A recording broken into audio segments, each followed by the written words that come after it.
Hello and welcome to the Adventure Archive. My name is Ryan and I'll be your Dungeon Master tonight as we enter the Tomb of Mercy.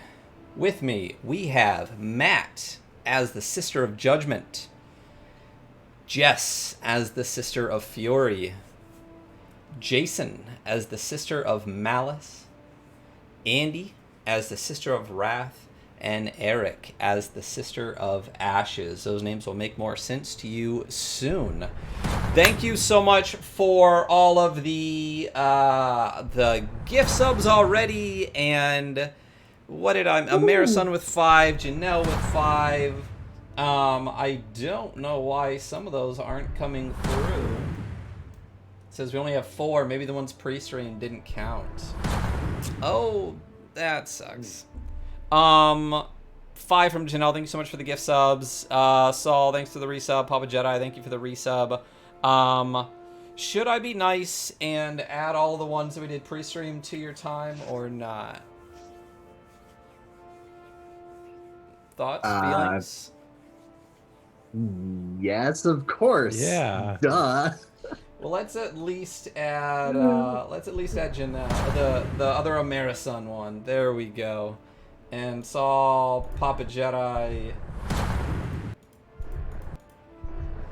Very cool. And Janelle. So, tonight we are doing the Tomb of Mercy. The Tomb of Mercy is a deadly dark fantasy module written by Source of Victory and published by Kobold Press. The players will be racing against time to send the Arch Colossus on its blessed pilgrimage before they're cut down by the fiendish servants of Hell and their occult magic. The very first thing that we're going to talk about real quick are some of the rules. Why I'm talking about some of the gift subs and the bits. If you see at the very bottom of the screen where the map is, you'll see 2 bars. One says buy lives. One says buy time. This is a timed adventure. I'll reset to that 4 hours unless we can actually get going in 12 minutes, but you'll see that right there. And right next to me, you'll see the number 6. I'll explain that in a little bit as I get into the rest of the rules, but that is a very important number for the players. One of the other things that we have going on right now is a community challenge. I don't know. Steph with 5 gifted. Thank you so much. Can we get an exclamation point TGT in the chat, please? If I miss stuff, please let me know. Is that... Yeah. I feel like you guys are probably going to get that extra 30 minutes pretty quickly, so we'll see what's going on. Does anyone see a community goal in our thing? All the way down at the bottom. Yes. Let me... Yeah. Is it actively there? Does it say TBT by chat?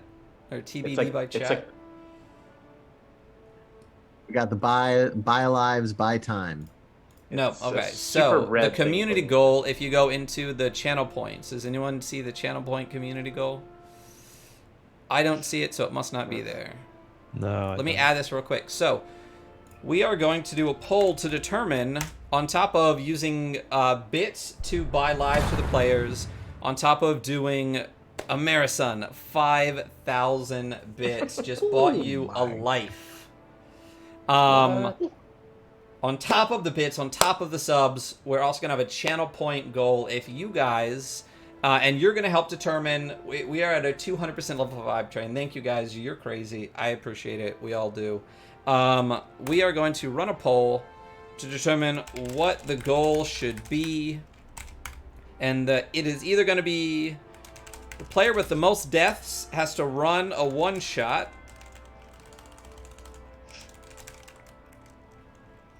Runs one shot. It's gonna be Andy. Might be me. Because he's the busiest. Oh yeah, or you. Who already has a one shot. Most deaths runs a one shot, or they are going to do an IRL all-out cosplay on DK. In the last one, I died quite a bit. Yeah.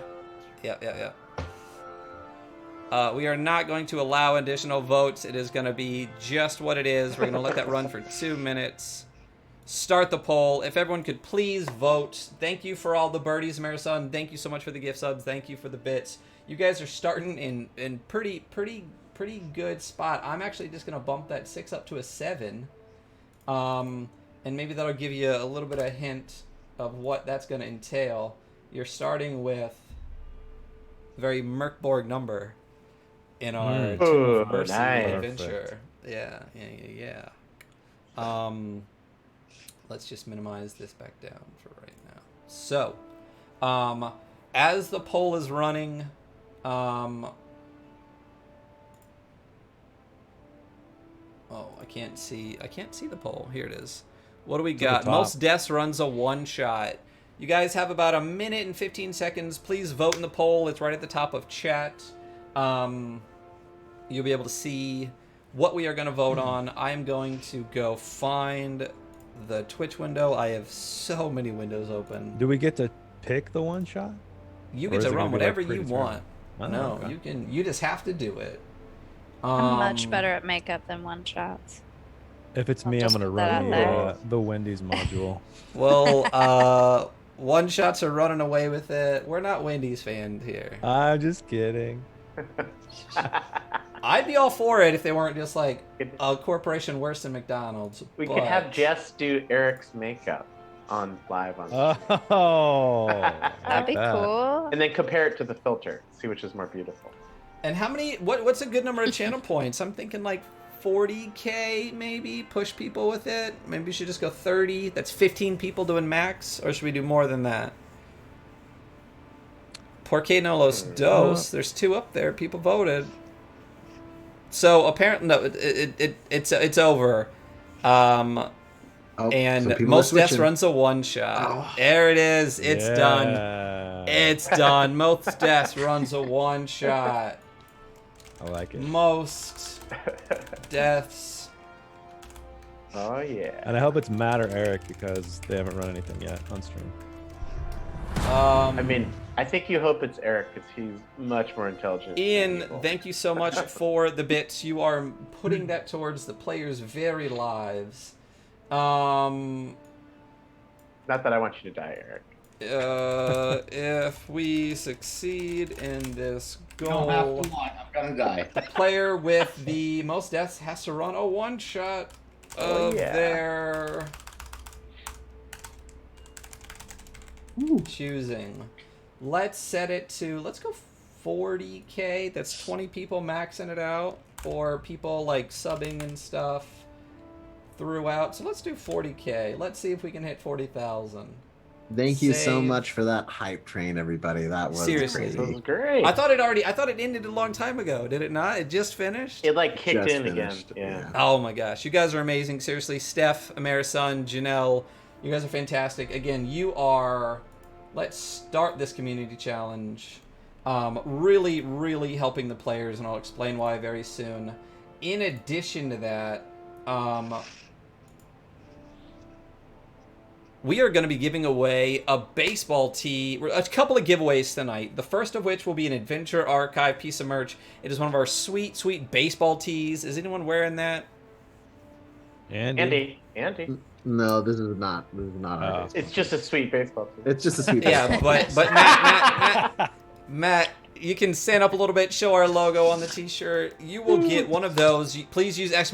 giveaway to win one of those. We will be running for 4 hours this evening, plus whatever we bonus onto that. At the 2-hour mark, we will give away that t-shirt, and for the second half of the adventure, we are actually going to be giving away a gift card for the Tomb of Mercy book and PDF from Sursa Victory. He will be giving it out. Oh, is it back? Well, then I am backwards. It's fine. Yeah.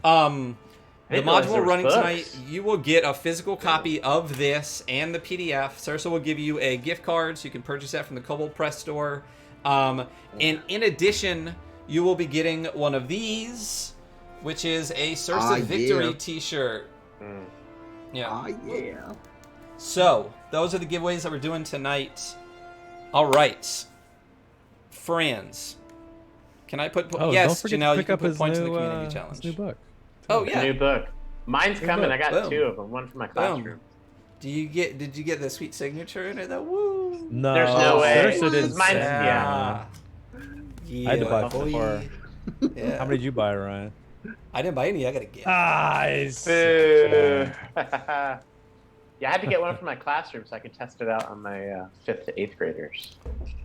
Okay, so we have a lot to go over for the rules that go into this adventure. So let me go ahead and start that right now, so you guys know what to expect, and so chat knows what to expect with everything going on. And again, don't forget, exclamation point giveaway for that baseball tee. All right, so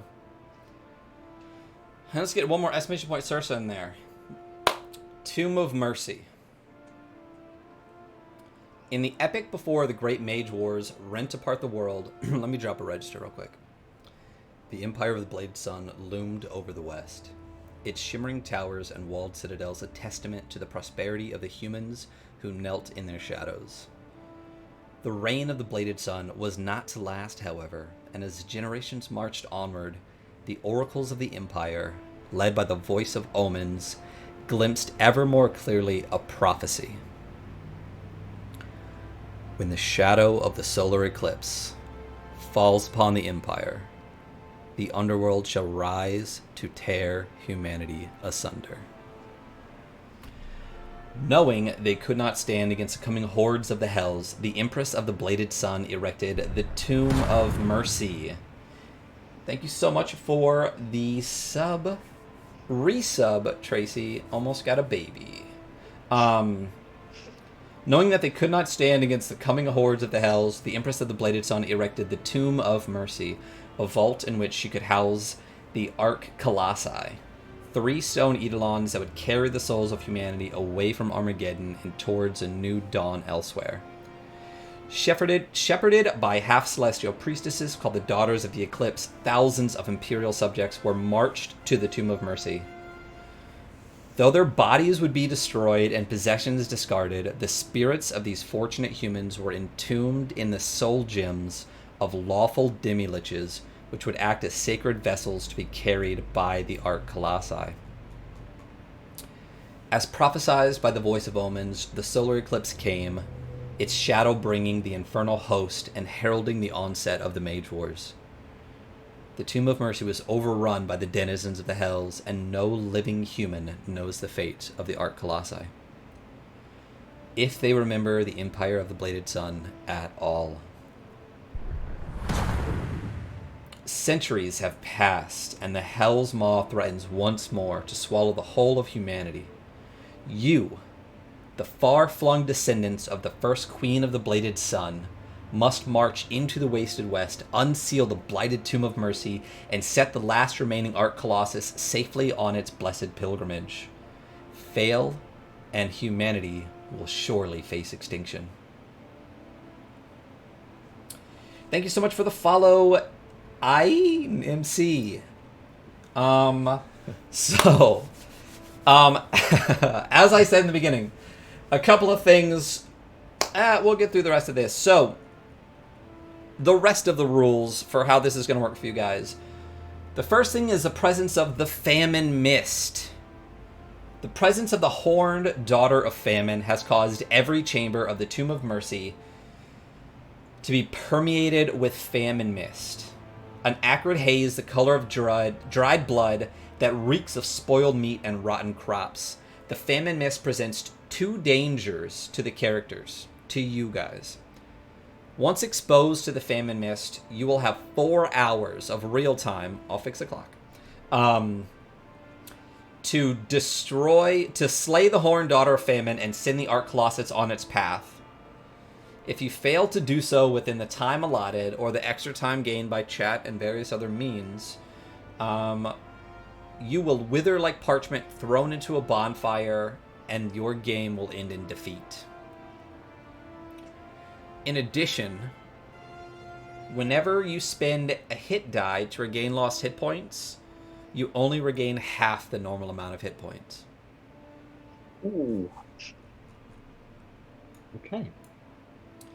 If someone gives me an exclamation point auguries, we will talk about the auguries.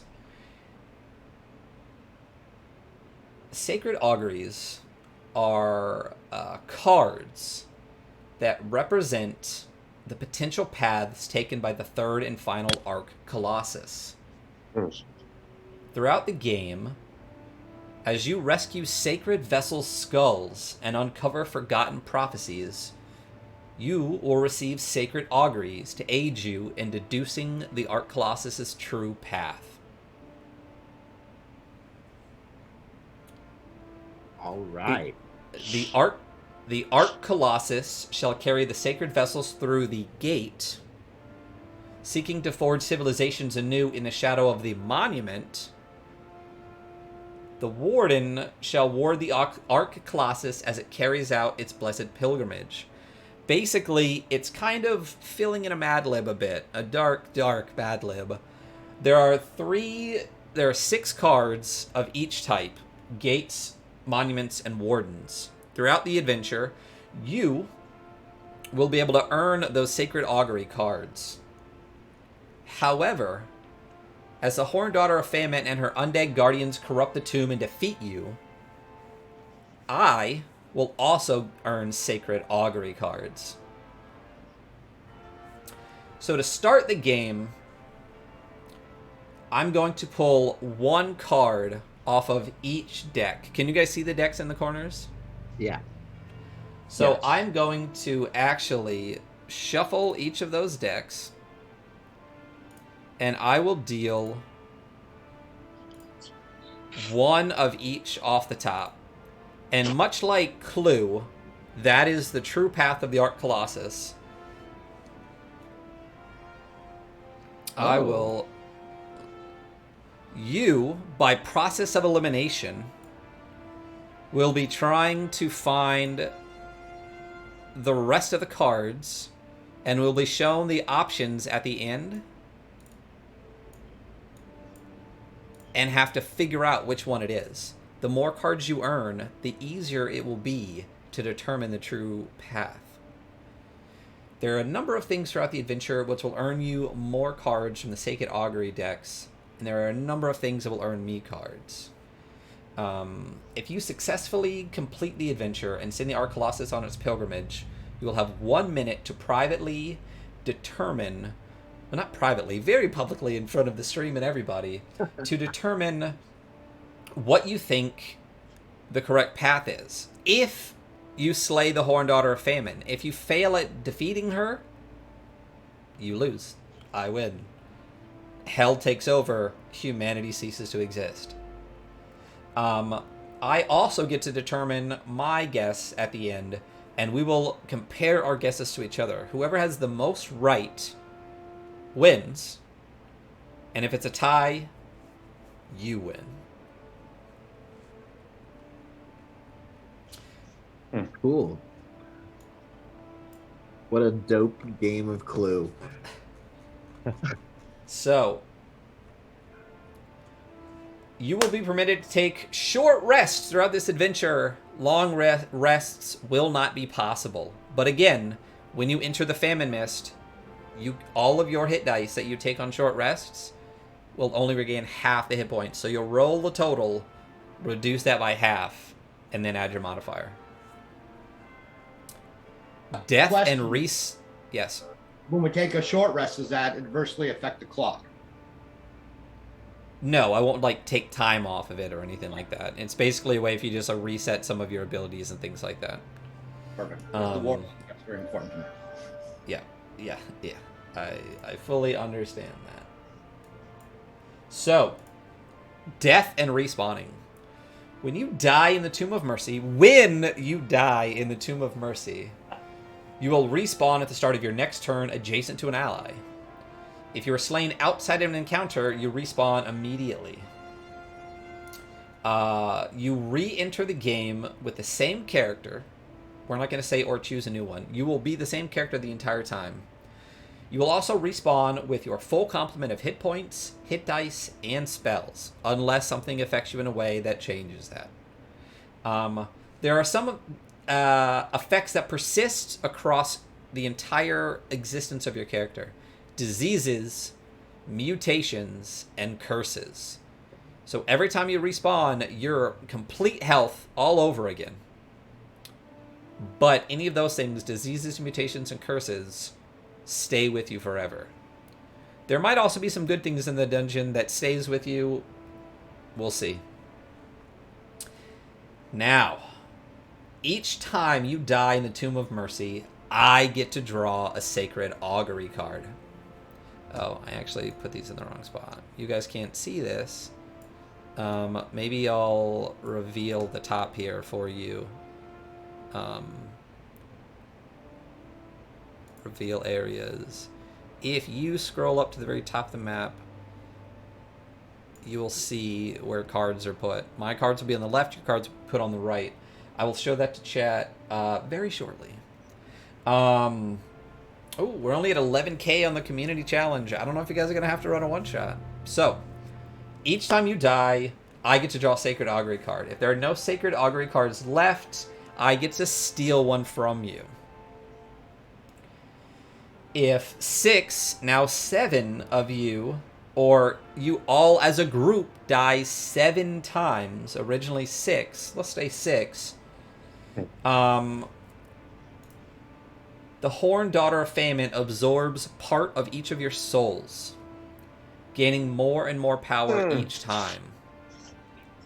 So after 6 deaths, you basically buff the boss with every additional death. And when and if you get to her, I'll explain all of the buffs that you have given her with your deaths. Chat, so graciously, has already bought you 1 extra life before the slaughter rule kicks into effect. This number next to me, that is your death counter. Once that hits, you have 1 life left. When you die again, that 1 will start counting up. And every death in addition to that will buff the boss.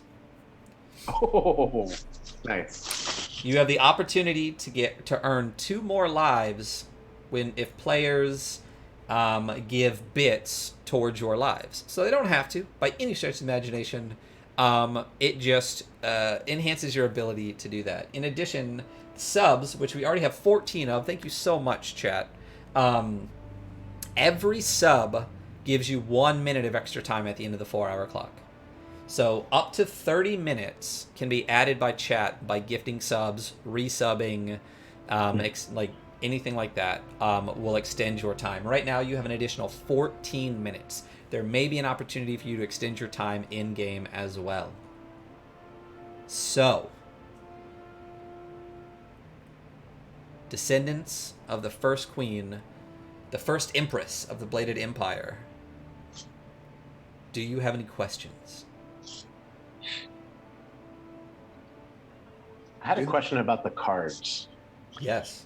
So definitely I got the point that you want to earn as many as possible. So you make guesses based on the cards? Yes, so let me explain that real quick. Yeah. Okay. So Sursa Victory coming in with the 5. I did not think Sursa would do this. I thought he would let you guys all suffer, but Sursa came in with 5. You are now at 18 minutes extra added to the end. Sursa, thank you so much. He's merciful. Amerisun, thank you so much for all your support. So the way the cards are going to work, what we're supposed to do is select 1 from each, shuffle it, and you select 1 off the top each time. So you randomly get 1. The way the module is built, it's 3 separate decks. I can't slap them together. So what you're going to do each time you are supposed to earn a card is roll a D3. 1 is a gate, 2 is a monument, 3 is a warden. And then I will drag one of those off and put it at the top. There will be opportunities throughout the adventure to potentially peek at some of those cards. If that happens, I also can't do that without looking, so what I'm going to do is take a post-it note, pack, cover the card so I can't see it, and just flip it for you to see it, and then flip it back. So that you guys will get an opportunity to do that. Post-it notes for the win. I wish I'd got that post-it note emote. High tech. That was high tech, baby. I can't flip it without looking at it, so I'll just cover it up with the right click already over it and flip it back and forth.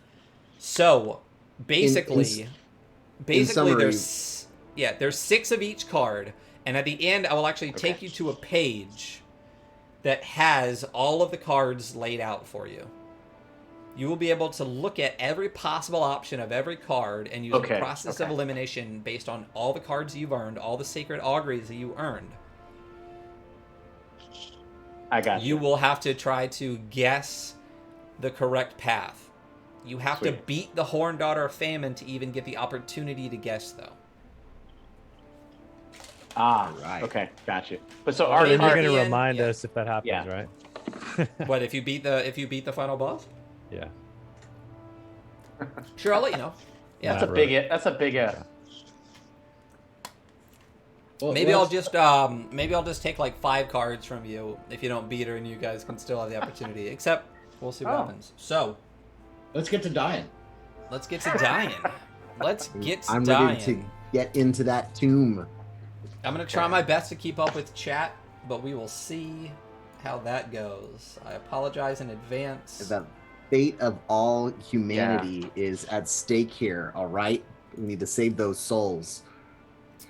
Let me bring up the timer and reset it for 4 hours and 35 seconds.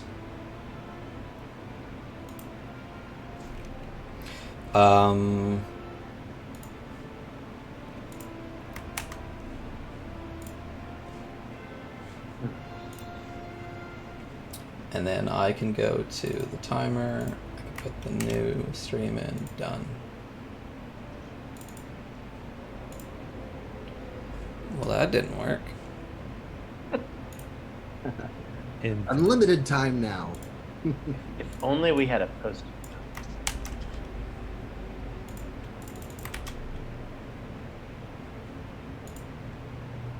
Boom.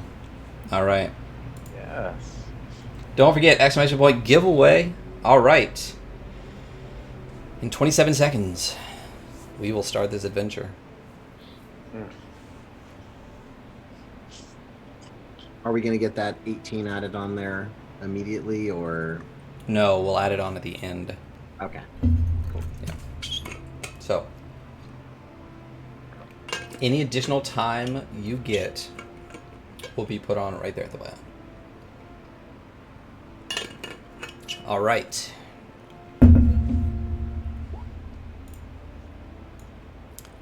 You will be in the bottom left of the screen.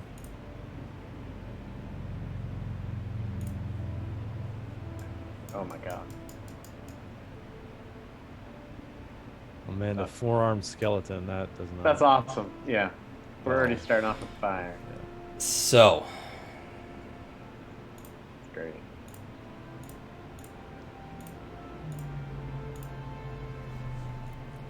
I do not have control of my token. Neither do I. ah, frick. Yeah, Well, pause that timer. then, Starting the time. yeah, I wish I could do that. I'll just have to reset it once again. No worries.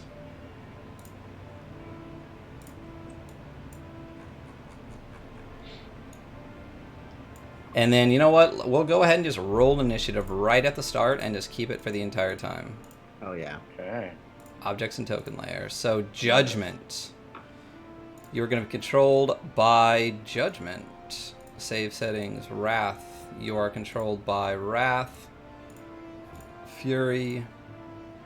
Controlled by Fury. Ashes. Controlled by Ashes. Now, does anyone have any auras or anything crazy that I need to add in real quick too before we get going? Try. Don't move around. Yeah, I yet. do. Yeah. I have 2 auras to put in. So I've got All right. the 5-foot for the Ward the Faithful, which will impose disadvantage if I'm fighting next to my allies. Mm-hmm. Thank you, Source of Victory. And then I have a Spare the Righteous within 10 feet of my aura for +4 to Alright. bonus saving throws for my allies. There you go. I have something And y- similar called Ward of the Week. And if Okay. somebody's within 5 feet of me, I can use my reaction to impose disadvantage. So is that not an aura? That's just something I gotta... Oh Oh, yeah, wow. that'll just be Just like a reaction? melee thing. It's kind of it's just Okay. like a reaction that you can do. I won't do an aura with that. How do you know what an aura is? It says aura. All right, thank you. All right. So, any other questions? Do you see what's in front of you right now? You all have access to your character, to your tokens. Yes. All right. So, What are we seeing here, Ryan? I will tell you in just a moment. Let me get the We want to do initiative, right? yeah. If everyone can just roll initiative real quick.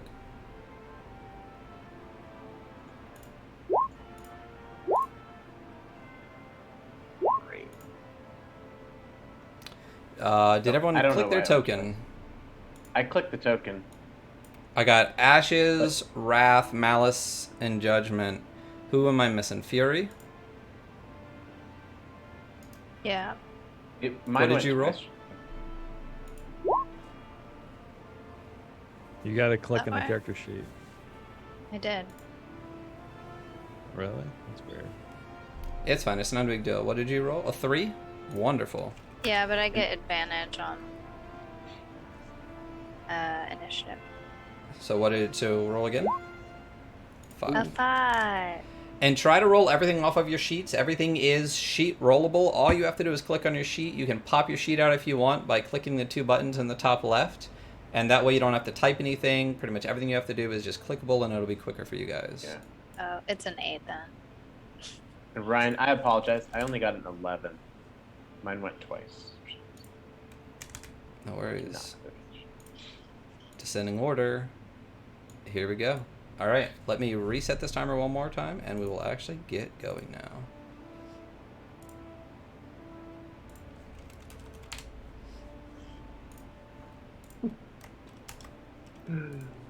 Do we want to describe our characters to the fans? Doesn't matter. Just like what we can do, or do we not care? Oh, you can do it as you go. You can just say Okay. what your class is if you want, but your time starts in 3 seconds. Yeah, we gotta Sure. some soul arcs to save here. You can find out about who the Sister of Wrath is as he's smacking skulls in with her mace. So Can I ask a favor though for the people in our team? Can you write what sister you are on your camera so I know who's the icons? oh, okay, sure. Thanks. All right, so I'm going to do the timer one more time. Are there any other questions that anybody has? So, Judgment, what class are you? Judgment's Paladin. Fury. Barbarian. Malice. Fighter. Wrath. Cleric. And Ashes. Warlock. All They right. all fall down. Awesome. Okay. Last time, and then here we go.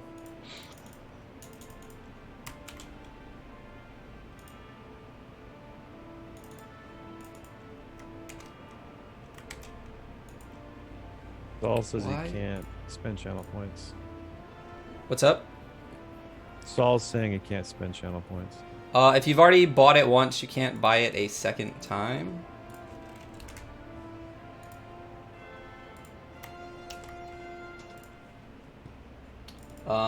But people have been buying, so hopefully, there we go. All right, the timer is starting. All right. Into the Tomb of Mercy we go. You're entering the crater of Mother Mercy. Roiling storm clouds weep acid rain down upon this wide crater. The corrosive drops gouging deep tears into the face of a colossal angel statue. The twisted cage-like bones of slain eldritch titans lie scattered in the shadow of the mournful angel.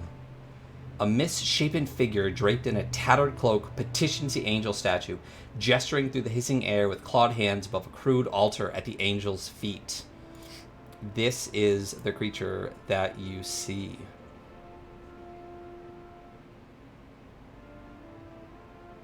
Never mind, I didn't add its art. A conjoined Bone Wraith Dust Goblin Spirit Caller carries out a ritual at the base of the colossal angel statue, casting willing Dust Goblin sacrifices into the hissing pool of acid flooding the crater. The Bone Wraith Goblins believe the ancient angel statue is a goddess who will grant their tribe dominance over the others should the Bone Wraith offer enough sacrifices.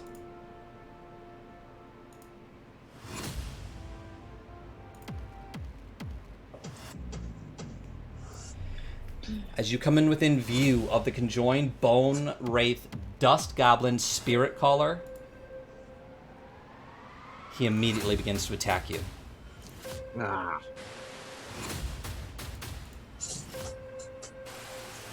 Let me roll his initiative. Is there anything perilous about this goo?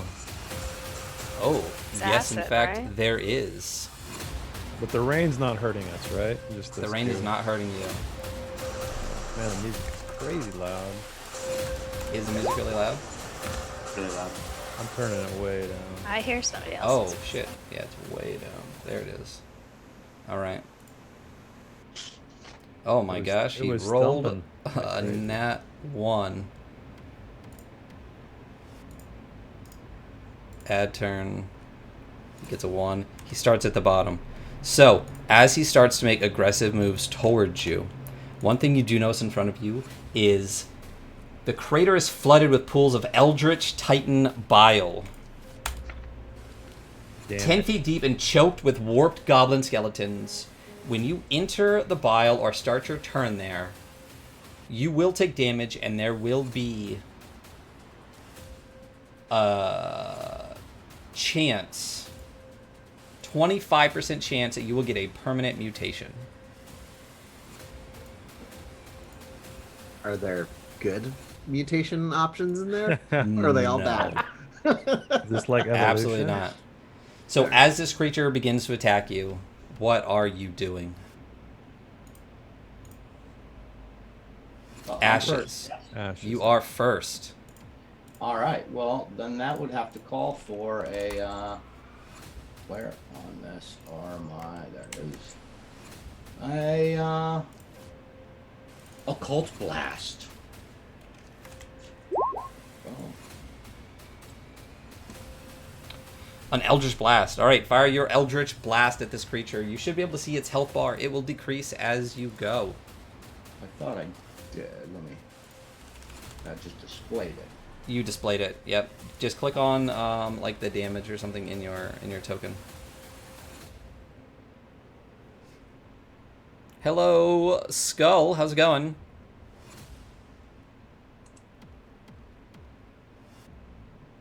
How is the music now? Is it better? No. I turned it down on my side, but Yeah. So, Oh. Okay, I just got to roll the damage. yeah, All right. just click on the damage and it should roll it for you. It's not giving me that option. On the spell. Eric, I think you gotta go into the attack thing and then click on the attack. It should be listed there as your spell with a ATK, like a plus whatever your modifier is. Click there. It's like right in the middle of the sheet. Yeah, right in the middle of the sheet. It says, yeah. Okay. So, Yeah, baby. There we go. Nice. All right, 20 to hit does 11 force damage on this conjoined Bone Wraith, Dust Goblin, Spirit Caller as it charges towards you. You also need to do it again for another attack, because that's just one of them. yeah. So here's the second one. All right.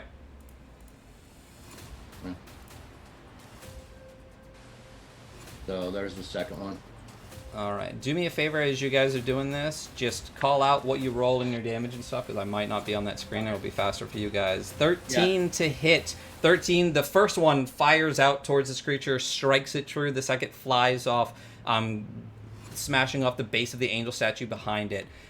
You did a total of 11 damage with your first strike. Is that all you're doing, or are you moving? I'm moving to here. Okay. Malice, you are up. Oop, I So- have a throw, by the way, and I don't think I'm supposed to. You have what? Yeah, I'm actually gonna move over here too. Alright. Oh, I put it on the wrong person. Keep going, though. What are you doing, Malice? I'm moving right behind Eric, All right. and that's it. That's all you're doing? Actually, I'm gonna dash. So basically, I want to look at this this little. Let me click on it. This little stream. Is this something I can traverse over without getting in the goo? Are you talking about the Attempt to. back end of the Eldritch Titan? Yeah, it looks like a narrow. Yeah, absolutely. You Circle. could hop over that. It's relatively short. I'll say you can go over that. So I'm gonna try that without rolling.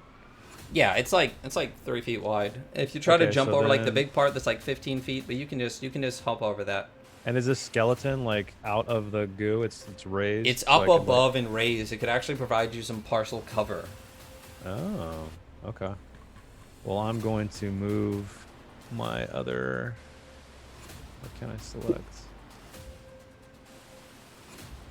Over there. Okay. Is that all you're That's doing? it. Yep. All right. Judgment. What are you doing?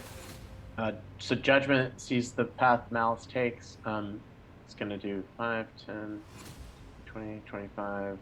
Is this difficult terrain if I'm where the foot is, the arm? No, there's no. Okay. Yeah. Okay. And then is it the same deal? Like if we're dashing, like how Malice was doing, on the edge here, we can do the same thing. Hop right over it. Sure. On the far edge there, you can hop over it if you Yeah. want to. Okay. Yep. So this will be my dash 5, 10. 15. Okay. Is that all you're doing? Are you attacking? Well, no, you can't. if you I dash. can't because I'm dashing. Gotcha. So Fury, what are you doing? Can I climb over the goo, like, by way of skeleton? Sure, you could attempt to climb up over the skeleton. Yeah. I can attempt to, or I Yeah. can do what Judgment did and not attempt to. I will say you can go straight up and over with a successful dexterity check, or it's difficult terrain with no check. It's up to you. Okay, I'll just do what Judgment did. Let's not make this difficult. I'm gonna dash over here. Okay. Wrath, what are you doing? Wrath is going to clink forward in her scale mail and is going to cast Sacred Flame. So I need a DC 16 from the Dust Goblin. DC 16 what? Oh, I believe that's Dexterity. It's a Let me dexterity double saving throw, check. correct? That's correct. Okay.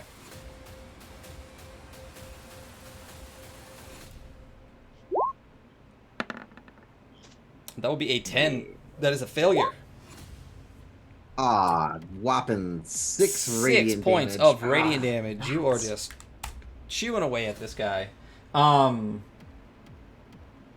then Wrath is going to step over to try and get herself a little bit of cover, and that will be her turn. Okay. So, as you are all charging towards the conjoined Bone Wraith Dust Goblin Spirit Caller, it is going to charge forward.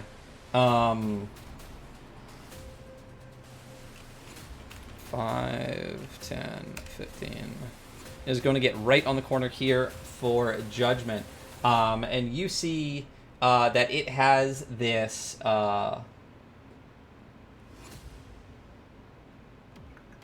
Howling Acid Spear, and it is going to strike in on you, Judgment.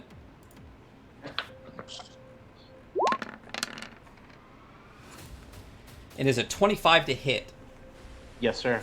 You take 34 acid damage, and your AC is reduced by 1 until this creature is destroyed. Gotcha. With its second attack, it is going to swing its...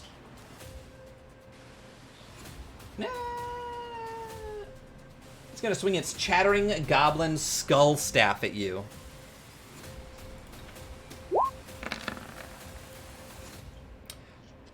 Oh my gosh, that is a crit. Judgment is down. Jeez, already? Bazinga. Wow. We haven't even gotten to the tomb yet. I haven't even crossed all the streams. Never cross the stream. Never cross the It's stream. literally Ghostbusters told you the secret to the tomb immersion. All right, so you, my friend, are in death saving throws, and that is the end of this creature's turn. Ashes, what are you doing? Falling down. Mutes in the chat. Unmute.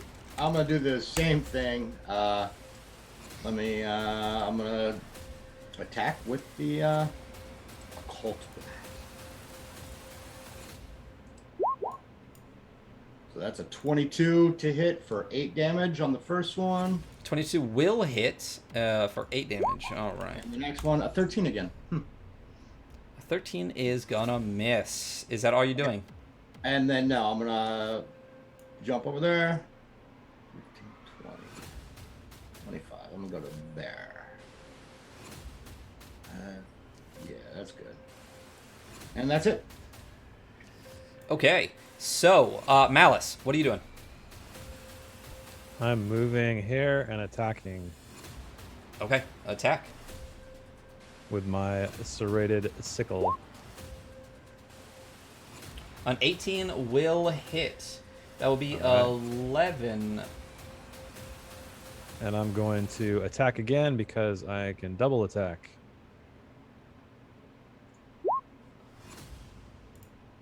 That'll probably miss. 14 will miss, unfortunately. So, That's all I got. I'm done.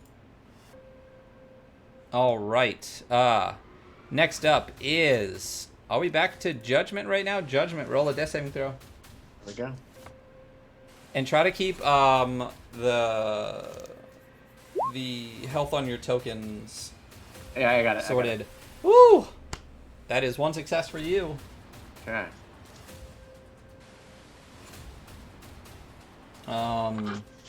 Barely. All right, so Fury, what are you doing as this Dust Goblin Spirit Caller is right in front of you? I want to unleash Fury. When you make your first attack on your turn, you can choose to unleash your Fury. Doing so gives you advantage on melee weapon attacks using strength during this turn. Okay, go for it. But then they also have advantage against me. So Can it's I basically rage at reckless the same attack. time? Yeah, I think raging is a bonus action. Does that say what kind of action it is? Yeah, it's a bonus action. Then yeah, you can only do one or the other. Oh, you mean unleash Fury? It doesn't say what it is. It's just like a thing I can do, I guess. It's reckless attack. It's reckless Yeah, it's attack. reckless Yeah. attack. Okay, I've never been a barbarian, so. No. Okay, I'll unleash Fury then. Okay. Since it's only on my first attack, I'll move up onto Judgment's back. Corpse. Bleeding Yep. body. Just kidding. And then I will, I guess. Oh gosh, I don't even know how to pronounce that. Serrated bulge. Nice. Bulge. Serrated bulge. Bulge? All right. We have a Roll serrated it. Just bulges roll it in and we'll see chat. the name of it. Yeah. Just roll. Bulge. Yeah, I don't know what Right? a bulge is, but a 17 will hit. And you do a total of 9 damage as you rage and attack this creature. The poleaxe. Kind of Yeah. poleaxe. Okay. Yeah. I mean, I think I got advantage as well, but I don't. Whatever. Oh, skull with a net 20 on that serrated bulge. All right, is that your only Another attack? bulge. Another bulge. I get another attack. Oh. Okay. So I will. Do that I'll attack. try my bladed sun disc, so you guys stop making bulge jokes. 16 will hit for another 8 I can make damage. disc All right. jokes. And you guys are already almost 15 minutes down.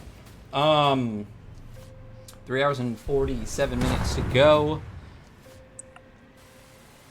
Thank you so much for the 150 biddies.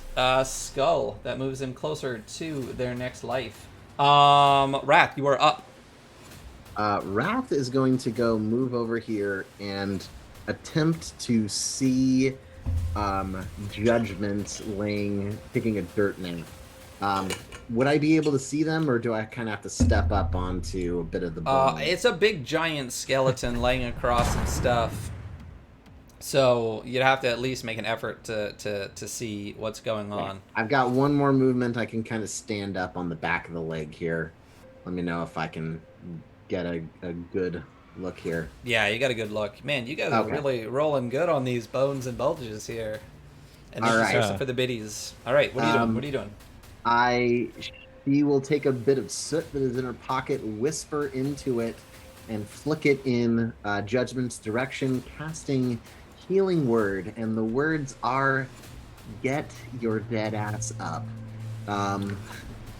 So that's a D4 plus 8, I believe. Let me double check that. 1d4 plus my spellcasting ability modifier. So that's going to be 1d4 plus 4. So here's a 1d4. You should just be it's able gonna to click on the ability, shouldn't you? It should do it Yeah. automatically. It should be 7. So 7, Okay. you get 7 points of healing back, and you are, still prone on the ground, but you have 7 points. All right. Wrath, is that all you're doing? That's all I can do, yep. All right. So this creature now, seeing Judgment stir, is going to attack with advantage Of course. Nice. on her body. Come on, armor. So I want to And use you're- my bonus action to give disadvantage to that creature. Okay, so it's just one roll because it gets advantage because they are prone. Oh. Fuck. Better But than good an use of the advantage. ability. Oh, come on. Good use of the ability. You're not dead, but you're prone. Your Thank AC you, is Chase. reduced by 1 already, though. Yeah, it's 18. It's 18. I knocked it down. Ooh, that's a. Oh, It's a 20 to hit for 37 Fuck. points of damage. Yeah. So And I'm it's back. reduced by 1. You are down. And it's just going to go ahead and hit you again. Are you going to impose a disadvantage on this again, or is it just once per turn? Yeah, it's I can only use my reaction, so Gotcha. So your reaction is used. It's It's going to hit used, you with yeah. advantage. And if it hits a Damn. down creature, yeah. So it crits Auto. you. So I think you just it's gotta be die. auto died. It's gotta be auto died. Like how you Well, I have mean, to- it did a total of 60, 70. I That's started more with than your total hit 59. points, right? Yeah, I started with 59, so it's less. Oh yeah, you're auto dead. Yeah, you're dead. You're dead. you ain't judging Um, anybody, bruh. There's zero judgment here, baby. So Yeah. that is the first death of the night. 16 minutes in. Woo! Thank you, Amerisun, for saving them from the slaughter rule. You're back to That's 6. Matt's on track to running one shot. All right. Getting your dream. Matt, roll me a d4. Yes, sir. Ashes, you are up. 1, 2. When you come back, you are going to be right here next to Fury with full health, full everything. Ashes, you're up. But Judgment is not back yet, correct? No, she's in the ether being reincarnated currently. I can shoot past her. Okay. Sure, yeah. Occult Blast. Sure, I'll put her up here even. Terrible. 11 to hit is going to miss. Next Okay, one. next one, 21. That will definitely hit. That's a 12-point reduction as you hit it with your Eldritch Blast. And Are you doing stay- anything else? Nope. All right. Oh, wait a minute, real quick. As a reaction, on the previous one, and we're going to go ahead and do this because I want to. After he strikes down and murders Judgment, Damn. it's 2 heads, because you notice now that you're close that it's 2 heads. They begin to utter a discordant incantation, and the acid pools begin to roil. Damage dealt by acid pools anywhere in the adventure permanently increases by 1d6, and contact with the acid pool permanently increases your chance of a harmful mutation. It says by 10%. I don't know how math will work with that. It's 25% right now, so we'll say it's a 33% chance from here on out. Any contact with the acid pool gives you a mutation, and their damage increases by 1d6 forever. That's their damage, or all damage? All damage caused by the acid increases by 1d6. Oh, by the acid. Okay. Yeah, and the chance of a mutation goes from 25% to 33%. In addition,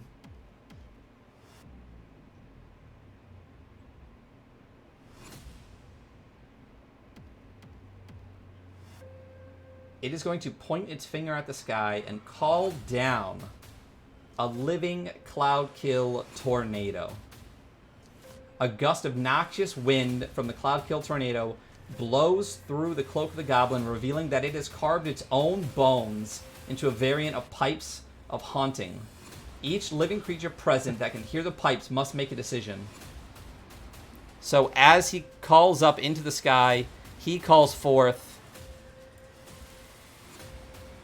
this. A living cloud kill tornado. And as a cloud kill tornado comes down, its wind blows through the bones of this spirit caller, and you have two choices, each and every one of you. Give into terror of the pipes and cast yourself into the nearest acid pool, or attempt to stand in defiance of the pipes' haunting dirge. You must make a DC 15 wisdom saving throw. On a success, you resist the effect. On a failure, you plunge into the nearest acid pool, suffering double damage and automatically getting a mutation. So, Ryan, do you run into the... What's up? If Judgment's there, Malice. No, you're dead in not existing. Okay. So, gotcha. yeah. So, as this haunting noise comes through, do you jump into the pool, or do you try to fight it and potentially get double damage and a mutation? What is everyone doing? Let's start with Malice. What are you doing? I'm not jumping in the pool. I'm staying. So, give me a wisdom saving throw. You can just click that on your sheet. Okay. Again, I want to see if I get my +2. Oh no, that's strength, dexterity, constitution. Okay, wisdom. Ooh. You fail. I need you to go jump in the pool. Bloop. Where? Just and- anywhere? Like closest? Yeah, closest to you. Alright. And you are going to take 4d10 acid damage. Ugh. My hair. That's going to be 26 points of acid damage. And roll me a d6. You get mismatched beetle wings sprout from your back as you mutate, That's caused cool. by this Eldritch Titan bile. Badass. That's You have actually disadvantage on all cool. dexterity checks and saving throws. Permanently across Okay. all characters. How many? Sorry, how much damage did you say it was? 20 what? 26. 26. Okay. Why can I not control your token? Oh, because I'm not on the correct layer. You, my friend, have a mutation. So you have disadvantage on all dex checks and saving throws. Forever. Because of your mismatched, mutated beetle wings. Alright, next up, Fury. What are you doing? Taking the damage or taking the risk? I guess I'll take the risk. Alright, roll that wisdom check. Everyone that's taking the risk, roll the check. Everyone that's not, move into the acid. I'm trying to save you guys time. You're already Yeah, almost half an Fury. hour down. Did I say? Oh, Wrath! Wrath crits. You resist the haunting dirge. Ashes, you resist the haunting dirge.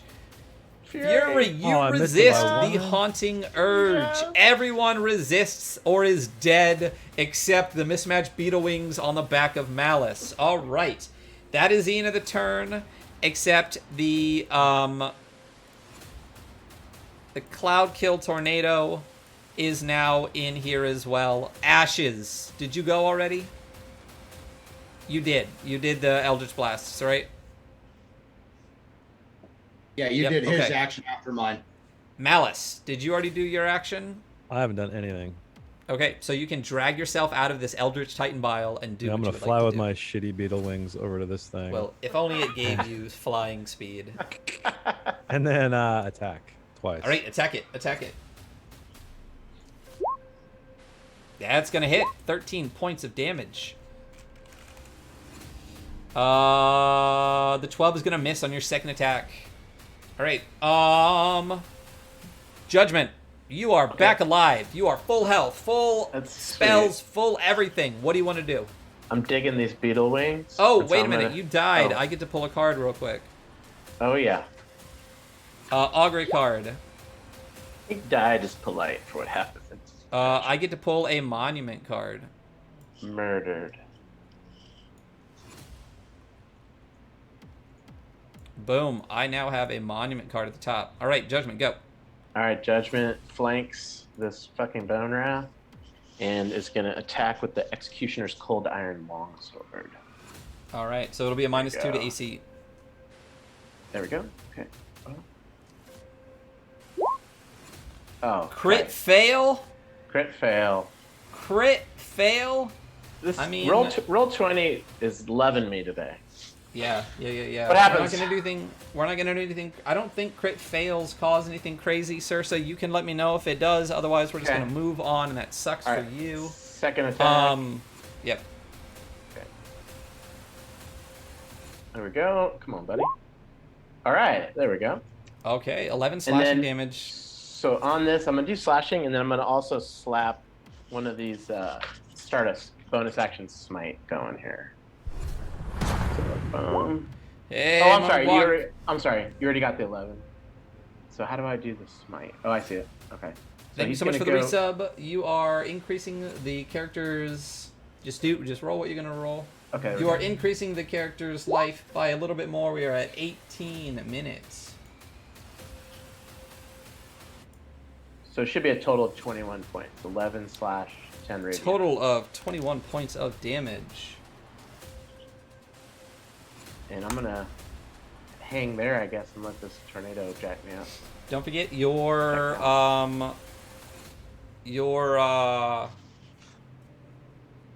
auras. I will not remember. Yeah, them. you should I have see it. moved. You should have moved. You would have been. Well, he like was 5 dead. feet. He was dead when that happened. So, Fury, what are you doing? Yes. Thank you. I'm going to rage, I guess. Okay. And then attack. What exactly does rage do? It just gives me like advantage. Yeah, I was already giving you the bonus last time. Oh. Halves it's your dex. damage from certain things. Yeah. Adds damage to your attack. It does a bunch of stuff. Yeah. Okay, I'm gonna It's use adding my- the damage in automatically, so just reduce incoming, like, I think physical damage by half. Okay. I'm gonna use Hey, Skull, my thanks for the biddies. bulge. Alright, use that bulge. Are you going to move towards the creature? Oh yeah. I'd have to move like Bulge. there. Alright, so you strike out with your bulge, and you hit it for 15 points of Bulge damage. damage. Alright. I'm We gonna will hit say it again. it looks bloodied. Alright, Ten. you miss with the 10. bulge on the second time. Oh. Okay, I'm gonna go behind this rock. Alright, Apply Wrath. it. Wrath is going to move up a little higher so they can see just a little better, and is going to summon a spiritual weapon, and then make an attack with it. It is a floating sun disc blade to stick with the theme, and yeah, here we go. It's gonna make an attack. Alright, so the only thing I have for a spiritual weapon is this. So this is what we will use for your spiritual weapon. Whatever it is, it's got the sun motif like all over it. Yeah, it's a floating sun hammer. Close enough. Yep. So 23 for the attack and 7 force damage. Alright, 7 damage on this creature. It's still up, but it's looking rougher and rougher. But now it's the creature's turn. It is going to attack Malice. Oh ho ho ho. It is going to hit you with the Goblin Skull Staff.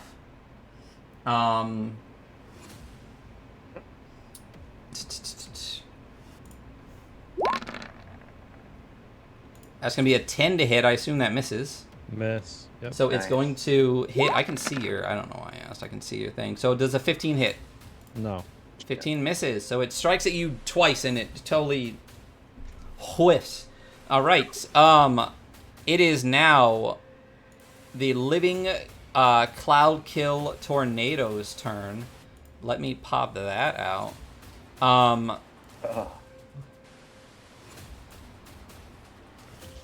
So, the Cloud Kill Tornado will strike up Whirling Debris. And it is going to try to strike that up at Judgment.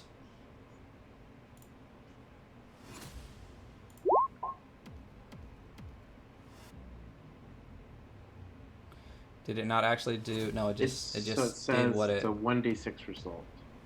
Yeah, but it's a hit. It's a hit. It doesn't actually put the attack in there. Okay.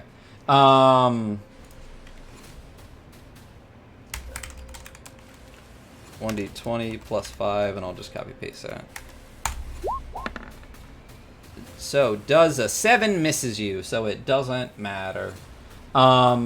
So it begins to swirl up stuff around it, but and strike out at you with random debris, but it is going to miss. Ashes, you are up. Okay, so I'm gonna, just so I have a better line, I'm gonna jump over and get to there. Okay. Right about there, actually. And, you know the drill. Where did it go? There it is. Ugh, miss. A 12 is going to miss. A 26 one. will hit. For 14. Minus 14 points of damage. And use my movement to go right back where I was. Okay. Malice, you're up. Double attack. All right. You get flanking as well, Jace. So it's a minus 2 to AC. So because of the flanking, that second one will hit for 12 damage. This thing is starting to look very, very rough on its feet. Is that it? That's it. Judgment, you're up. Same. Here we go. And I've still got concentration on the smite. So 18. 18 is going to hit. Okay. Its so- AC is 15, just so you all know. Okay, cool. And then do I just hit smite again just to put the damage on there? Here we go. Okay, so just give me a total. Yep. So total 19. Total 19 damage total for your turn. Yes, sir. For the All first right. attack. Hold on, you get a second attack though. Yeah. Well, I'm hoping he dies so I can go after this storm. Oh, he doesn't die. Oh crap. Okay. There we go. Let's get another hit on. There we go. And the second one takes 6 plus 4, 10 total. All right, that Thank is what God. causes it to die. You have struck down this creature. Is that it? That's all you're doing? So I think I'm assuming that we can, because this thing's throwing stuff at us. I'm gonna just get on top of the body and kind of on the other side of the skull and try to give Malice, I guess, like a buff here. Well, Okay, is it so yeah. cover like it? Is it cover like if we go like on the other side of the skull? Yes. Any part of the skull, the skeleton that you're trying to hide behind, will give you partial cover. Yeah. Okay. So I'll go here. So I give it to both of these guys. There we go. I'm so used to Kaylee being here and me having to keep my door shut that it's been shut and it's 81 degrees in my room right now. So I'm just gonna aim a fan at myself real quick and just get that kind of freeze. I say we get more time. Dude. Pause the clock. Yeah. Someone Click, roll. click. DM stalling. I call Who's it. next? Who's next? Next, it's Fury. Fury. Ah, it's me. Attack. All right, attack with your s- bulge. Bulge. 22 hits. It's serrated, 11 too. points. Now, no. Wait a minute. What are you So attacking you're at? gonna Yeah, you're what? gonna move to this thing. Yeah, sorry. Yeah. Do you have the space Where to move am there? I? Yeah, she can move You're 25. in the right next to Judgment. 25 Oh feet yeah, will that take her guy's there. dead. I'll go here. Yeah. God. Yeah, there. It has some reach though, yeah, the bulge. Okay, so Does it? as you move within its reach, though, you are poisoned by its noxious winds. You have disadvantage on your attacks against it. Well, I have advantage, so I'm just like normal, I guess. Oh, are you recklessly attacking? Well, I'm still raging, right? Raging Isn't- doesn't give you auto advantage on everything. Oh, okay. Hmm. Okay. So if I want to bulge again, then it's disadvantage. So you haven't done anything yet. You have disadvantage on attack rolls and ability checks since you're poisoned by its noxious thing. Let me look at your character sheet real quick. You are Fury. I just tried to attack and got 22. Okay, so it tells you everything that the rage is to the right here. And then you have extra attack, advantage on dex saving throws. When you make your first attack on your turn, you can choose to unleash your fury. Doing so gives you advantage on melee. So it's reckless attack. So you are currently raging. So you get rage damage and you reduce all damage to you by half. You can see all the stuff that rage does to the right there. But you can choose to recklessly attack, or whatever it's called in here. Unleash your fury. And then if you do, you get advantage, but then the creature that you attack gets advantage on Gets you advantage if on it attacks you. Yeah. Okay. So you can choose to do that anytime you want on the first attack of your turn. Oh, okay. So you can just make a flat roll right now, basically, if you want to choose to do that. Oh, you did do a flat roll, so you could say... Okay, so, fine. I'll say I did it then.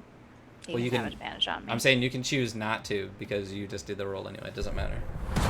L2, thank you so much for the resub. Oh man, it's not moving resubs up the sub counter. We'll count Okay, resubs. how do I do disadvantage? Shift? So no, there's at the top of the character sheet, you'll see it says advantage, normal, disadvantage. Oh, okay. But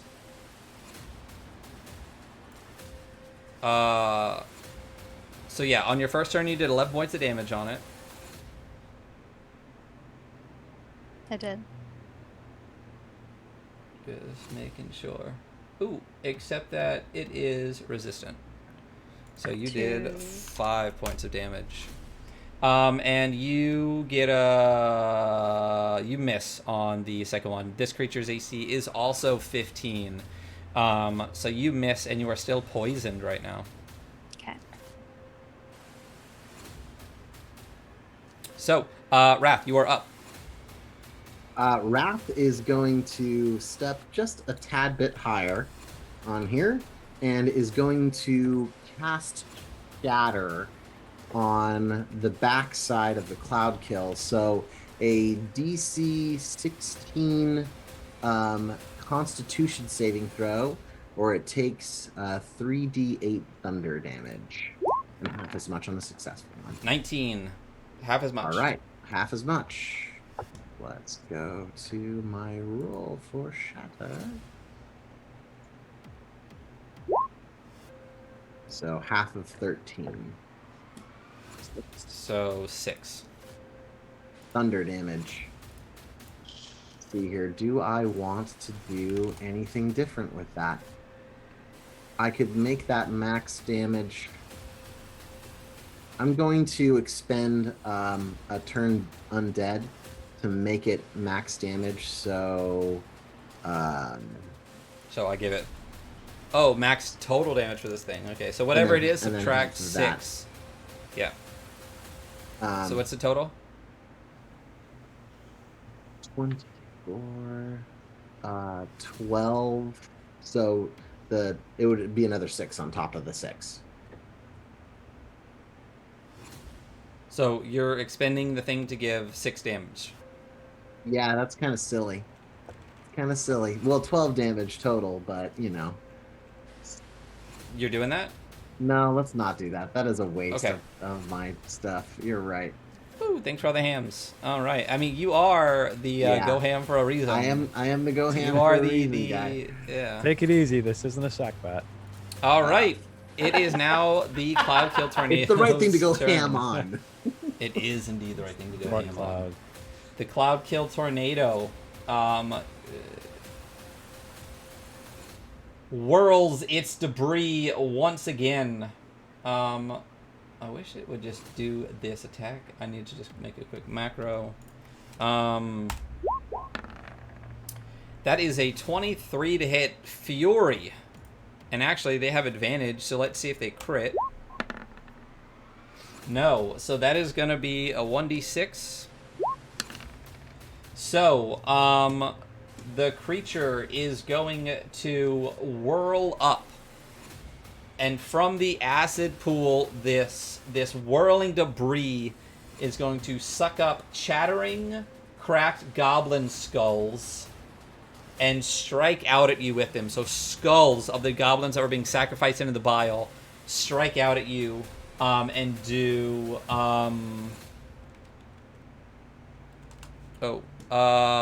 tornado skulls. I have that one made.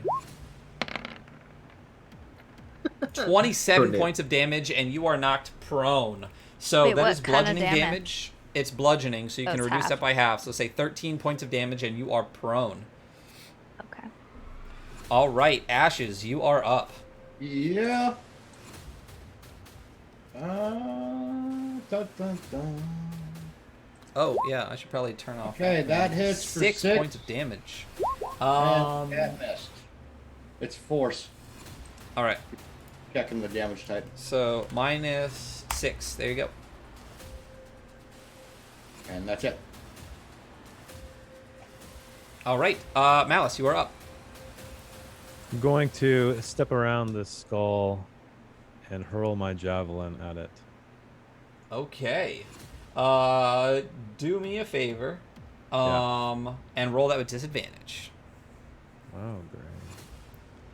As you cast your javelin into the buffeting winds of this Cloud Kill Tornado. Oh, I thought his wings got in the way from his back. Nope. So, 11. That's a 13 to hit. That will miss. Okay, screw it. I'm just going to move forward and then hit with my sickle. Okay, My other as you attack. enter its noxious winds, you have disadvantage on your melee attack roll. Ooh, still just enough to hit it. You do 7 points of damage. It's a non-magical weapon, right? Correct. As far as I So know. you do 3 points of damage. Okay. All And that's right. Okay. Judgment. What are you doing? All right. Time to get disadvantage. It looks like I can go 5, 10, 15, 20, 25, 30. Does that sound valid? Sure. Okay. And I guess I get disadvantage on my attacks here. Hey, just a meta thing. Don't Yeah. forget about your auras. You don't want to be standing on the other side of the creature. You want to be standing right next to your buddies. Well, where he's at right now, it I think- looks... Oh, I see what you're saying. So Oh, I need no, to be that's a... here. Well, can I just? Oh, I see what you're saying. I mean, nothing is. They're not saving against anything. Like we just have disadvantage. Okay. All right, here we go. It's 42 minutes in the first room. You haven't even entered the Tomb of Mercy yet. Yeah. All right. So that looks like that puts them within. I don't think I can get close enough to him, Andy. Just Is it- do what Okay. you're gonna All do. right. There we go. Boom. First attack and Disadvantage. Don't forget you disadvantage. can Okay, roll so I'll roll. disadvantage at the top. Yeah. Here we go. 14 will miss. Shit. Okay. Go again. A Okay. 16 will hit with Okay. slashing damage for a total of 6. 3 damage. And also the 11 radiant. Because I've still got concentration Oh. on the. I've got All concentration right, on the. so that's magical damage. Yeah, non-magical attacks. So you get that 11. So yes, you are putting damage on it. Good job. Fury, you are up. You are poisoned by its noxious gas still. You have disadvantage. If you recklessly attack, it will be a flat roll, and then it will get advantage on you. Okay. I'll do that for my first attack then. Okay. Hold. Drop down to 80 degrees. 11 is going to miss. Okay. And then let's mix it up. How about some sun disk action? Miss. Okay. All right. Ooh, Next. you critically miss. Good thing we're not doing augury cards or something for misses. Wrath, you are up. Wrath is going to remember to move their spiritual weapon into attack and attack with spiritual weapon. Okay. I forgot last time. Here we go. 2. There we go. 26 will that's a hit. 26, 6 force damage, and then I'm going to cast a spell again. I'm going to cast not Shatter. After I attack with spiritual weapon, I'm going to let the spiritual weapon go, and instead, I'm going to call lightning. Spiritual weapon doesn't require concentration. Does not. Oh, well then I'm gonna leave it. It just You're right, it does exists. not. Yeah. It's been a while since I've played a cleric. No Thank worries. goodness. All right, No so worries. a cloud appears over the top, a dexterity saving throw as a lightning bolt arcs down at the back of the cloud kill. Need a DC 16 dexterity Ooh. saving throw. Takes half as much damage on this. as 7. It passive. fails. Do what you're Excellent. gonna do. Yeah. Excellent. Yes. So lightning strikes down into a noxious tornado. And it's gonna take 18 points of damage. Oh, Nice. I'm Putting some- gonna spend my turn undead to make it 30. All right. Minus 30 points of damage. This thing is bloodied. Easily bloodied. And for I a can tornado. choose- Yeah. And I can choose to make it move 10 feet away from me because it got hit by lightning damage. So it's going to move 10 feet away from me. So, yeah, let's see here. That's called Thunderous Strike. Yeah, when you deal lightning That's fine. damage. Oh, do we get attacks? We of get- Force opportunity? movement doesn't accrue opportunity attacks. Bleh, of course Oh. it doesn't. That would have been sweet. Is that all you're doing? Yep. All right. It is the creature's turn. It is going to strike out at Fury because it has advantage when it does. So So I'm gonna actually use my bonus action to do to basically kill the advantage to make it normal. And then she's within 5 feet is that of just me. for melee attacks? Or Basically, what? it says on my turn I can take one. Wait, shit, where was it? Under reactions, like your lower left. On Cersei's Yeah, sheet. it's Oh, never mind. Oh, wait. Where'd it go? Ward. Yeah, when a creature you can see attacks a target other than you that is within 5 feet of you, you can use your reaction and impose disadvantage on the attack roll. And she's There within you go. 5 feet of All me right. too. Yeah. Same thing for So- me, Ryan. So you should have disadvantage. Flat roll 13 misses. Wait, Thank you. you have a 12. Let me roll again for disadvantage. Yeah. There we go. Exactly a 12. Still hits. Boom. Shit. So, I will roll a d6 to determine what hits you.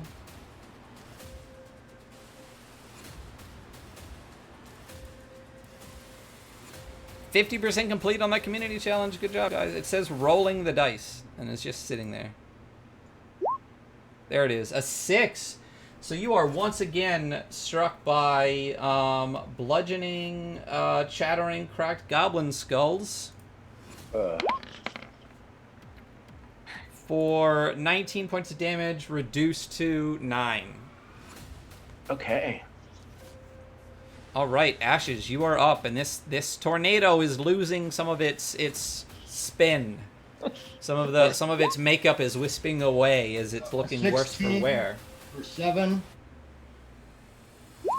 And a 15 for 15. Oh, Dang, that second one really came through. There you Yeah. go.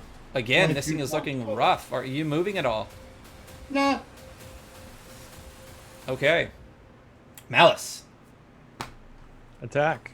Twice All right. with my. Attack, do it. You have disadvantage. Oh shit. Okay, it's already on disadvantage. Wait, what happened? Did it roll? No. No. So you got a crit fail and a 15 for 15. So we'll take 15 off, and you critically fail on that other one. Dang, if we were doing crits and cards tonight, whew, you guys would not be doing stellar. This thing is looking rough. It's barely holding its wind together. Roll 20 has been unkind. Judgment. Okay, so I'm just gonna stay on the edge here just to take 2 off the AC. And then I'm gonna attack with disadvantage again.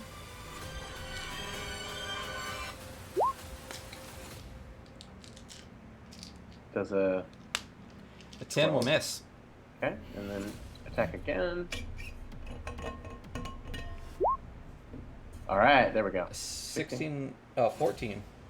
Well, it's because but it's -2 on their AC because I flanked the storm. Oh, you moved. I see that. So sure, yeah. Okay, and then so it's half of that damage, and here's my radiant damage. So it's like 5 and 8, 13 points. And then I'm going to get back into the right position by finishing my movement there. Nice. Thank you, Andy. Have taken this creature out. Oh, right on. Only died once. There we go. Rim 1 hour in. Right. Thank you, Yeah. sir. Fucking great. This is so good. Okay. All right. So But jump over. Same. you see, as you are looking around the room, a couple of things. You see this colossal angel statue depicting Mother Mercy, a goddess worshipped by the civilization that erected the Tomb of Mercy. She raises a stone trumpet to the sky with her right hand. A stone urn is tucked under her left arm. Its surface embossed with the icon of a sun disk eclipsed by 2 moons.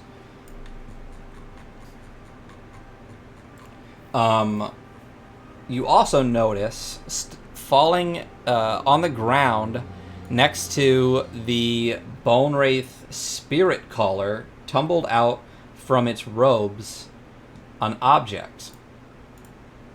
And this is the object that you see. Ooh.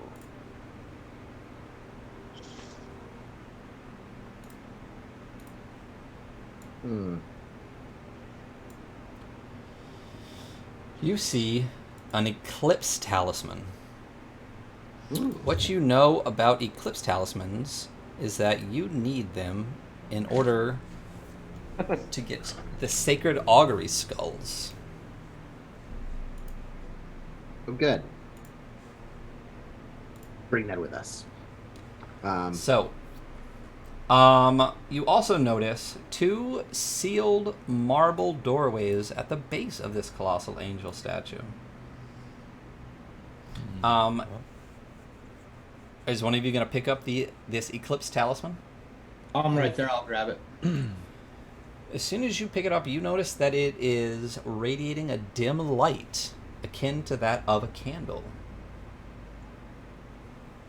Hmm. The talisman is. The talisman is. All right. Interesting. I'm just gonna go check out this door here. Do we as either the cleric or the paladin? Do we know anything about this angel? Yeah. Again, it Besides is a what we statue see. depicting Mother Mercy. Mother Mercy was a goddess worshipped by the civilization that erected the Tomb of Mercy. So it was a goddess worshipped by the Empire of the Bladed Sun. Okay, no big deal. Okay, cool. Yeah.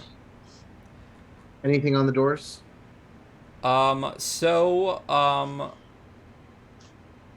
Is everybody gonna go check the doors? Yeah. I'm gonna look inside the skull. Okay. You see the inside of a giant skull. Okay. All right. And then what are you doing? I guess I'll go with. Okay. If nobody's gonna check out the altar, I will check out the altar. Oh Sure. yeah. You look at it, and it looks very altery. Is it defiled? I'm gonna clean it off and then move on. Sure, yeah. I mean, they were worshiping and sacrificing dust goblins to it. So Oh, she just smacks everything off with her mace and then continues Wonderful. off to the door. Okay. So Ashes, as you approach this door, the Eclipse Talisman begins to glow more, and as you reach out, you get the urge to touch the door with it. When you do, the doors split open, allowing you access into the Tomb of Mercy. Thunder rumbles in the distance, and the monstrous stone doors grind open, sending splintered goblin bones and rivulets of acid tumbling down the walls of the crater. Like mouths, the doors swallow the light, revealing a pair of curved passageways inlaid with the sacred glyphs of an extinct civilization. Cloying mist, the color and odor of spoiled meat wafts from the passageways, obscuring vision further into the tomb. So, the other side doesn't open. it opens to the side that was touched with the talisman. Yeah. As you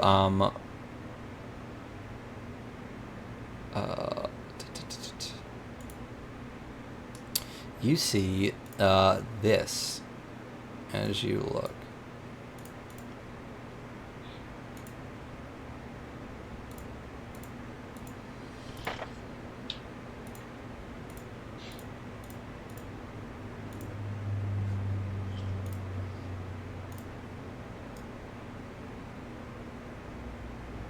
Can you explain what was in the left and right hands of this angel again for me? The right hand holds a trumpet, and the left hand holds an urn.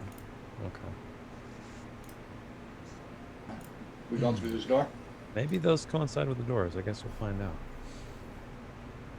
Going in. Yep, I'm following.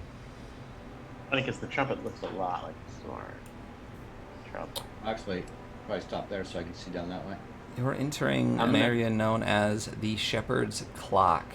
Dozens of skeletons lie huddled in each other's arms in an alcove. That alcove All right. is right here. There's a Cracksworth. Yeah, I see it. The dozens of skeletons lie in each other's arms in this alcove, their moldering bones draped in shredded cloaks and tarnished talismans. An iron obelisk rises from the tangle of skeletons, a rusted armillary clock riveted into its face. The hiss and pop of eldritch titan bile can be heard through a fissure in the eastern wall. Right here. So what you're seeing right here is an armillary clock. An armillary clock, I'm sure you've seen them before, is basically it's a giant structure with arms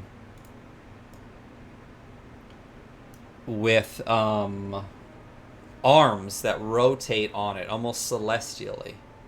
Kind of what you find in like a rich guy's library. So, the armillary clock has two iron hands, each ending on a crescent moon. At the center of the clock is a sun disk, and at the top of the clock is a planet bearing the distinct topography of Midgard. The mechanism of the armillary clock prevents you from moving it as you look over it, unless you want to try to force it. You do notice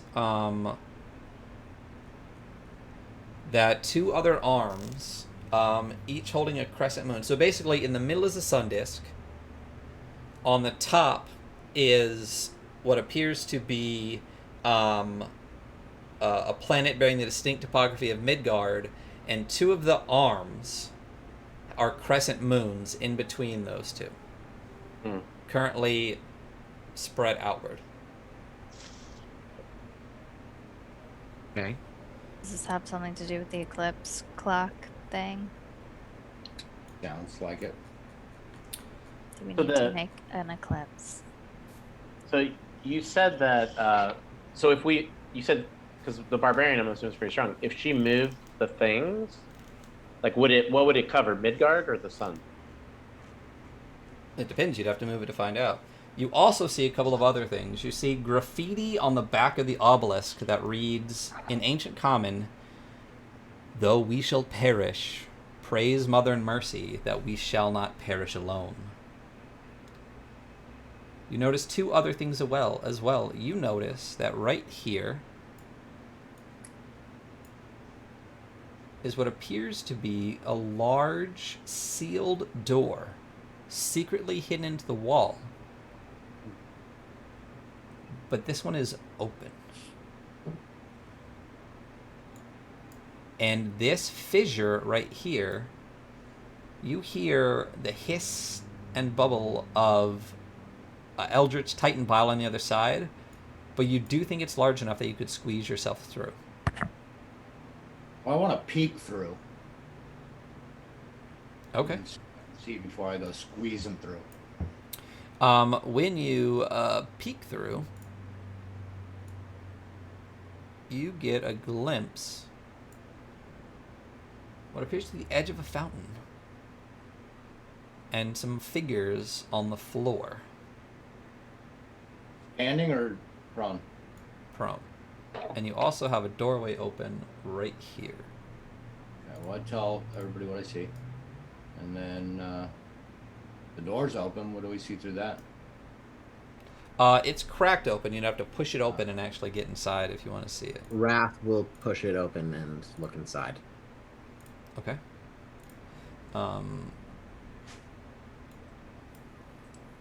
As you do, this is what you see inside.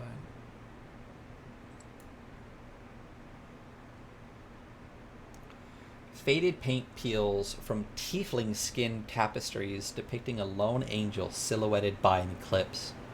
The winged woman holds up a single resolute hand as if to turn away the looming eclipse. An iron gear the size of a water wheel collects cobwebs at the head of the vault, its surface marred with bloody handprints. Looks like it's supposed to be moving to do something, or it's... We'll keep that in mind and possibly come back here later. Is there any mechanisms that we can move or slide out of place to make it move? It looks like you could attempt to rotate the gear. This giant water wheel sized gear. Best leave it alone for now and remember that it's there. Can you tell me about the you said there was something like in there besides the statue? There are tapestries Okay. made from tiefling skin depicting a lone angel silhouetted by an eclipse. Oh. And She's it looks holding just like up a hand as if to turn away the looming eclipse. Turn away the eclipse? Yeah, as in the eclipse is coming and she's like attempting to stop it. Okay. Let's move on. Yeah, let's move. A lot of repetitive imagery here. A lot of eclipses. Yeah. It looks like there's a rave behind Eric currently. Wrath is going to actually start sliding through this crack. Wow. Okay. Crack. To cracks first. Alright. I guess Judgment's gonna put that little reaction bonus on you. I want to peek around this corner while they're doing that. Which corner are you Right. peeking around? The one where I'm standing. Oh, sure.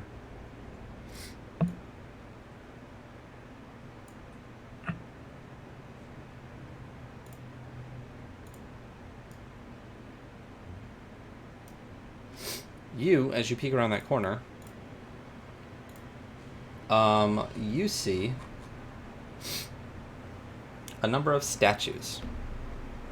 I'll get into a bigger description of that as the party heads that direction, unless you guys want to split the party right now. No. I'll walk over with I'm just looking. Okay. him. Creaking, peeking. All right. As you look in this area, you see hissing droplets of eldritch titan bile dripping from the vaulted ceiling onto piles of offerings laid at the feet of 4 hooded statues. Though their eyes are covered, each statue leers down from a raised alcove upon the offerings, long expired lanterns clutched in their right hands, shepherd crooks in their left. A cobbled path of sun disc-shaped coins winds towards a double door strangled by roots. Right here. Now you guys. But Ash just has the thing, right? The door talisman. Yeah. Yeah. What you guys see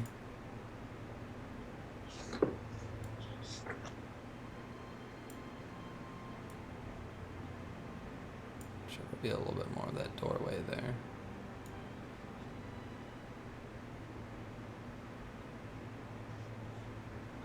This is what you see, and I'll move everything over for you.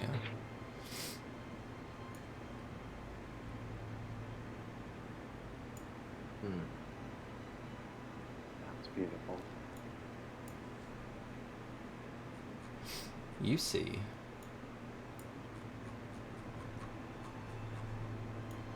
a fountain the size of one you'd find in a city square dominates this dome chamber.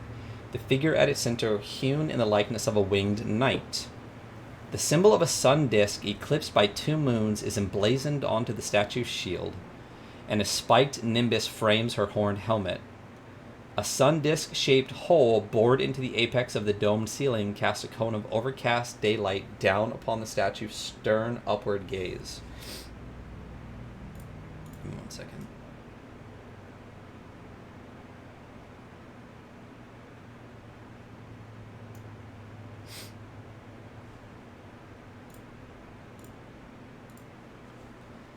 Dozens of charred and twisted corpses ring the fountain, most lying half submerged in pools of hissing slime that have collected in the sunken recesses of the uneven stone floor. So you notice Eldritch Titan bile deeply across the floor right here, preventing your forward movement.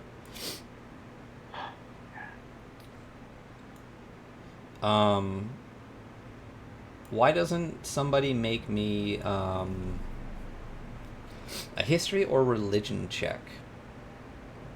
I have pretty good religion, I think. Oh no, like 3. I'll do Maybe it. must have better. Okay.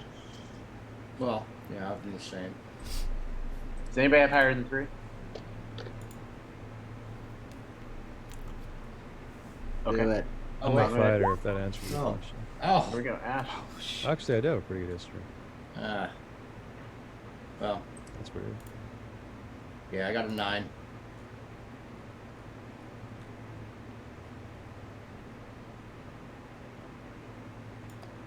Okay. Okay. I'll let somebody else attempt a roll if they feel like they have. Yeah, let's go for it. Religion. Well, I have the same. Do you want me to do something? I'll do history just so it's different than this. Sure. Wow. Wow. Okay. Dude. All Roll right, 20 is I'm punishing gonna do me. it. Oh, what? Yep. They've spoken. The dice have spoken. Sometimes you fucking just ain't awesome. gonna get it.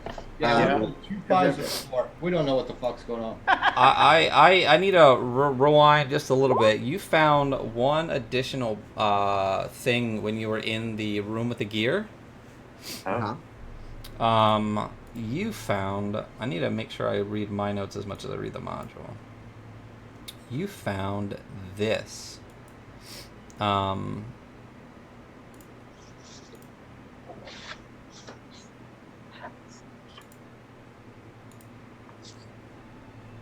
Oh. That's awesome. Yeah, that's cool. Is that like wedged in the gear in the cogs? You find it not wedged in the cogs, but you find it. Are we allowed to read the verbiage below it, Brian?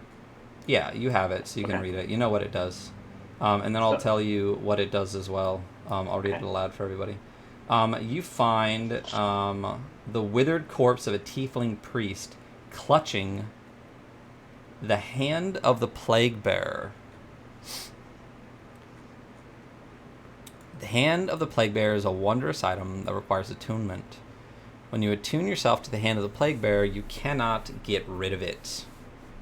On your turn, as a bonus action, you may reach out and touch an adjacent ally with the hand. If you do, name one curse, disease, or condition affecting that ally and make a DC 10 Charisma saving throw. On a success, one finger of the hand absorbs the curse, disease, or condition, curing that ally. Write the name of the absorbed affliction down. On a failure, the hand still absorbs the curse, disease, or condition as above. However, the hand animates immediately afterward and strangles you for 1 round, inflicting damage. And inflicting any afflictions upon you it has already absorbed. You suffer each affliction borne by it until you finish a short rest. When the hand has absorbed 5 afflictions, it withers away to dried maggots, but not before it chokes you and inflicts all 5 afflictions in the charisma saving throw, if the charisma saving throw has failed. So basically, you attune to this hand, and with it, you can roll a check to cure somebody of a disease, curse, or affliction. But if you fail the check, you get all of those diseases, curses, and afflictions imbued onto you. So Ryan, if I'm doing my math right though, because I've got the +7 plus the 4 for spare the righteous plus 11. I don't think judgment could fail with this. Why do you have a +4? Because so it's a +4 plus proficiency as a paladin, +7, right, and then +4 more on top of that. So it's like a total of like +11 Uh-huh. on her save. So it's with a DC 10, she can't. It's kind of like Jason's rogue in our other game. I don't Yeah, think- but you can still critically fail even with a with 1. your... Yeah. Yeah, so you still have With to a roll 1. the checks. That Yeah, would and be you have a to great attune item to for it. you. Yeah, and I you have to think so. attune to it, which means you take a short rest. Okay, so I'll pocket it and then I'll tune to it after a short rest. Wrath Alright. is going to go take a look at these bars down here, given that nobody can seem to put it in their mind what. Well, before going on? you make your way down there, you notice a couple other things.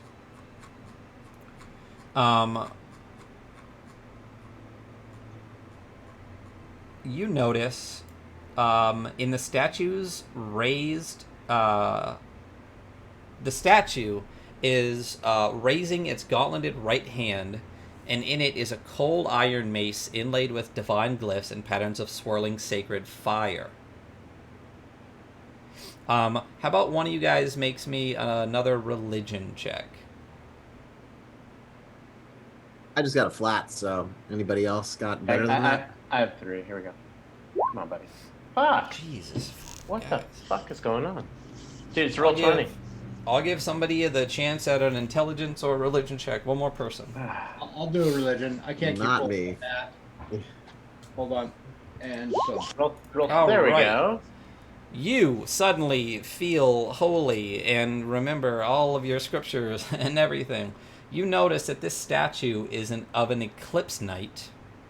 And you notice what is in its hands is not a carving, it is an actual mace. And it is the fire mace of judgment. Ooh.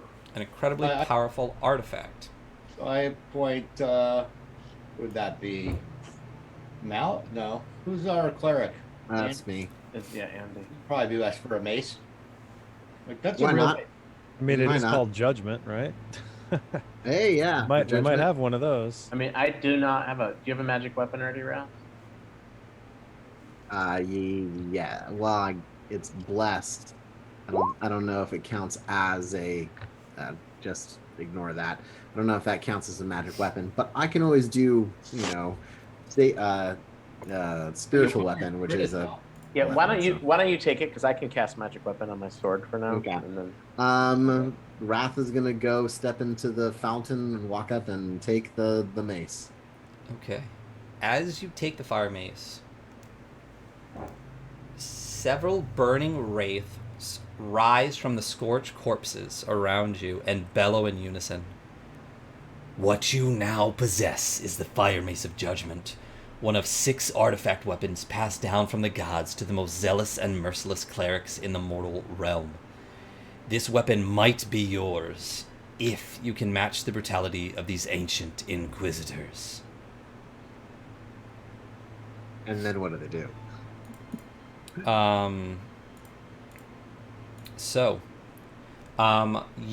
Let's start with Wrath. You're first. Next up in the initiative order, the wraiths, after they speak, one of them floats towards each of you. Roll me a d6, Wrath. Just straight D6, huh? Yep. 4. The one that approaches you appears to be a paladin, and it asks you, "Thousands heed my word as holy writ. How would you defeat me?" Thousands heed my word as holy writ. How would you defeat me? Says this fiery wraith standing in front of you. By proving to those thousands your words are the words of a heretic. Okay. So, I want you to write down, either in your token on a piece of paper, demagoguery. Demagoguery. Okay. Yeah. Write it in my notes. Ashes. Roll me a d6.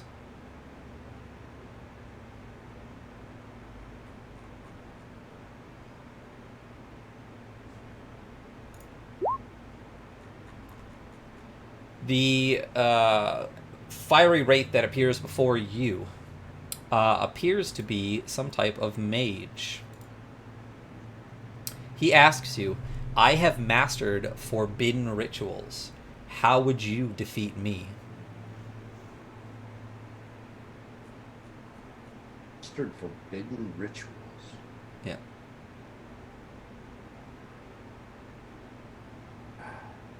Just 1 or 2 lines. Just how would you go about defeating a mage who has mastered forbidden rituals? I would destroy your ritual focus.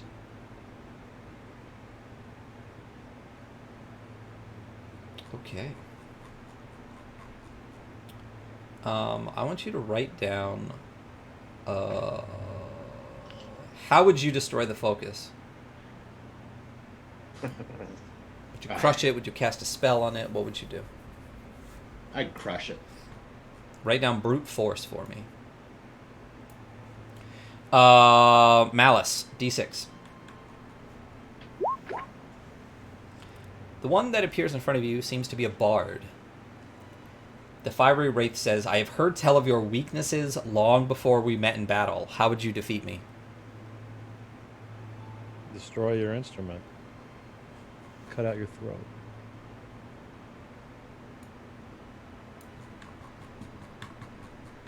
It's like Animal House. Bluto. Yeah.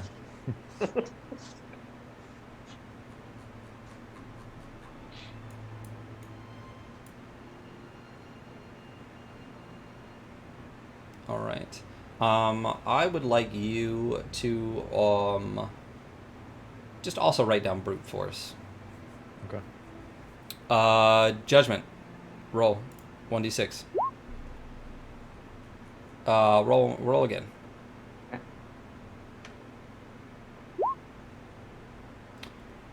The wraith that stands in front of you appears to be assassin. He says, "I make no sound and leave no trace. How would you defeat me?" I enforce the edicts of my goddess. I would bring down divine judgment from above and smite you. Okay. You write down.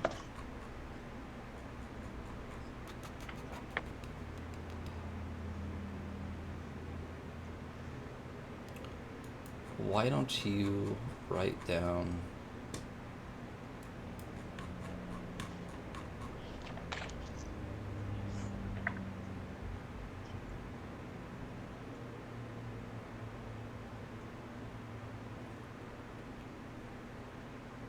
Why don't you write down protection?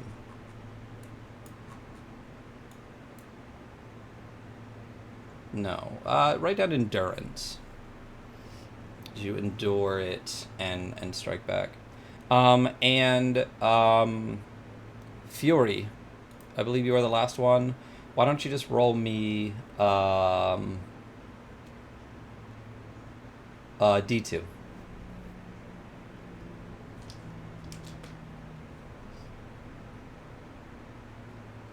What is it? R or Slash R. roll 1d2. 2. The one that stands before you appears to be a druid, and he says, I command the forces of nature itself. How would you defeat me?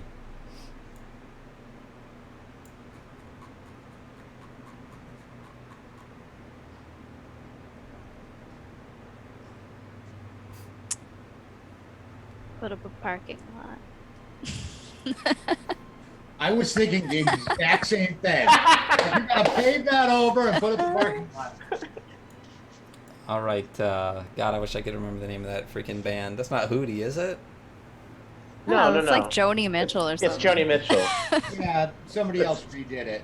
Or Hootie. Pave Paradise and put Counting- up a parking lot? Counting Counting Crows also. Counting Crows, that's what it They is. remade it. They remade it. Yeah. I'm going to call that cunning. So write down cunning. So what you all just received are fire mace edicts. Wrath, you have this fire mace. Okay? All right. Each of you has an edict. If during combat, one of you, here, let me actually just give you the fire mace real quick.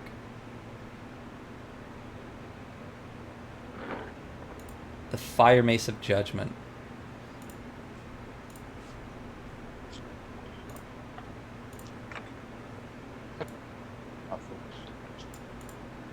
This is what you have. That's sweet. When you roll initiative, remove all flame notations from the Fire Mace of Judgment. The first time in each encounter any character completes a Fire Mace edict, put a flame notation on the Fire Mace. Basically, I will tell you the edicts that you have, and by that I mean if you accomplish what the Fire Wraith is asking you to accomplish, you will strengthen the Fire Mace of Judgment. Once per battle as a bonus action, you may shout a hymn of retribution and ignite the Fire Mace. Remove all flame notations from the Fire Mace. The next time you hit a monster during this battle with a melee attack using the Fire Mace, you deal 2d8 plus 1 extra fire damage for each flame notation removed. If the monster is a demon or undead, it must also make a DC 15 Wisdom saving throw or be frightened until the end of your next turn. So,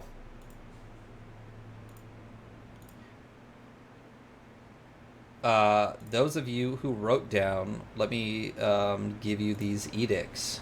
Those of you who wrote down brute force, if you deal 25 damage to a single monster in a single turn, you will give the Fire Mace a flame notation. Cunning, if you make a successful a strength or dexterity check in combat, you will complete your edict and give the Fire Mace a flame notation. Demagoguery. If you make a successful charisma check during combat, you will get a flame notation. Protection, I gave that to somebody? No, you gave me endurance. You switched it. Endurance, yes. If you make a successful saving throw, you will give the Fire Mace a flame notation. Is that everybody?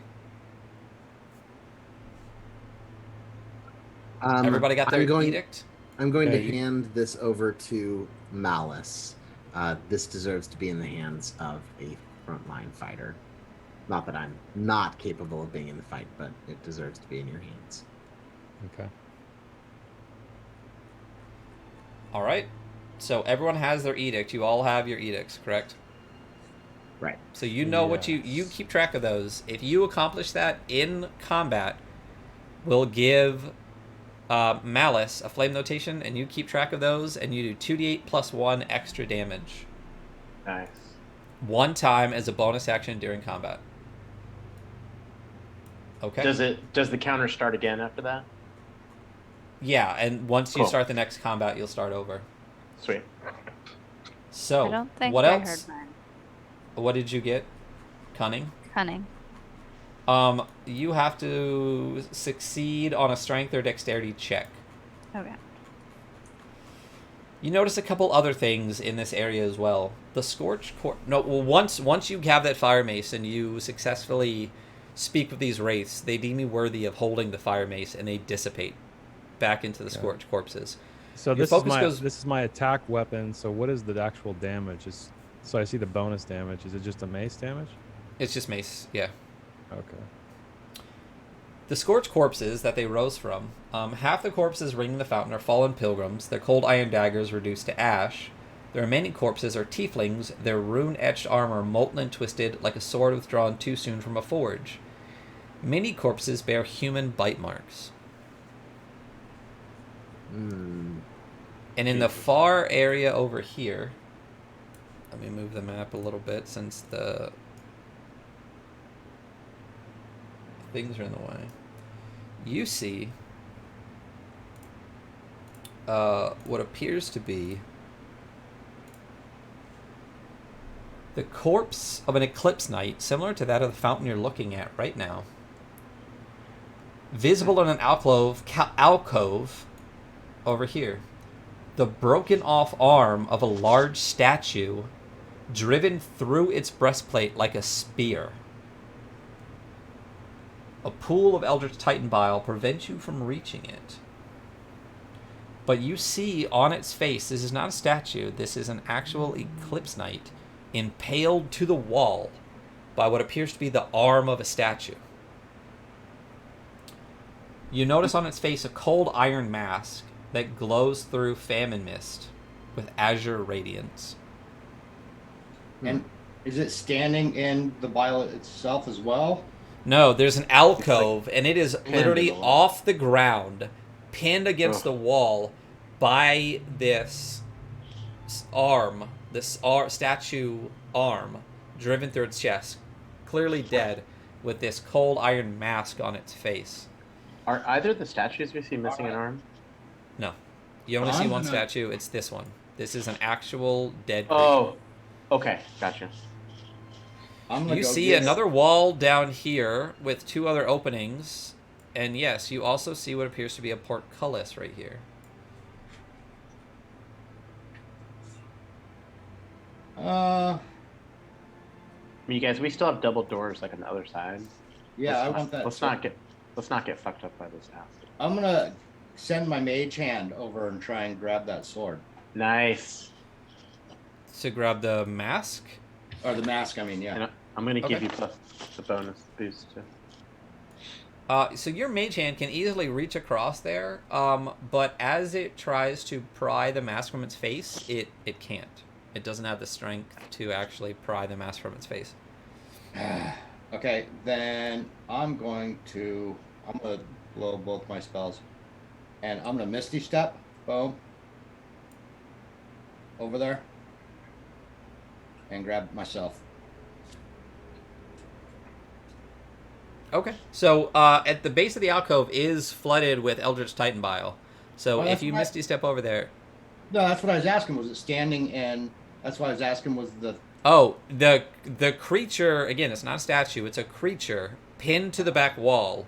The alcove itself is flooded with Eldritch Titan bile beneath it. Eldritch Titan Gotcha. bile is actually pouring out of this creature. Okay. That's what I was asking when I asked Oh. if it was in the alcove. Yeah, no, Is I'm it- sorry. Yeah. Okay, never mind then. Okay. So, you see a portcullis down here Beyond which, So I need that talisman ashes. I'll go look through the portcullis. okay. When you look through the portcullis, you are only able to see slightly ahead of you, and you see what appears to be some eldritch titan bile and a couple of columns. How old does the portcullis look like? Does it look flimsy? Like barbarian It proof? does not at all look flimsy at all. Okay. And the talisman's not doing anything to it? The talisman is not doing anything to it. Shit. All right. Well, do you guys want to make your way back over to those doors, or what do we want to do? Real quick, as you come back, Wrath is standing there tying the end of a rope into like a lashing knot, and he says, or she says, could your hand attach this to the arm spear over there, and let's see if we can pull that creature out of the wall. All right. I think first, because I don't know how dexterous the hand is, that maybe we make a slip knot so it can just set it on it. We pull, it tightens. Yeah, a lash knot, you'd basically Yeah. be able to put it on there, and then as soon as we start pulling it grasps Yeah. the, Yeah. and then Judgment, Malice, and Fury can lend their strength to that. So it's Yo. 50 feet of hemp rope. We'd need to get out of the way. Yep, I will do so. Okay, so as you drag the rope across with your mage hand and try to loop it around the arm sticking out, the arm seems to be at an angle and broken off in such a way that there is no real purchase. So as you try to tie the rope around it, it just continuously slips off the end into the Eldritch Titan Bile. Eventually, the rope itself burns in the acid, and you lose 25 feet of your rope.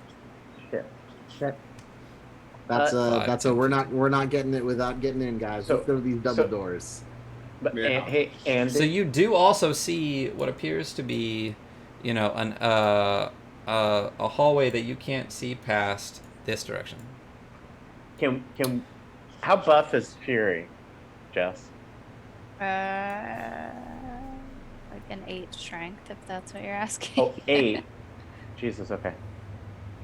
You're at 2.5 hours, Eight? guys. I just want you to Well, know. oh wait, that's saving throws. Where is it? Oh, yeah. Let's just. Vamos, let's go look at these doors. So you have a couple of other options. There is the hallway that you were previously in, and there is also that other door The other door, yeah. to the beginning in the Tomb of Mercy. Just to let you know what other things that you have seen. Oh, so Okay. his door opener has more than one use. Okay. Let's. Can you describe this real quick for us one more time, because it wasn't obvious? Are these doors that we can just walk up to and push open? It seems so. Let me put on the music for this room. Yes, there's different music for every room. What you see in this space are hissing droplets of Eldritch Titan bile drip from the vaulted ceiling onto piles of offerings laid at the feet of 4 hooded statues. Though their eyes are covered, each statue leers down from a raised alcove upon the offerings, long expired lanterns clutched in their right hands. The shepherd's crooks in their left. A cobbled path of sun disc-shaped coins winds toward a double iron door strangled with roots. Why don't you roll me history or religion? It's not my strong suit. Somebody can roll. I'll go religion, even though Roll20 has been very unkind today. Come on, Roll20, you motherfucker. All right. Oh, crit, baby. Had to call Both it of you immediately recognize these statues as the statues of the Daughters of the Eclipse, 4 priestesses of great renown who shepherded the fearful people of the Empire of the Bladed Sun into the sacred vessels.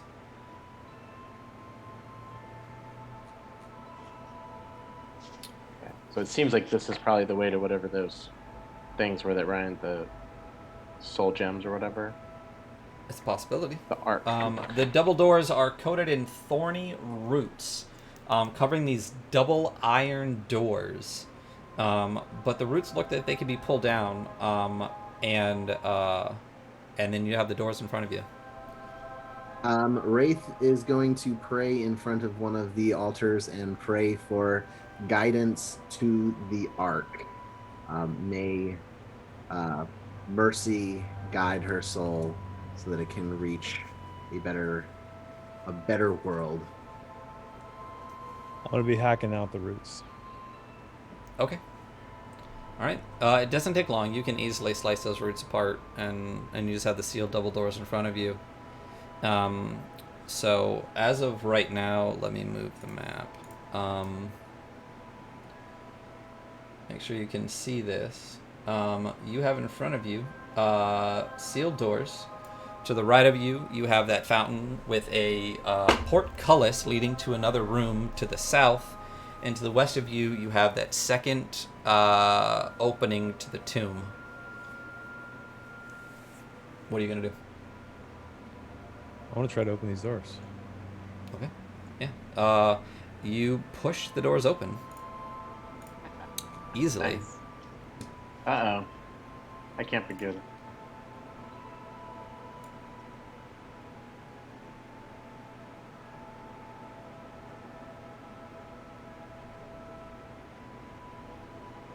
Sursa says, imagine the Dark Souls door opening animation. Nice. Yeah, that's kind of what I got the feeling was going to be in here, because Ryan was like, basically, hey guys, there's a bunch of different ways you could go. You could go this way instead of going through there. So. Uh-oh.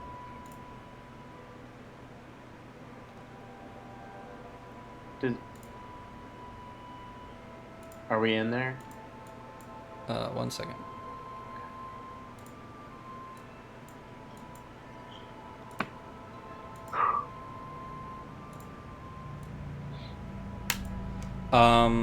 Yeah, if you'd like to go in there, you can go in there. I'll follow you, Andrew. Just to give you protection. Yeah, this is going to be awesome. Moss-covered skeletons in hooded robes sway from gibbets of swollen oak. The groaning of frayed nooses reverberating through this otherwise silent temple. Dead trees burst from the broken stone floor like arms from a grave, their gnarled limbs obscuring a crumbling pavilion in the center of the temple. A standing colossus looms beyond the pavilion, its chest inlaid with skull-shaped indentations.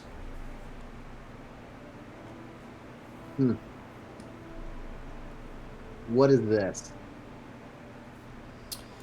You see a crumbling pavilion. A pavilion inside of which, as you get closer, you see a moss-covered statue of an armored angel with long flowing hair and pupils carved in the likeness of an eclipse. Is that the first thing that we've seen that is eclipsed? Like since we've entered the tomb? Because like everything else was like separated, right? No, the symbol of an eclipse is like everywhere. Oh. Like literally, like I think almost 80% of this thing is called eclipse, like eclipse nights and eclipsis, and you literally have an eclipse talisman with an eclipse on it. Very eclipse centric in this space, really. Are these doors right here? There are in fact doors there. Wrath will push them open. Okay. Ashes maybe go by that statue, though. That's weird that it had like. Maybe the statue's a door over something.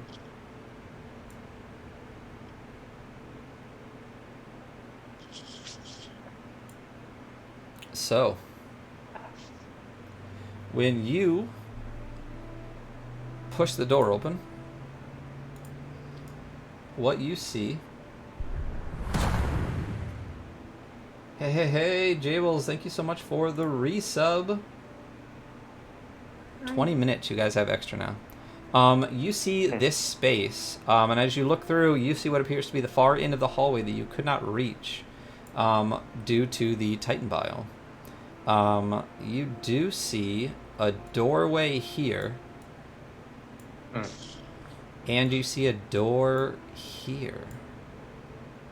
Is there a way for us to get across that door without getting in the bile? To this If one I wanted here? To go right, if I wanted to go right here. Yeah, you could absolutely look at that if you'd like. Shall we? Protecting you, buddy. Let's do it. I need a moment. If somebody else wants to kind of take the lead, I'll be listening on the phone. So before, I just want to make sure you know what was in that other space before you cruise through. You get the sense that that thing you saw from a distance was most likely the Arc Colossus, and in its body are skull-shaped indentations that you saw from a distance. The thing where we saw the eclipses, is it this thing, or is it No, this this thing? is the Or is Arc it this Colossus. Yeah, this is Okay. the arc here. Yeah, this is the Arc Colossus, and then there's a crumbling pavilion with an incredibly lifelike angel statue inside. If you want to explore it further, you can, or you can continue to move on. And how many indentations are in it? If you want to get close enough to explore it, you absolutely can. Sure. I would like to, I'm already in it. and that'll give us time to get Andy back. So judgment is gonna, because that's so weird. Like all the other statues were kind of had stuff in their hands, but this one was like in the face.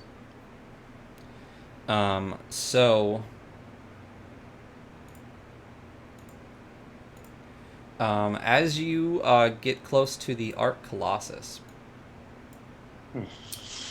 you find what you believe to be the third and only remaining Arc Colossus. And it is wrought from blessed rune-scribed stone and stands 5 times the height of a man. A solid 5 metric dudes. Dozens of skull-shaped indentations are hewn into the body of the Colossus, all but 3 of which are filled with blasted, cracked, and scorched demi-liches. You said there were skeletons where? What are these statues here? You see all around you these gibbets. Okay. They're like hanging. If there are 3 skeletons, I'm going to take 3 skulls and try to put them in this thing. Nice. Yeah, sure. You could pop the skull off, and when you get close, you realize it's not even close to the same size.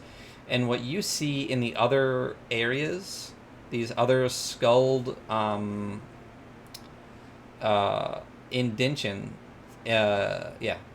indentations. There we go. All but those 3 are filled with blasted, cracked, and scorched demi-liches. I Oh, don't know what that means. What do you mean? You know what a demi-lich is? It's like a skull with crystal eyes. It has a... Yeah, I didn't know. Okay. So, so it seems like there's 3 slots though. Like we have to find 3 more of those. Because you said that in the beginning, you said the demi-liches were where the soul gems were.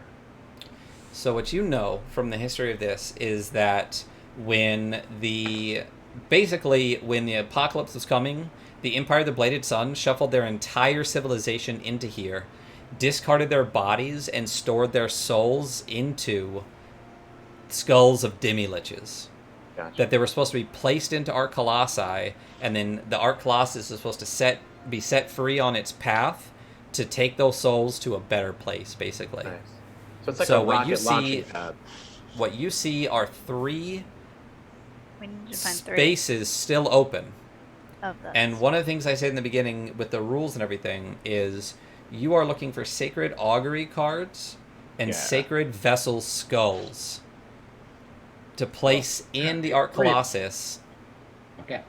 to set it Maybe we free. go check out this other room down here. Yeah. And before we leave, can Judgment just check that the head? Yeah, I was gonna say the same thing. That statue over there. There's something's weird about it. Yeah, you guys can roll me investigation checks if you want to check out the Arc Colossus or whatever. Like definitely feel free to investigate. It might be you, Eric. I don't. think My so. investigation ain't that great, but I'm rolling it anyways. Let's do There, it, baby. 5. Are you investigating the Arc Colossus, or are you investigating? Oh, well, it doesn't fucking matter. You see nothing. Yeah, I was looking at a tree. Gotcha. Good tree. Damn it. Oh, I'm sorry. Okay. All right. Would anyone else like to investigate? Yeah, I would for sure. If you let me. That's great. What are you looking at?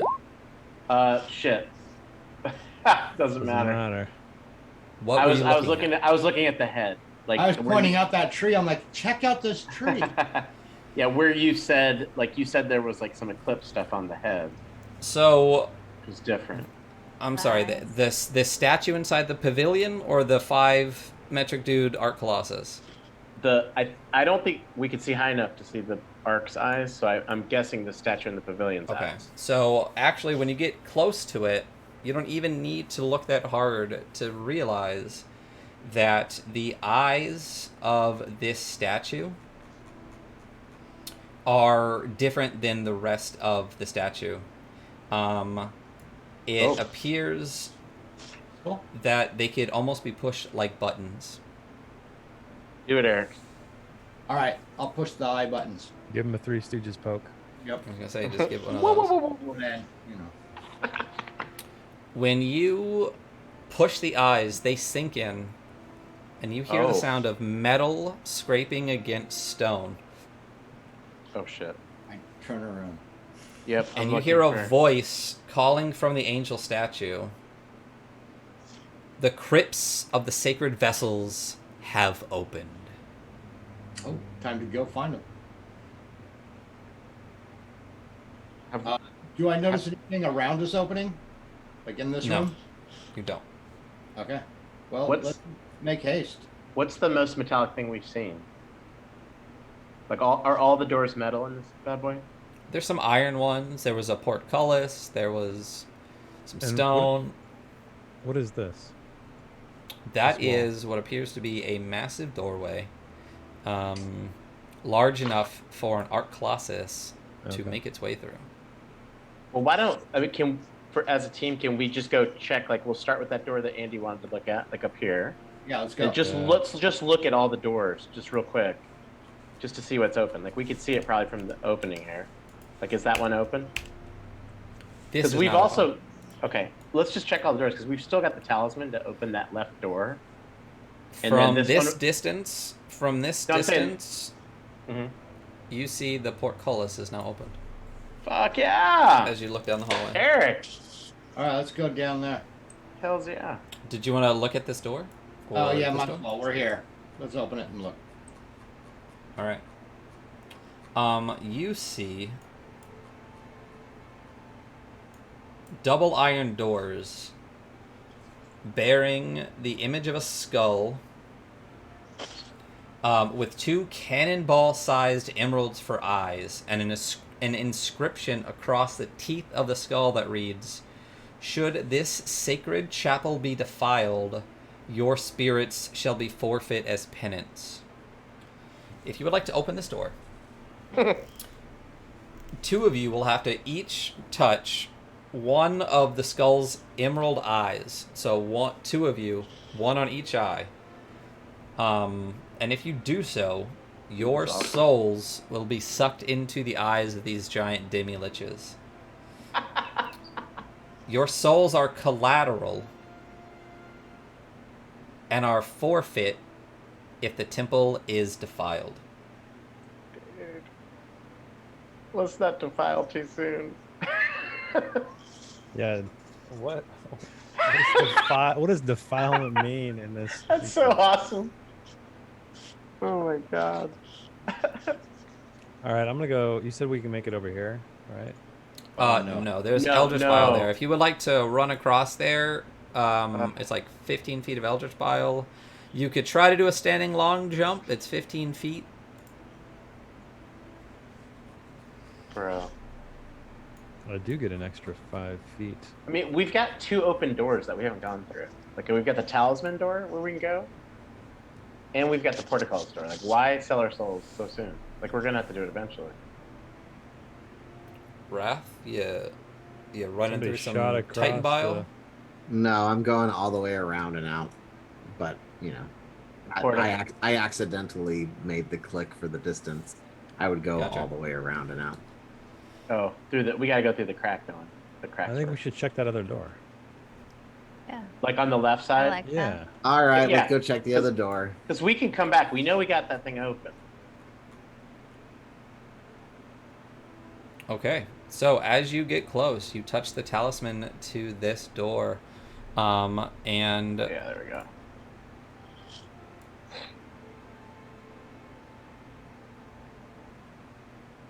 I mean, this door's not asking for our soul. not right now, Snack not rats? currently, not that you're aware of. So give Yeah. me 1 second before you guys get too deep. You get. There's a teaching video about the power of yet. Right.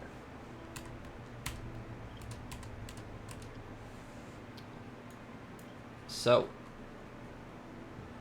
melted vigil candles and finger-length nails litter the floor of this crumbling shrine.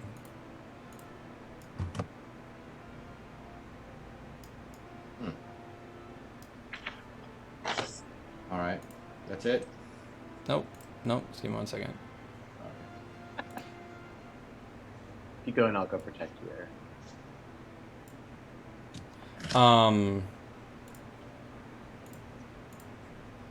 Too many windows. A pile of swollen wooden masks lies heaped in the center of the shrine, with an urn filled with nails standing nearby. Hundreds of masks have been nailed to the walls, each with a name scrawled across its forehead. The stench of burning crops and the sound of faint weeping lingers in the fetid air. So basically, there's just a bunch of masks on the walls with names on them, and then you said a pile of masks. Yeah, there's a too? pile of swollen wooden masks lying on the ground right here. Okay.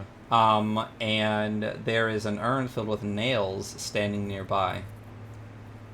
I want to As go. Oh, go ahead. Sorry. As you begin to investigate the masks, you are suddenly reminded of someone you lost before the journey into the Wasted West to find the Tomb of Mercy, as well as what claimed the life of that loved one, either pestilence, famine, or war. Each of you feels a gentle urge to inscribe the name of the loved one upon a blank mask and nail it to the wall. A gentle urge, you're not compelled to do so, but I do it. it is still there. I totally do it. Okay. Wrath follows suit as well. Yeah. Why not? Yeah. Come on. This So is, each of you this is picks Circe's. up- What could go wrong? Each of you- Before you let that, I was going to do my own name in and nail it to a wall. I do love the rave that we're getting from Eric a lot. Oh yeah. S- So, each of you, feeling this gentle urge, picks it up, writes the name of a loved one on the wall, takes a nail, and hammers it into the wall. After you all do, and you step back to look at the wall, each of the hundreds of masks nailed to the wall begin to sing a mournful hymn. Oh. You can all pray for one of the following: light, warmth, or iron. You have 1 minute to tell me which one, and you can talk amongst yourselves to decide which one you pray for. As a group, Oh, we as a get group, we one, get or one individually. As a group, Iron sound. Oh, You as a said- group. Light, warm, iron. or Iron. iron. Okay. I felt warmth. I don't know why. I have the same inkling as well, and I'm not sure I can tell you why.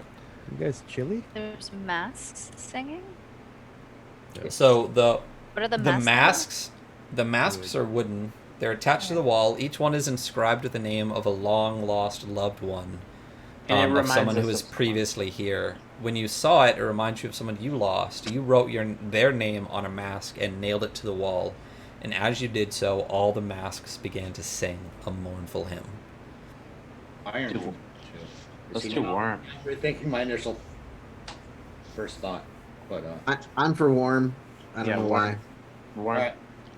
Why We're not? gonna- Well, it looks like we're gonna go with warm. Okay. You pray for warmth, and you are gifted with warmth. Mother Mercy kindles the courage of you, her children, in the face of death's frigid grasp. Your spirit cannot be claimed by the cursed sword Cadavagashorum. Cadavagohorsum. Bless you. Yeah. Can I search these walls for a hidden door or anything? You absolutely can search the walls for a hidden door. What would you like? Investigation? Investigation, yeah. Yeah, as you search, you do find what appears to be the crack of a door, extremely similar to the opposite one on the other side. Oh, nice. All right. I make a crack's worth and begin to push it open. It does not move. I'll try holding Talisman, yeah. the talisman. It does not do anything. Interesting. You get the sense that there is something else that needs to be done in order for it to open. All right. There are some mechanical things back where we were before. Oh, dude, yeah, Jess, there was the. There was a clock thing and like some cogs. Yeah. I feel like we need to turn some things, maybe. You guys want to Tape go room check out? style. Yeah, Check let's do that the out, protocol. or- Let's do the protocols first, though, since we know that it's going somewhere. All right. Yeah, Wrath heads over to the portcullis. wasn't that your thing, Raph? And then we'll do Jess's thing after that. Okay. like that. Give me 1 second.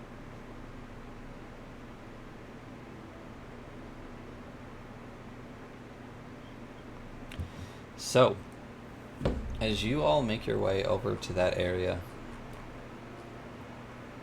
you see a number of things.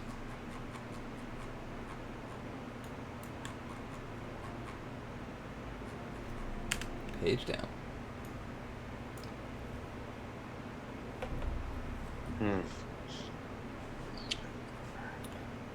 This is what you see when you look inside.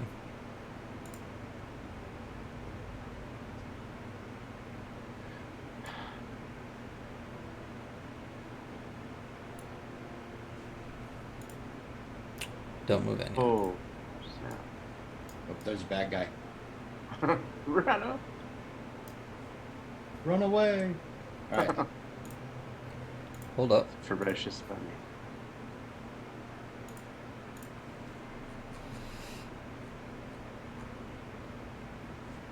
Hundreds of sun disk-shaped compartments line the walls of this moss-choked catacomb, each overflowing with piles of salt and tarnished wedding bands that glow with dim candlelight. Cold iron sarcophagi lie in alcoves ringing the catacomb, their lids covered with cracked skull tubes. An idol hewn in the likeness of a four-armed angel kneels in the center of the catacomb, his hands thrusting a two-headed Pegasus skeleton toward a sun disk-shaped aperture in the ceiling. As soon as you enter this room, a possessed Eclipse Knight Blade of Drought rises from this sarcophagi and lumbers forth, preparing to attack. And that's where we're going to take our first break for the evening. We are at 2 hours and 4 minutes. You'll come back to 2 hours and 4 minutes. Everyone get your last giveaways in. Let's do the giveaway when we come back. How about that? So we are going to take a 10 plus minute break here. Stick around, stick with us, and we will be back shortly. Thank you.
Hello and welcome back to the Adventure Archive. We are running Tomb of Mercy, a death trap, deadly, dark fantasy adventure written by Circe Victory. If we can get an exclamation point Circe in check. In chat, so far the players have battled Conjoined Bone Wraith, Spirit Caller, made their way across Eldritch Titan Bile, battled a Living Cloud Kill Tornado, spoke with Flame Wraiths, received a Fire Mace, pushed in some Angel Eye statues, opened a portcullis, and are currently in this room surrounded by our sarcophagi with a possessed Eclipse Knight of Drought stepping out a sarcophagus to attack. A couple of things we're going to do first before we get too deep into this. It is the first giveaway time. So you got about 3 seconds before I close the current giveaway to do exclamation point giveaway so that you can win a sweet Adventure Archive baseball t-shirt. As soon as I get to that window, I will close the entries. People have a very good chance. There's not a whole lot of entries. Thank you, Omega, for going for that giveaway. I'll give you guys a couple more seconds. We will end that and start our second giveaway, which I will tell you about in just a moment. And don't forget the channel point giveaway. We're at 64%. So we're going to need a lot of people to give their channel points to the community goal in order to, right now, make Matt run a one-shot. So, Drow just entered too. Last couple chances. Here we go. I am going to close the entries and pick a winner right now. All right. And the winner is Omega. Slid in there right at the very end for to get in for the giveaway. You, my friend, have won a Adventure Archive baseball tee. If you click that link in chat, it will take you to a window where you can put in your size and address and everything just between you and Streamlabs. It doesn't go to me. So thank you so much for being here. Thanks for being a sub. And make sure you click that link and get that t-shirt. Let me sign up or get started on the next giveaway, which is going to be one of these Circe t-shirts. And then Circe will also be giving a gift certificate to buy Tomb of Mercy, the physical and PDF from the Kobold Press store. So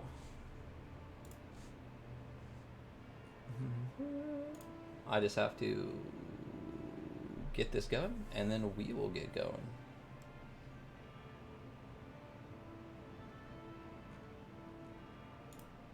Congratulations, and thank you. Woo! Yeah, absolutely. All right, the giveaway for the Circe Victory shirt is open. It's open to everybody. Make sure you hit exclamation point giveaway. You'll win one of these sweet shirts. I don't know why I closed my door again, so it's starting to be hot in here again because I'm a dumbass.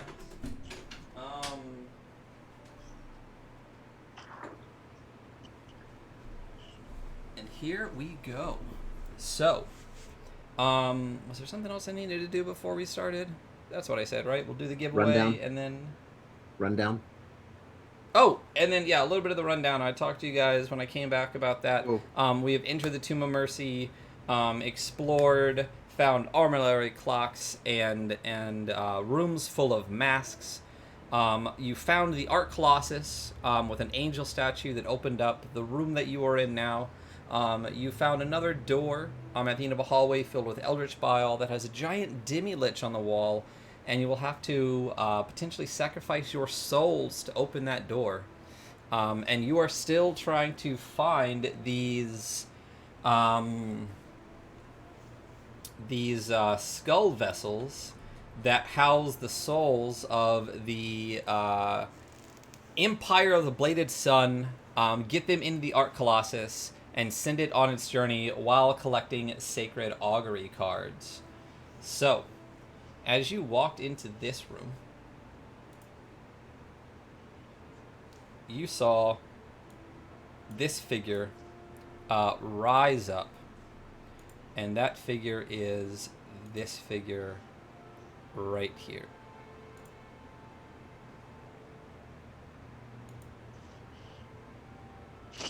Good to see you, Drow. Yeah. Ooh. This is the figure that you see.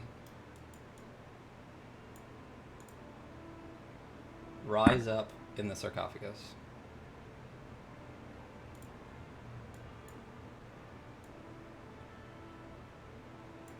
So, as they stand forward, I will give you the description of the room one more time, and then we will reset the clock to 2 hours and 4 minutes.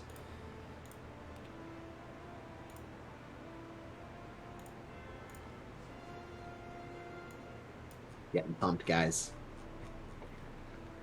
Those mace Hundreds of edicts going. sun disc-shaped compartments line the walls of this moss-choked catacomb, each overflowing with piles of salt and tarnished wedding bands that glow with dim candlelight. Cold iron sarcophagi lie in alcoves ringing the catacomb, their lids covered with cracked scroll tubes. An idol hewn in the likeness of a four-armed angel, this person right here, kneels in the center of the catacomb, his hands thrusting a two-headed Pegasus skeleton toward a sun disk-shaped aperture in the ceiling. What is stepped out is a possessed Eclipse Knight of Drought, rising from the southernmost sarcophagus. So, go back to the top of initiative order. What is this thing really quick? Did you describe Oh, that? you'll have to go investigate and find out. Okay. Add to turn. Let me roll its initiative, get the timer going, give you guys every little advantage.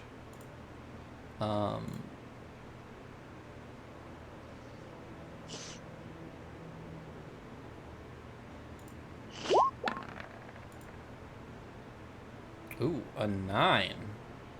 You guys get to all go before the bad guy once again.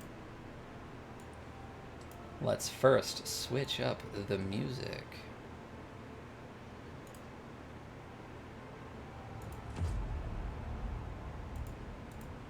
Here we go again.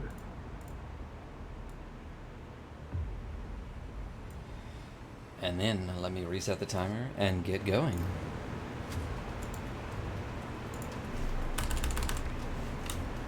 Uh, 124, 15 seconds.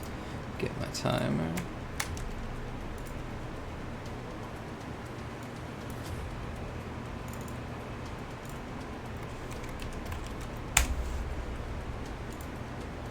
.204 and 12 seconds. So when that clock strikes 2 hours and 4 minutes, Ashes, you are gonna start. Alright, And that means you can start right now. Can What's that? I see him? Absolutely, you can see him. Okay, then he's getting fireball. Okay, you can. Sure. Do you need line of sight for fireball, or do you just need to I asked if I physically? could see him. I mean, you're aware of his presence down there from where you're at right now. You got this column and the statue in the way. I would say no. What about there?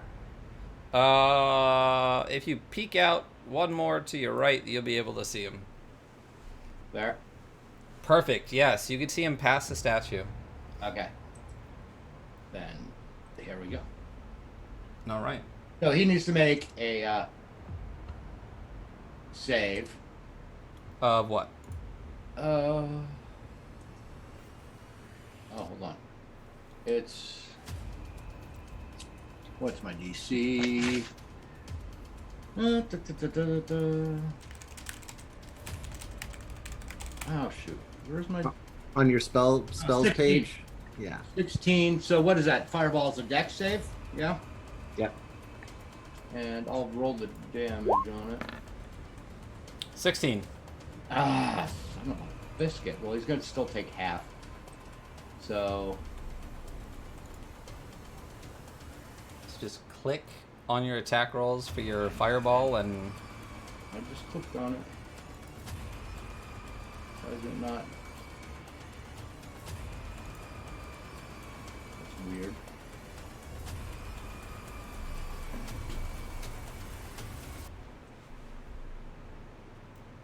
Huh. I don't know why it's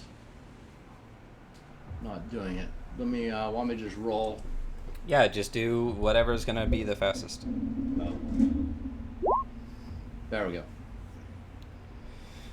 So it takes half of 23 points of damage. Yeah. Okay. 23 points of damage, and it will take half again of that because it seems to be resistant to fire. So half of 23 is 11, half of 11 is 5. It takes 5 points of damage. Jesus. Oh, this mace is going to be useless then. Oh, shit. It's fire damage. Ashes, are you doing anything else?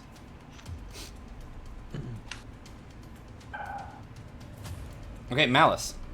I'm moving to this thing and looking at it. Okay. Please be aware also, this is Eldritch Titan Bile here. If you move through it or start your turn in those spaces, you will have to roll and take damage. So you are moving to this thing over here, and you are looking at... Investigating it. Seeing You what are it is. investigating it. Why don't you roll me an investigation? Okay. Well, here's the thing. I'll tell you, it is a cold iron basin engraved with angels carrying a sun disk. The basin is filled with salt-stained red with long-dried blood. I want you to give me a medicine, nature, or survival check to try to determine the kind of blood it is. Okay. They're all... Let's see. Yes! Malice. Nice. 18. You didn't see can't it. quite make out what it is. Ooh. Can't quite make out what it is. Okay. Are you doing anything else? I'll give No, you that's okay. Judgment. What are you doing? So Judgment is going to follow the other frontline fighter. 10, 15, 20, 25. Is going to ready an action if actually I'll get right here. If I'm not sure that I don't hope that thing can't get to me, but I'll ready an action to attack if the creature gets within melee range of me. Okay. Fury, you're up. Hold on a second. You need to do your ascending order because he goes before Yeah. Fury and Wrath. Oh yeah. Oh. Or she yeah. she does. Good You're call, right. Andy. So it is the Possessed Eclipse Blade Knight of Drought's turn.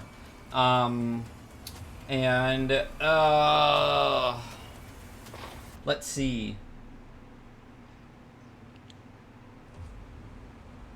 I always messed it up. 20-foot radius is how big? How many of you can I hit with a 20-foot radius? That's 40 feet wide. None of Five, us are 10. within 20. It's- None it's of like- us are within 20 feet of it. It's like the whole Right now. room. So if he drops it on us, it would be like from the statue to the wall behind Ashes. Gotcha. So I can hit literally everybody with it. Definitely Ashes, definitely Malice, definitely Judgment. Although Malice might have cover if you drop like from the statue. I think that one's probably too far for Wrath or Fury. It depends where you place it, where you center it. Okay. Oh yeah, you're all within 35 feet of each other. I'm gonna set it right in the middle. And what the Possessed Eclipse Knight is going to do is call up a drought wildfire pillar from this space here. The Possessed Eclipse Knight ignites the drought dust in the air, creating a pillar of wildfire. I choose a point within 60 feet of myself. I need everybody to make a DC 16 dexterity saving throw, please. And don't forget, Malice, you are at disadvantage. But Malice, you're gonna get a little boost from being close to me. because you're in my aura, so you're going to get a +4 though to both of your rolls. I also get a +2. I have Might of Malice. And So- disadvantage plus all that. So you're it's every single roll, judgment. Is it? So yeah, so it says spare the righteous. When you or a friendly creature within 10 feet of you makes a save, the creatures gain +4 bonus to the saving throw. Okay. So All right. +6. So I got a 16. Okay. Wait. So we're doing it with advantage or disadvantage? That was just Oh, me. he is So I got- disadvantaged because of his mutation with those little beetle wings. Okay. So Fuck. This thing's killing me. Roll so 20. Malice saves. Ashes fails, Wrath fails, Judgment fails, and Fury fails. Everybody fails. The pillar spreads around corners. Jesus.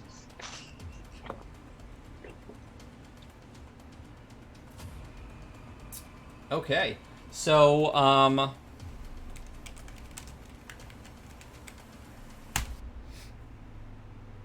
give it time. Give it time to calculate. It's, Oh my God. 69. So, Great Hey. job, Ryan. yeah, can I get a nice in the chat, please? So, a lot of ones That in was there, though, a too. lot of ones. Jeez. A lot of ones, but an equal number of sixes, so it roughly averages out. It says damage is 70 or 20d6. I rolled a 69. So, all of you take 69 points of damage, except for Malice. And Malice, you... What's up? I have resistance to fire damage. So you take 69 divided by 2 is 68, 34 points of damage. Malice, you take 34 points of damage. Wrath, you're dead. Fury, are you still alive? Oh, I'm Um, down. Does that But mean I'm so dead? your hit points are 0. Judgment's hit Yeah, I points mean, are it's 0. negative, yeah. Cool. Right. So all of you that were slain by this attack burst into flame and run in a random direction. 1, 2, 3, 4. Everyone that went down, please roll me 1d4, please. Okay. This is awesome. Especially you are the master. This is 2 combats where I've died in the first move. All right, Wrath, you run east. Fury, you run south. Judgment, you run east. So yeah, you just run Oh, good. So I all don't the move. way down here. You run through Eldritch Titan Bile as you die. So I need you to roll me roll me a D100, and if you get 33 or less, you get a mutation. Oh, thank God. You're good. You're not mutated. Doesn't matter if you take damage. The other thing is, as you burst into flames, you explode into another drought wildfire sphere at the end of your frenzied movement. So, Wrath, as you race this way, you explode. Judgment, you explode. Fury, you explode. Another drought sphere rises up. Can I get dexterity saving throws from Ashes and Malice once again, please? Do they overlap? This is Yeah, crazy. baby. 0. Oh, but Jason- Ashes. All Actually, right. it's a 2. Oh, Jason. Jason, you take 62 points of damage. Oh, Ashes, man. because you're resistant. I have You a question take- real quick, Ryan. Yes. Sorry to muddle this up. So I'm unconscious and dying. I'm not dead though. I mean, So you're not unconscious and dying. You get set aflame by this ability, run in a random direction, and then explode. Does that make I sense? wasn't slain by it though. cool. I was unconscious because it didn't do enough damage to kill me outright.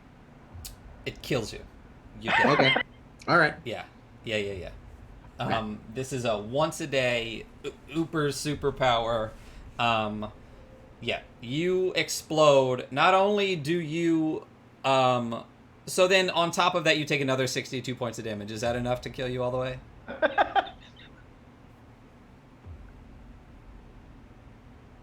Yeah. Andy? Yes. Yeah. Yes. Okay. Yeah. So, if yeah. I explode, I'm assuming I die. If I explode. Yeah.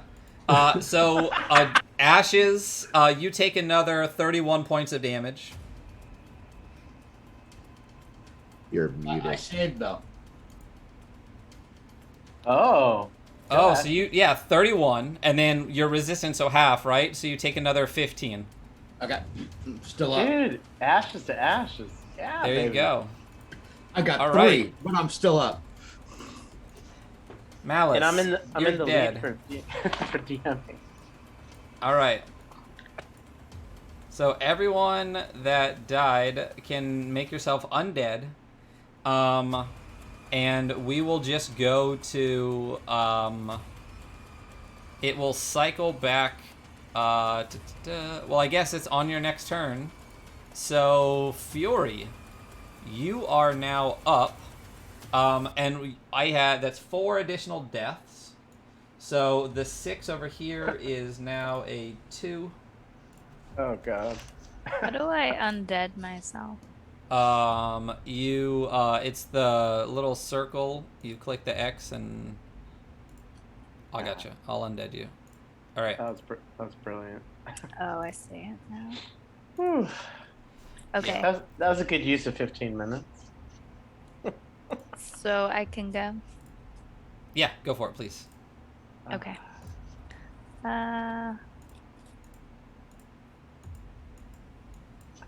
Don't walk through the goo. I know. 5, 10, 15, 20, 25, 30, 35, 40. So we all spawned at this door? This doesn't really do much. You spawn near the closest ally, so I just kind of put you Ah, back okay. at basically at the beginning. If you want to be 5 feet farther forward, it's That's fine. okay. So Fury, what are you doing? Yeah, I guess I'll go like here. Okay, and what are you doing with that? Nothing. There's nothing to do. Okay, Wrath, what are you doing? Wrath is going to move forward, come about right here, and is going to cast Ice Storm. So a hail of rock, ice hard pounds to the ground in a 20-foot radius, 40-foot high cylinder settle on a 1 point in range. Each creature in that cylinder must make a dexterity saving throw. Creature takes 2d8 bludgeoning. So basically, he needs a dexterity saving throw. I'll put that, basically right there to right. It'll go all the way across the room and basically to these like first couple pillars right here. Mhm. And then need a dexterity 16 saving throw, or he's going to He take. roll a 12. Yeah. Okay, awesome. So here's the 2d8 for the bludgeoning damage. Thanks, Storm, Skull. Okay.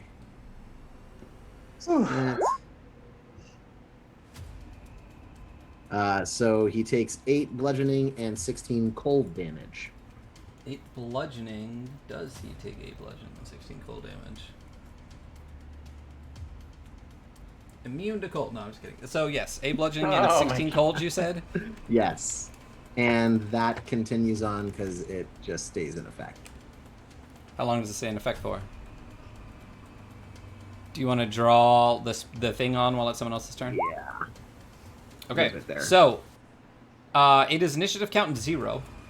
So this angel statue in the middle, holding up the Pegasus, No. is going to rotate in a random direction. Oh no. Just- Oh my god. Same as before, straight 1, 2, 3, 4. It's Okay. gonna kiss you with a rainbow. The Pegasus skeleton, held aloft by the idol, breathes a volley of superheated iron nails at every character in his line of sight. Right now, in the sight line, the thing you can't see on the GM layer, but I can see, is Ashes and Fury. It's going to catch the edge of you. Even though I'm hugging this pillar? So maybe I can display this line up to the token layer or something. Layer. Let's go token layer. Do you see that? Yeah. That's touching it, that. right? 5 feet fat. Yeah. Yeah. So let's move this back down to the GM layer. So I need you two that in my line of sight to roll me a DC 16 Dexterity saving throw, please.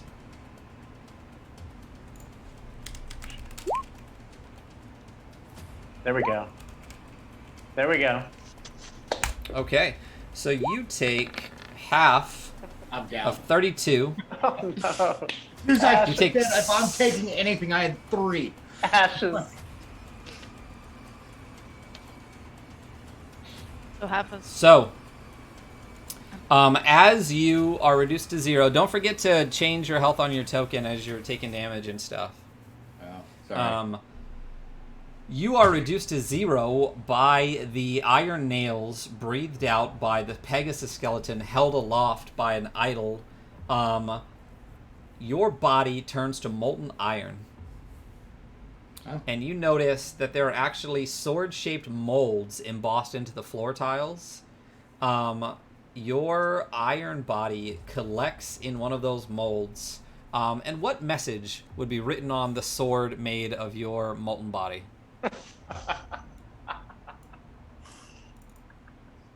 Oh. Perfect for you. I'll be back. Perfect. Perfect. It's not iron. It's whatever liquid metal that the T1000 is made of. Right. Fantastic. You're dead. You guys are down to 1. It is now Ash's turn. You roll me a D4. A D4? Yep. Wrath is 1, Fury is 2, Judgment is 3, Malice is 4. Slash roll 1d4. Yeah. 4. You spawn right behind Malice. Or right in front of Malice, that's fine. And it is your turn, Ashes. No, I'm moving Wraith. I apologize for that. So I spawn Ashes. Either one, or in front. You just spawn near an ally, and that's an ally you spawn near. Yes, don't forget the giveaway, people. Okay, but now I'm back up. Right? Yep, you are back up. You are full health. You have full everything. What do you want to do? Oh, it's my turn? Yes. All right. Well, I'll go right back to where I was. Okay. And I will, that's a great place to be. I'll, Nicole blast that guy. Okay, let's do it. 26 will hit. That's 14 For points 14 damage. force, and that's the first one. And here comes the second one. 23 for 14. That will do it. So that's You hit 28 twice. points of damage on one turn. So I just got one of my edicts. There you go. You got the brute force edict. So Malice, you get 1 fire token, 1 flame token added onto your mace. And don't forget, they refresh at the start of every combat. So even if someone's resistant, you will get the bonus damage for each one. So that's 1 flame token for you. Ashes, And I'm you gonna do anything finish my else? movement. Yeah, Okay, I want cool. to Move. Yeah, go line for of it. sight from that stupid statue. Fantastic. Malice, you're up. All I can really do is move here, so that's all I'm gonna do. Okay, Judgment, you're up. Sorry, ignore that. Yeah, Judgment is gonna do the same thing. Gonna get moving and put protection on these 2 guys. And I'm gonna hold an action in case this or something comes out of the sarcophagus. So if anything attacks me, I'm gonna hit it with my sword. Is Ryan, this the before second you- time that you're just doing a held action? Till I can get there, yep. I'm not gonna dash again. That Okay. didn't work well. All right. Before the turn starts, Ryan, I was mistaken about it sticking around. It's just difficult terrain out for a radius of 20 around him, so it's just difficult terrain around him until the end of this turn. Until the end of this current turn. Okay. All right. So it is now his turn. Oh, wait a minute. Oh, sweet. So Oh, nope, not quite yet. So You notice this massive, fiery longsword that it is holding. I know if you saw it from the picture, it's this massive sword. A sword so massive it probably has a name. Maybe a name like Cadavagahorsum. Oh. But all of you feel the warmth of your blessing from the Mother of Mercy, Yeah. and your soul will not be able to be sucked into this evil blade. Thank God. Doesn't mean it can't hit you. So you said it is difficult terrain. Yes. 5, 10, 15, 20, 25. That's all it can do. It runs. It runs. Yes. Forward, and that's it. All right, Fury, you are up. All right, I'm going to. Oh, sorry. And real quick, while you think what you're doing, Sorcerer reminded me the mace also makes undead fear you, and They you run get away the sense for the turn. Yeah, you get the sense that this is undead.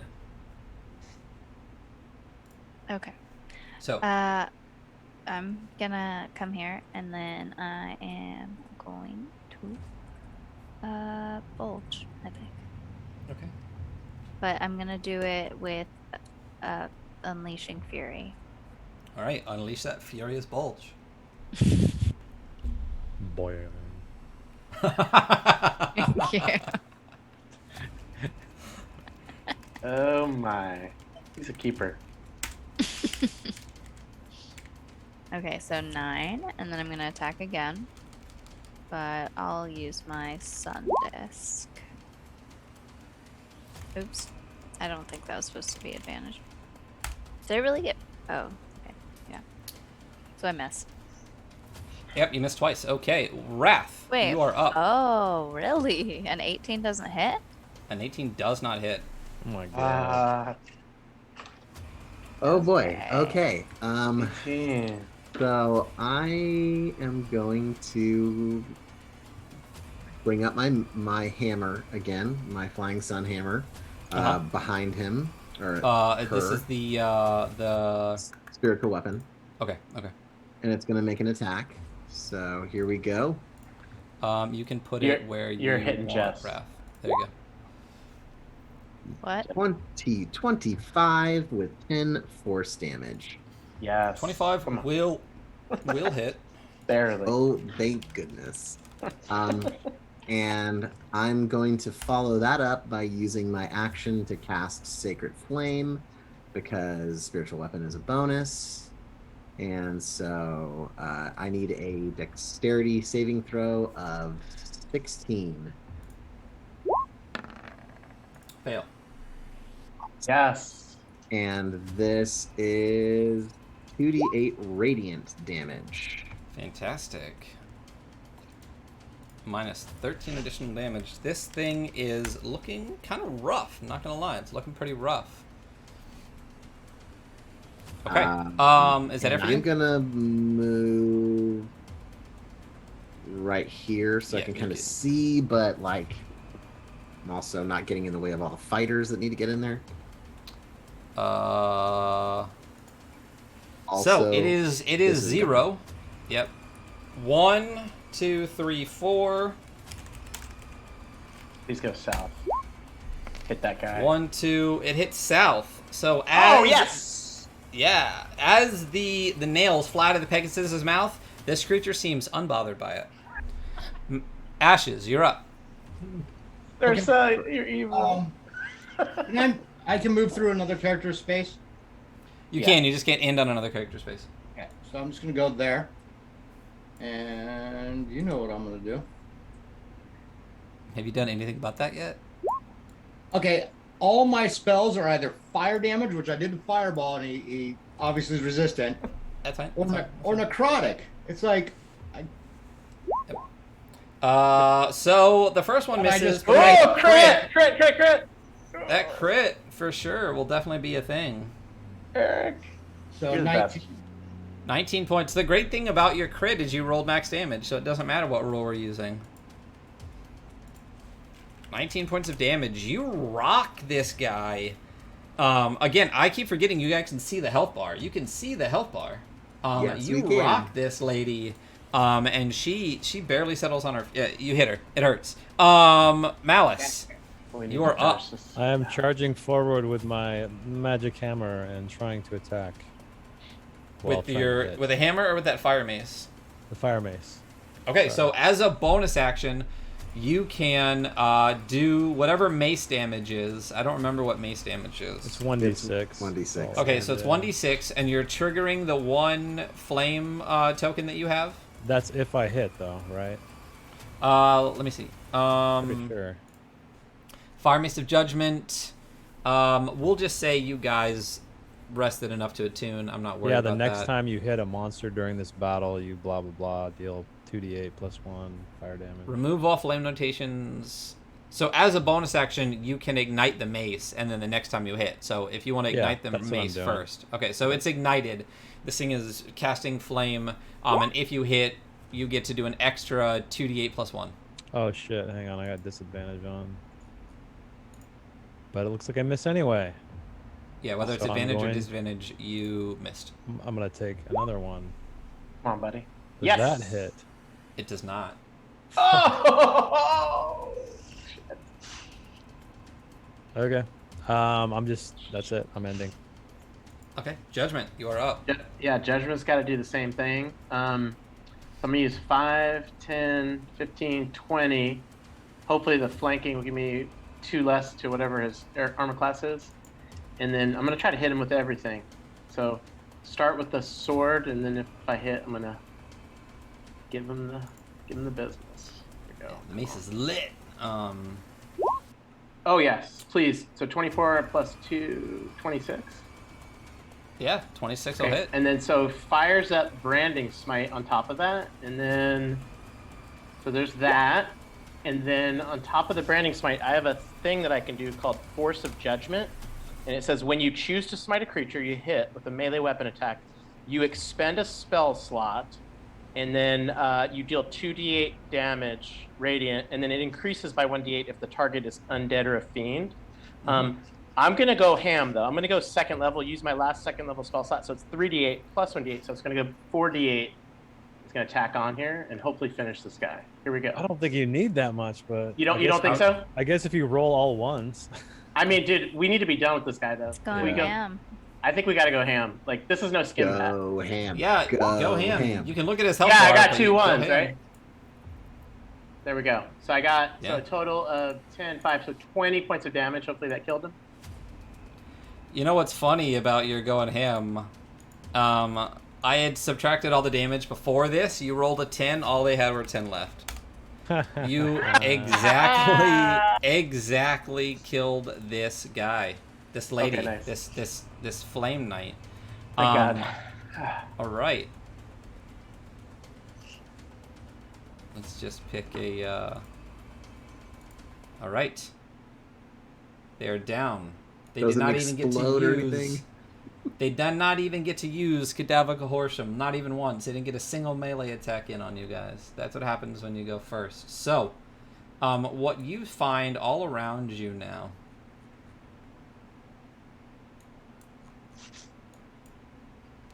are these. The other thing you find when this creature is struck low, an Eclipse Talisman rolls out from its person. Yes. Pick it up, or I'll pick Yeah. it up if no Yeah, one's gonna grab pick it it up. Closest. Grab it, Malice. I'll pick it up. So what you see ringing you are cold iron sarcophagi. There are 6 cold iron sarcophagi in these crypts. If the broken scroll tubes are cleared from its surface, each bears the emblem and name of one of the Empire of the Bladed Sun's strongholds. Citadel of the Shield Maidens, Tower of the Astronomers, Fortress of the Solar Knights, City of Sacred Fountains, Cloister of the Chosen, and Scriptorum of the Testament Bearers. If you touch an Eclipse Talisman to one of these sarcophagi, the divinely sealed cover will shatter, and you will receive the Sacred Vessel Skull corresponding Yeah. with this part of their civilization. Can we do it twice since we have 2? You can do it twice, yeah. Yes. All right. Well, I'm right next to one, so Well, Hold so on. Hold on. Do we lose our ability to open doors if we use both of those? Oh, there's no other doors that you need to open with an Eclipse Talisman. Okay. there we go. It just Get opened it, the Mal. initial. It opened the initial tomb, And but I'm a, Do we need specific ones or what? yeah. Does it matter So- which? it does matter. So let me tell you. Okay. When you fit a Sacred Vessel Skull into the open slots on the Arc Colossus, you get a Sacred Vessel Blessing. One of you does. Until the end of the game, any of that player's characters have the following blessing. So, basically, if you take this Sacred Vessel Skull and implant it into the Arc Colossi, you get a blessing. And just so you're aware, these Sacred Vessels are 1,000 souls put into the skull of a Demi-Lich. There are only 3 openings left. So you will save 3,000 souls, and you will leave 3,000 souls behind to wither and end. So Well, one. If you one take- second. Sorry to do this again, Ryan. I gotta step away for just a moment. I'm sorry. No worries. I'll be right back. If you take the Blessing of the Shield Maiden, when you take damage from a single attack, you may reduce that damage to 0. Once you use this blessing, you can't use it again until you finish a short rest. If you take Blessing of the Astronomers, you have advantage on saving throws against spells and other magical effects. If you take the Blessing from the Fortress of Solar Knights, you when you miss with a melee weapon attack, you can choose to hit instead. Once you use this blessing, you can't use it again until you finish a short rest. If you take the vessel for the City of Sacred Fountains, your current hit points and hit point maximum increase by 30. If you take the Sacred Vessel for the Cloister of the Chosen, you can add 2d8 to any ability check, attack roll, or saving throw, and you can only use this once until you finish a short rest. And if you save the souls from the Scriptorum of the Testament Bearers, you can cast any spell you know or have prepared without expending a spell slot, and once you do so, you can't do it again until you finish a short rest. what do you guys think about, like, we go shield and we go fountains, and that way, like, we can try to keep from boosting the boss at the end, like, so we get like hit points up by 30, and then we can reduce, like, if we got fireballed again like that, we could reduce it to 0 once. Like, that might not be a terrible idea. Yeah. Like, It's fine. but only one person gets it, right? Yeah. Right. Yep. oh, it's not the whole party. Oh, well, it's your guys' choices. You got them, Ashes and Malice. Considering we basically die every time we enter combat, I'm gonna take the 30 hit points. Okay, cool. I'll take the shield. I mean, it gives us a Okay. chance, right? Yeah. I was looking at those two anyways, so. Because everything else kind of deals with, like, fate, right? But this will kind of hopefully.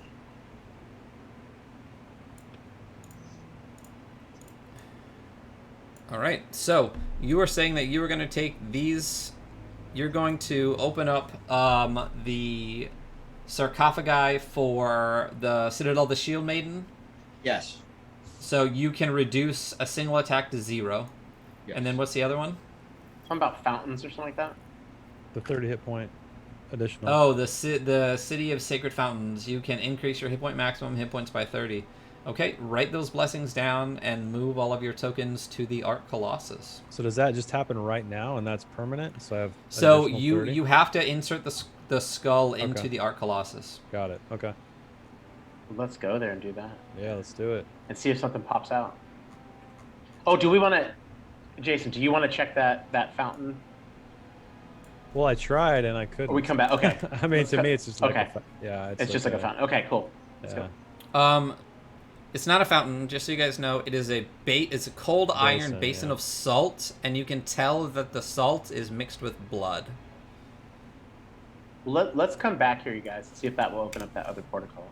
But, like, let's put these things in now.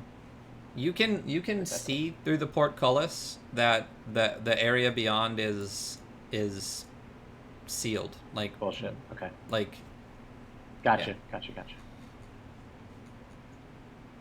so. You are all making your way back to the room with the Arc Colossus. Yep. Yep. Okay. And you fit those skulls into the Art Colossus, and you receive those blessings, whichever ones you chose for whoever you chose them for. Okay. So real quick though, that's even if I die again, I still have an additional hit point. Yep, like it 30 stays points? with you for the rest Permanent. of the game. Okay, sweet. So your hit point maximum increases by 30, and you raise your current hit points by 30. Do we hear anything, or Oh. that was really just it? Like no doors You open? you see this giant guy, and there's full of these charred demi-lich skulls with 3 openings, and you fit them in, and they sink Gotcha. in to this, and you realize that they cannot be taken out again. There's one opening left. So Jess, do you think like we'll find a talisman like with that thing you were talking about? Maybe. Because like the talismans are eclipses, and that's the other place we've seen them. I think Yeah. I need to go sell my soul. Let's, Oh yeah. well, don't we just need one more head? Yeah. Yeah. In addition, 4 of you died, right? Yeah. Does that attune me to this thing, or should we take a short rest so I can attune? to I would this take a thing? short rest, and Okay. you could roll hit dice if you want, or you can just say you took a short rest. It doesn't stop time. But I think we're all maxed out, right? Like because we all Yep. died. Yeah. But like, is it okay we take a short rest just so I can attune? to this Yeah, that's thing? fine. Okay. I could just use the sheet up here, Ryan, like on the notes. The hand For of the plague what? bearer. The hand of the plague bearer. What about it? I don't Just understand like what you're... so now I can start using it. Oh, yeah, you can absolutely attune to it. And actually, when you attune to it, as you're holding it in your hand, your hand, it actually absorbs into you, Oh shit! and it replaces your hand. Nice. That's awesome. So cards. So I get 4 cards because you guys died, and I rolled these 4. So I am going to take them and put them up with my cards. So just so you guys know, if you get cursed, diseased, or a condition, I am.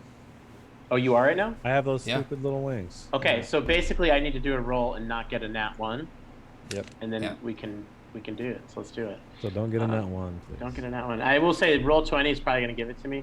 So what's the save on here? Charisma. Okay, here we go.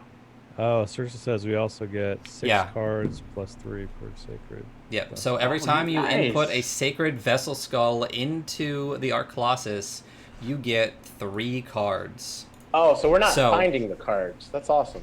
No, you earn the cards. You I gotcha. find the skulls. I So, gotcha. somebody, I need someone to roll 63. Anybody, / roll 63. There we go. You got it? No, I'm gonna do the save to get you. All right. Well, Mouse there's the to that. 63. All right, Alright. so you get a 2, a 3, And a 1. yeah, you get a 2, a 3, a 2, a 2, a 1, and a 3. Who's moving the cards? Me. I'll just like flip Organizing them where they. Yeah. Yeah, I'll just don't kinda, flip them. No, no. Okay, Oh, how do you? I don't even know how to flip them. well, good. I don't even know if you can. All right, so you guys have 6 cards, and I have 5 cards. I should have 6 cards, though.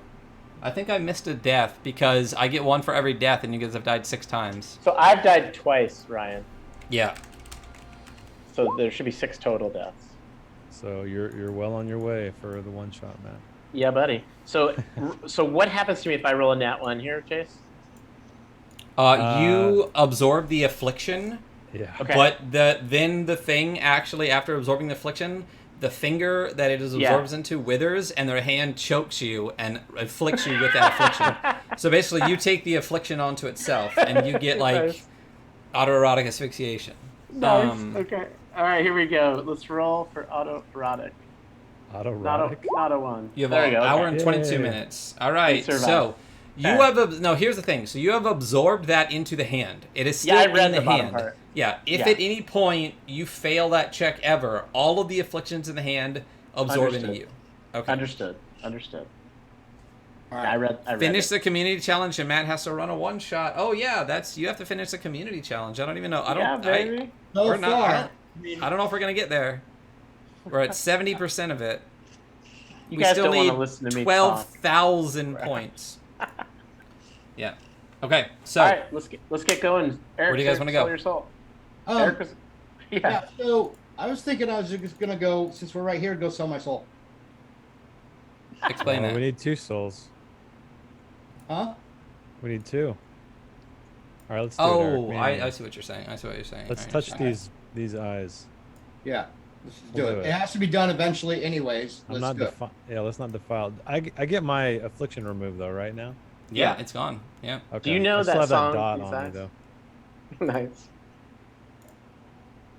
Do you have you go. little crappy wings on one of your fingers now, Matt? That'd be I, great. probably. No, the finger is withered and full of affliction now. Oh. Yeah. Unbeknownst to me, I have a tramp stamp of a beetle. Oh god. So is everybody at full health right now? Yes. Yes. Oh, because you died. Because we all died. Yeah. Yeah. There's a song called "These Eyes" by the I'm Guess not. Who, Eric. What? You going Oh, through this part man. or what? I almost made the goal 30,000, and then we would have hit it right now. Somehow we need 10,000 more experience points. I don't feel like we're gonna get there. Maybe I'll just drop it to 30. Anyway, so Why do we have to You- be at full health? I was just asking because you He's guys had the asking. opportunity to take a short rest and stuff. So, Eric, that song's for you, buddy. So me and Eric are touching these eyeballs. yep, you are looking in area Touching 9. balls. Yep. Okay, so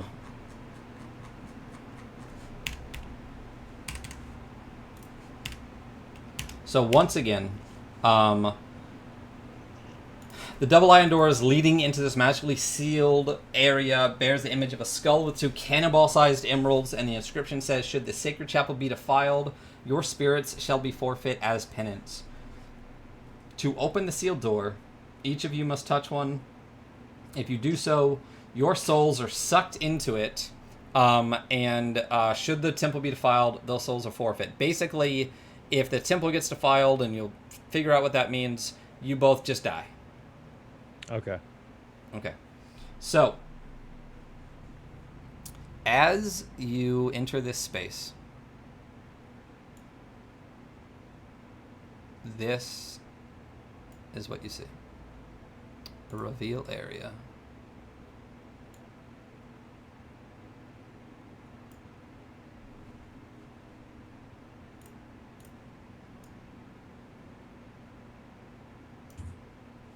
So,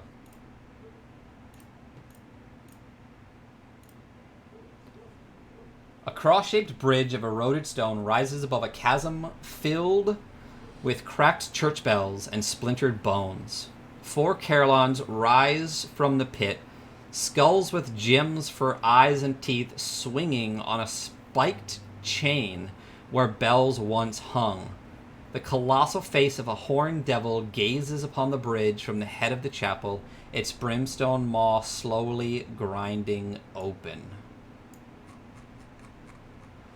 What you see in front of that is an exalted, mummified angel of pestilence, silhouetted by the opening mouth of the great devil face.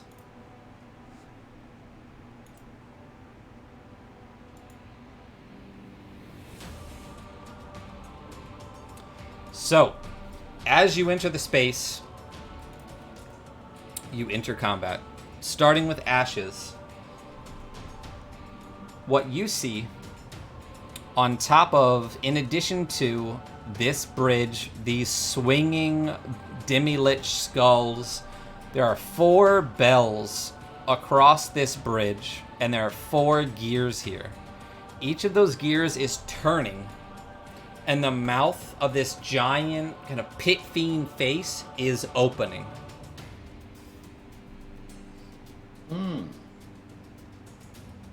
I see.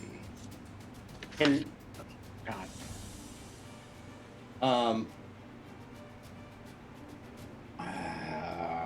I need Just so you know, you will need to disable these gears in order to stop Okay. that mouth from opening. Yeah. You have 5 rounds to disable all 4 before the mouth is opened. Can you get past the gears while other people disable them, or no? Probably. Like, do you have to?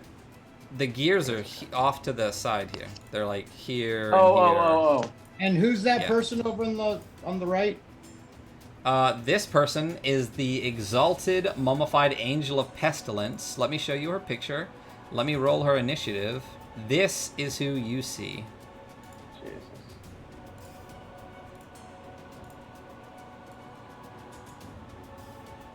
Oh. All right. I think this And is the let one me- you fireball. That's exactly what I was thinking. Yeah. Let me give you... Great minds. You flatter me. You see a little bit different art, but it is supposed to be what's on the cover, even though this is not quite what Circe had in mind. You see this woman, and she is bound up with strips of parchment. This parchment is actually pages from... one second. So cool. It's actually pages from the Book of Exalted Deeds wrapped around her.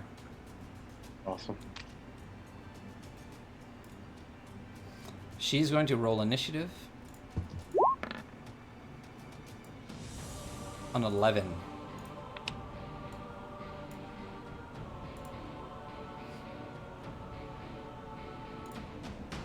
Sending order. Ashes. What are you doing? Fireball right on her. So she needs to make a DC 16 Dex save.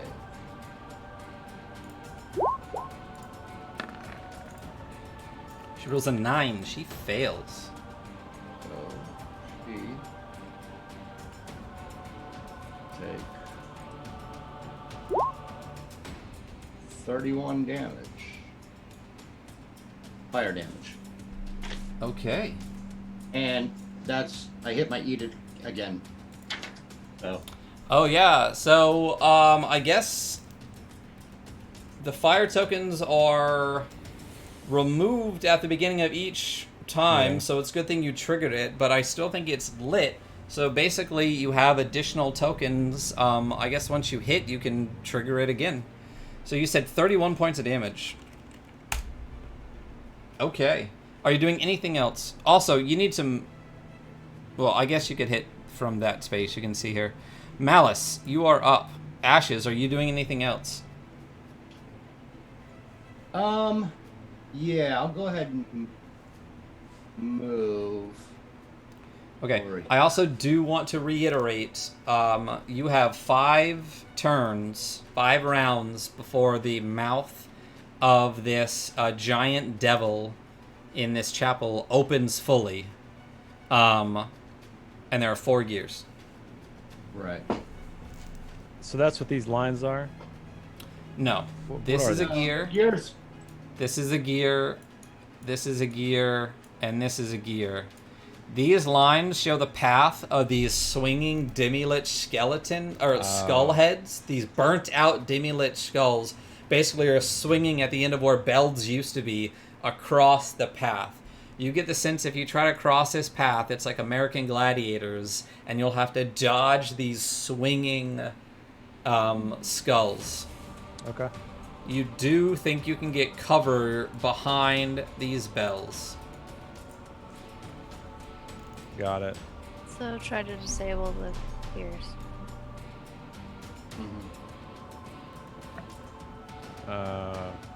Okay. I don't even know how I would do that, but.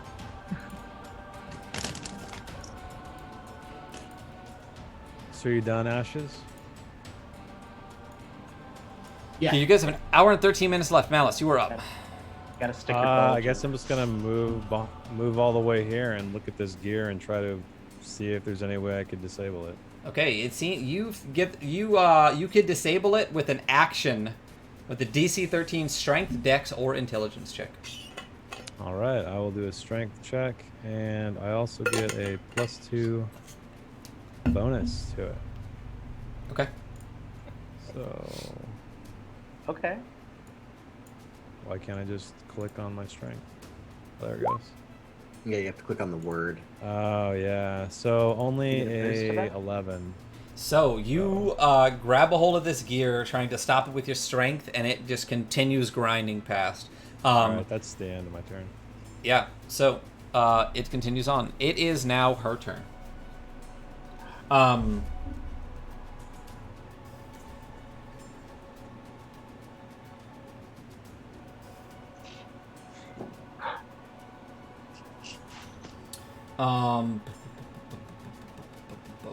Okay. She is actually going to. Give me 1 second.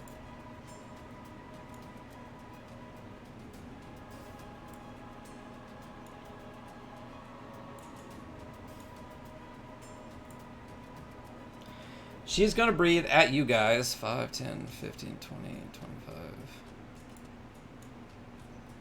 She's going to take 1 step forward. So she can make sure she hits you both. And from her mouth, she is going to breathe an apocalyptic locust swarm. The Angel of Pestilence breathes a 30-foot cone of 2-headed locust. Each creature in that area must make a DC 16 dexterity saving throw. So Ashes and Malice, please roll me dexterity saving throws. Okay, I will also get a +2 to that.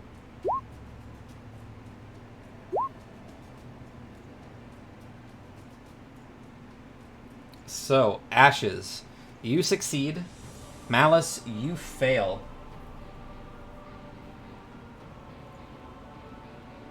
Saving throw or take 70 poison damage.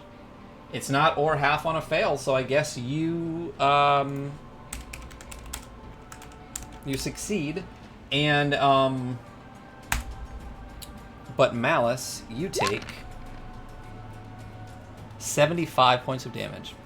Those 30 came in handy. Yes, Are buddy. you still up? Oh yeah. All right. That is her turn. Judgment, you're up. Oh, she's going to take a step back. Judgment is gonna, I guess, just come in and 5, 10, and I guess try to get this gear here. I could do it from the ledge. Yeah. Okay. So roll me a strength, dex, or intelligence check. Okay. There we go. Oh. Fuck me in the butt. Yeah. So you also try to grab a hold of this gear, and you are unable to stop its momentum. Do you have a bonus action, or are you done? I'm not. Well, I tell you what. For no, I'm not gonna do it yet. Fiora, you're up. Done. I am going to come up to the one that Judgment is by. I'm gonna stand on Judgment again, and I'm gonna try to use my strength here. Come on, Jess. Okay, go for it. There we go. All right. So which one is it that you turned off? This one right here? Yeah, the first one, and also Okay. I think that's one of my edicts. Which is what? Succeed Succeed on a strength check? check. Yeah, buddy. Nice. Yeah, buddy. There you go. And I'm gonna move back here again. You only get to use that once per battle, though, right? That's it. That's what it said. The You mace. can succeed on an edict once per battle. Yeah, so you have a flame token right now, and you Yeah, still exactly. you still have it lit. So once you hit, you can light it again with more flame tokens. Actually, Oh, okay. instead of moving back, since I have 2 actions or 2 attacks, does that count as like 2 actions? Like I could try to disable 2 in one go. No, there's a difference Okay. between an attack I'll and an move action back. for sure. Next. So I'm sorry. I should have said this at the beginning because you guys are all hanging out in this other room. As you enter this tomb, the doors seal behind you, and you are pulled into it. So there's no going back behind these doors. I like it. Okay. So Wrath, you're up. All right, spiritual weapon first. It's gonna appear right next to her. Take a swing. Could you Come on, grab buddy. the other one, or did I delete it? There we go. Looks like it's gone. Okay. Yeah, you'll have to pull it back up again. If you just want to leave it and stick it off to a corner of the map, I can. Yeah. Take All right. it. Wrath, it's you have control of it. Okay. All right. So 21 to It's hit. gonna hover over there, and then I'm gonna go over here and try to use my formidable strength to stop this cog. Here we go. Oh, that was terrible. Yep. You fail. All right. That is the end of one round. These bells here. Can someone roll me a d4 real quick? Anybody? There we go. Oh, that was a bunch of us. Malice. 1, 2, 3, 4. Okay. So, you, my friend,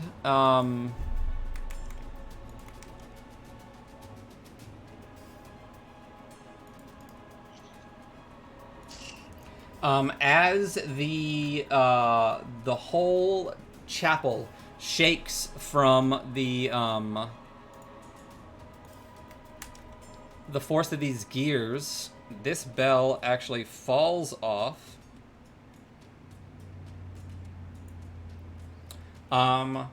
Into the pit, and you lose the coverage that might have been there. So,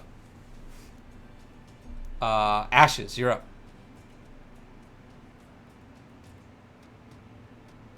I'm going to that gear. I'm going to try and disable it. And with Dex. That's not a saving throw, it's just... Just a straight check. It's You a gotta check. click Yeah, the. if- You gotta if click you click on- dexterity. Yeah, if you click on the word, Got it. that's how you roll it. Okay.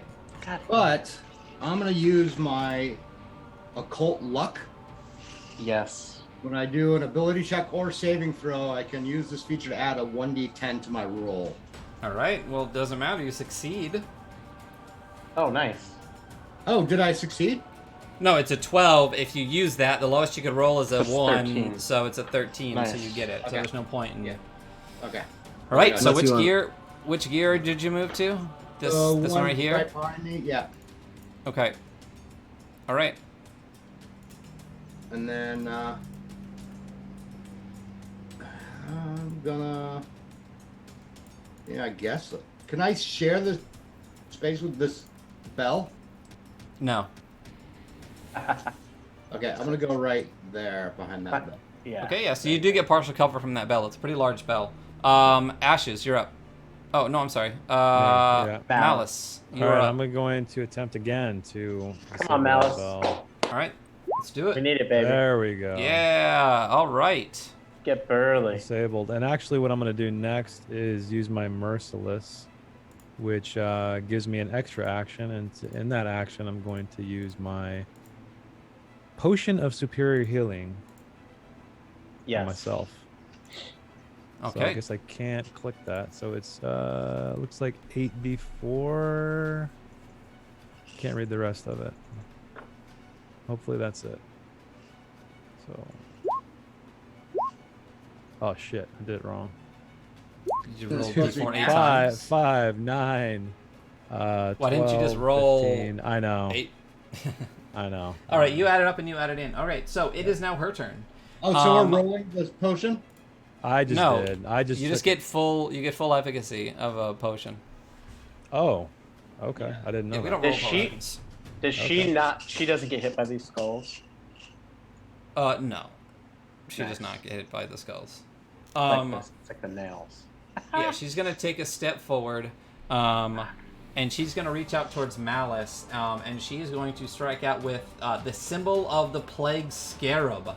It's a ranged spell attack. So let me. Oh, I clicked the wrong one. Don't disregard that.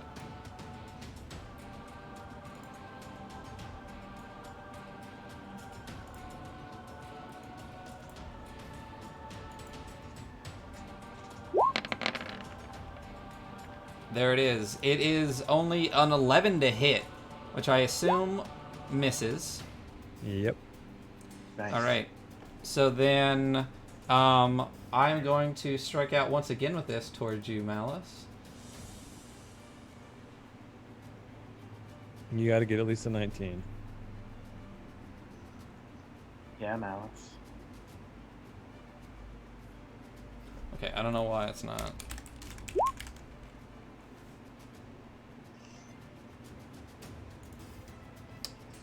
It did not give me a 2-hit number, so I'm just gonna go 1d20. Just do this. These guys. That'll be a 12, so she's gonna Yes. miss on both of Doesn't her miss. attacks. All right. Judgment. Judgment. Yeah, Yeah. going to the last gear and giving another strength check. Oh, Here we go, sorry. buddy. Let me... Can I roll it? Yeah, go for it. Yes. Yeah. Okay. All right. And then it looks like I've got pretty good protection on these guys. I guess if I, because Fury might get hit. I got a little bit more movement left. I guess I'll go here and take cover behind this bell. Okay. All right. So, Fury, you're up.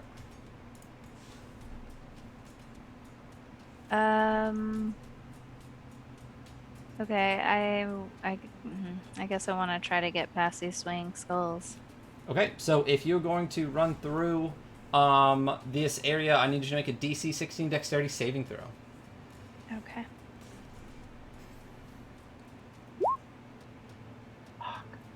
Neat. And you get Okay. +4, but didn't help. Sorry. It doesn't matter. So as you run forward, you are hit by these skulls. Not only are you hit because you failed by. I mean, She had 11 5. actually. She rolled an 11 though because of the +4. Yeah. Unless it was Yeah. the second one that hit her. so you failed by 5 or more. So you are actually knocked into the bells. Oh, And you take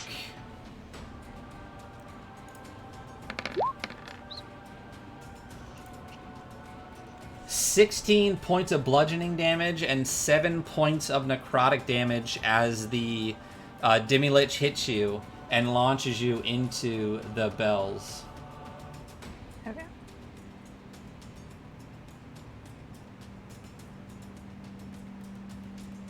All right. My turn?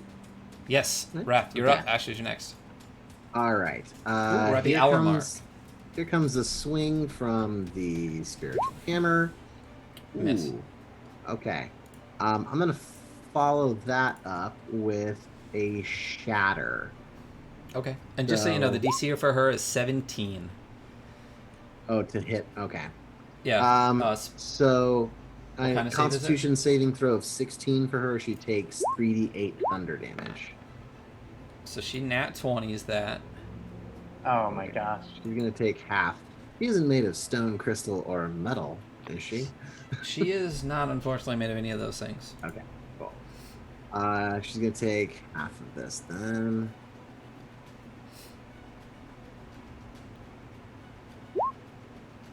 So she takes 5.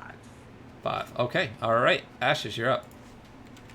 Okay, I'm going to put a wall of fire in the shape of a ring around her. Hell yeah. Oh yeah. Okay. So She's long immune to enough. fire. I'm going to display the. Why isn't it coming up? Oh, yeah. So she's got a DC 16 Dex save, but it's I can do it in the shape of a ring, so I want her inside of the ring. She gets a 9. So she takes 26 feet or 26 fire damage, and I can hold it there for a minute. So she's just surrounded by flame? Yeah, she's in a 20-foot diameter circle of fire, ring of fire. She fell into a burning ring of fire. Gotcha. So does Cool, that cool, mean cool, like cool. nobody can enter? Well, I can let it down at some point, but yeah. Cool. So she's just gonna do range attacks through the fire. Oh no! That's what I mean. I can't get to it. Yeah. Ashes. Yeah. Wait a minute. Oh, I'm sorry. Malice. Someone roll me a D3. Oh god.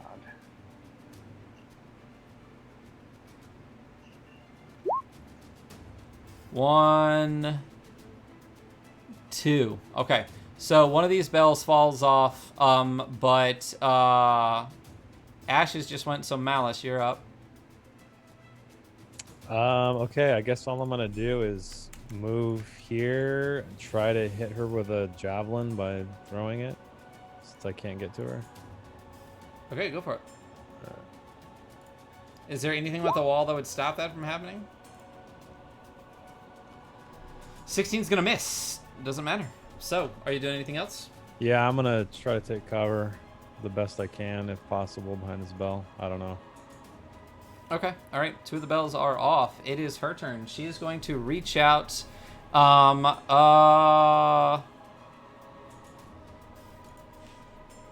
Let's say that she moves to here to get a nice line of sight on Ashes.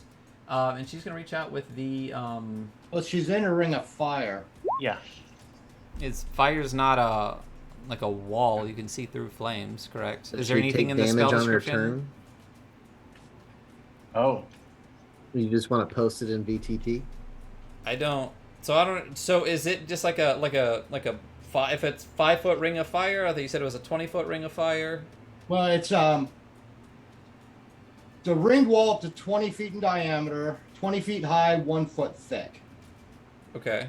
Oh, dude, seeing through that, I would think it'd be tough. The wall Does it is say anything opaque. about It's opaque. So she can't see through it. And then what's the damage if she goes through it? 5d8, I would assume.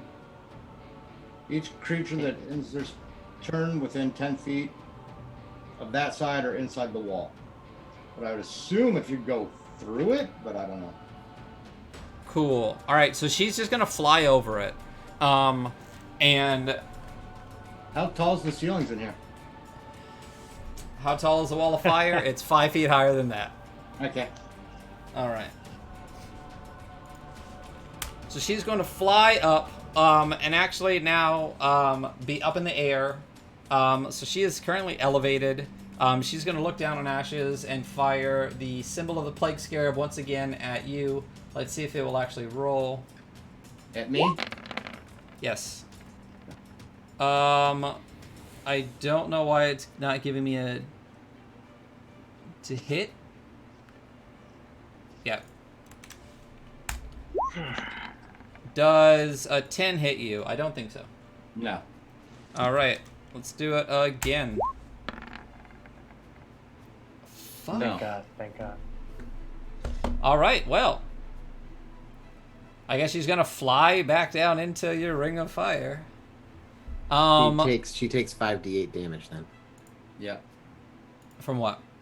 From the wall of fire. If she ends her turn inside of it, she's going to take 5d8. Oh, if she's inside the wall? Yeah. Or inside the flame? No, inside within 10 feet of it, so... Oh, okay, well then she just won't do that then. Also, it is kind of important. I mean, if it is 5 feet higher than 20 feet, if she passes through the wall at all, she takes 5d8, so... Alright, give me 1 second. Sirsa, how tall are the ceilings? And then we will hold 5d8 if it is higher than 20 feet. This is awesome. Fury, you are up. Does Judgment go? Just hit her with 5d8 and pass through. Okay. so- Yeah, Judgment, go. So does question Andy or Ashes? Is the thing gonna drop, but not until you go? I don't. Well, probably if she's gonna leave it. Yeah. Okay, so Ashes, roll 5d8 real quick. Okay. And then Judgment, go. Okay. So what I'd like to do is I'm gonna move right up to here in her line, and then I'm gonna hold 18. Okay. I'm gonna hold my action, and what I'd like to do, if this is possible, is like as soon as the fire drops, finish my movement and then use my attacks on her. She's out of the flame. She flew through it. She's out of it. Okay. Yeah. So then, and you're saying it's a saving throw for me to get to her, right? Yeah, you have to go through the demi-liches. Okay, so I'm gonna try to get to here. And what's the save? It's a DC 16 dexterity saving throw. Shit. Okay. Well, here we go. Come on, baby. Yes. You save. You make your way Okay. through. And then I'm gonna do my double attacks and go. So with Paladin, it looks like their spells don't happen on the long rest. So No. I'm gonna do this. Boom. Does a 16? Oh, sorry. What was that? Does this 25? Yeah, 25 hits. Yeah. And then I'm gonna put. So I do have the first level spells on there, and it looks like fire does work against her. So I'm gonna use my Searing Smite for there. And then I'm going to attack her again. Shit, that's a critical fail. Mm-hmm. That was my second attack. And then I think that is everything I've got. Okay, Fury, you're up. I'm gonna try to climb out of this bell well. Come on, Fury. Okay, so it's a DC 10 strength check. Yeah, buddy. All right. I'm out. All right. So that takes an action. Is there anything else that you can do? So we'll say that you are. Yeah. No, I have 2 attacks, but again, actions are different than attacks. Okay. All right. Wrath, you are up. Spiritual weapon attack. Mixed. 16. Oh, great. Okay. I'm gonna do. I think I'm gonna do just the Sacred Flame. So DC 16 saving throw. It's dexterity. 11. All right. I have failed every saving throw and missed every attack. Eric turned into a blur monster. 10 radiant damage. Okay, so she is resistant to radiant damage, so that will be a 5. Oh, actually, Mine wasn't radiant. It was. no, but was it piercing or slashing? Mine was slash because it was a long-handed longsword. Gotcha. think- So I'll add some back on to. Cool. Yeah, it was 11 slash and then 2 smite. 13 total. Cool. All right. Wrath, are you doing anything else? Yeah, I guess I'm gonna. That bell is still there. I should just stay there and try and get partial cover. Just go For like now. this, Eric. Reach out towards your camera so it focuses on your hand, and then pull it back towards your face. Now I'm not even. If you open up those Logitech setting things that I downloaded for you, you can just click a button that says autofocus, and it'll just click it on and off, and or off and on, and it'll autofocus. I tried to it. switch off of Snap Camera, and Gotcha. now it's like not letting me go either camera. Well, it is your turn. You might just need a. Okay. Well, I'm gonna hit her with. You don't need to see me. I'll hit her with Occult Blast. Okay, go for it. Yes. 3 for 13 for the first one. And 13. Shoot.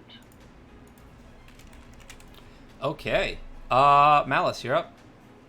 I'm gonna attempt to make my way. All right, roll me through that these dexterity saving things. throw. All right. All right, Yes. you succeed. All right, and then I am going to attack with my Fire Mace of Judgment. Does that hit? Please. No, Ah, fuck. All right, I'm gonna try it again.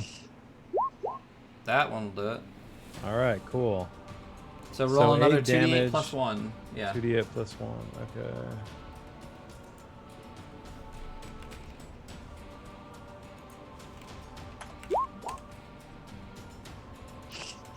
Six. All right. So you struck her with the fire mace of damage, and the light goes out on the blade, or on the mace. And is she undead? Because she's got to do a save. Oh yeah, she's undead. So a DC 15 Wisdom, or be frightened until the end of my next turn. Cool. It's just frightened of you, right? It says frightened. It doesn't say specifically me. Frightened. A frightened creature has disadvantage on ability checks and attack rolls while the source of its fear is within line of sight. There you go. Nice. So as long as it can see you, it has disadvantage on attacks and stuff. And Ryan, when her turn starts, start of her turn, because of the Searing Smite, she needs to make a con save, and on a failed save, she'll take another 1d6 fire. There we go. 1d6 fire damage. I cannot get a roll There we over go, 10 to 6. save my life. We got 6. All right. I'm done. Okay. So she is actually going to fly away over to here, Shit. out of your line of sight, away from her source of fear, to the only place where she really can't see you, right behind Wrath. And since her some of her stuff isn't working, she's just gonna punch you with her sarcophagus fist. All right. Bring it on. A sarcophagus?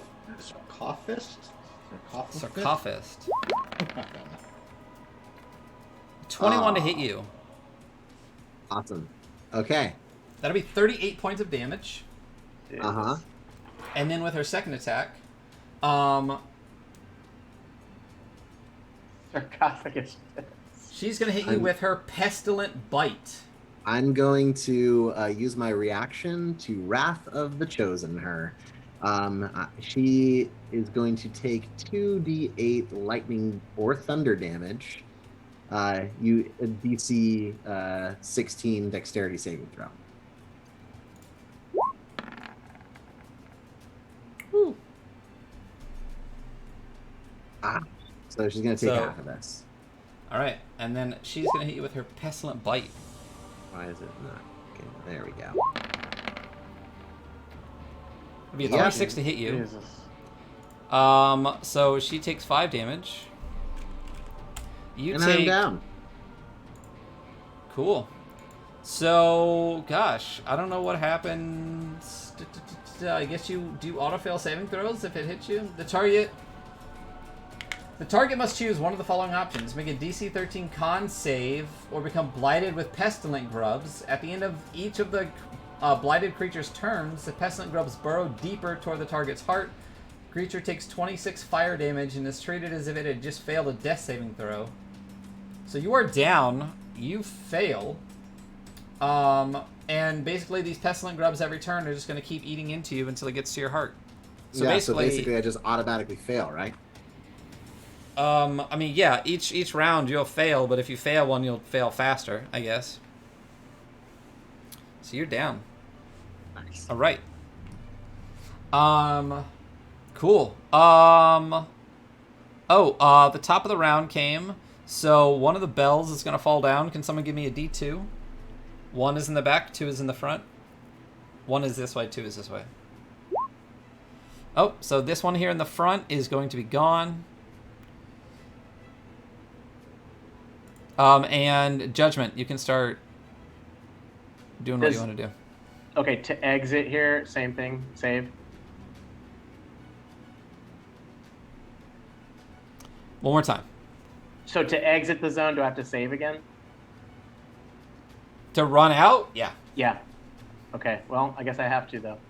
So I'm going to hopefully not get knocked over. So I make it this far, and this is probably where I get fucked. This is a dex, right? Yep. Come on, Yep. buddy. Let's do it.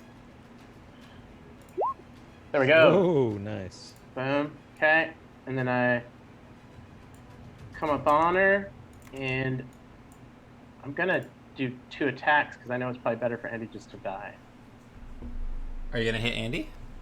No. on Oh. her. But I mean, I'm not going to heal him. Okay, Oh, so let me 21 to hit roll with my a recharge. 6, and this is with a seer again. And so she took 11 points with the first attack, Okay.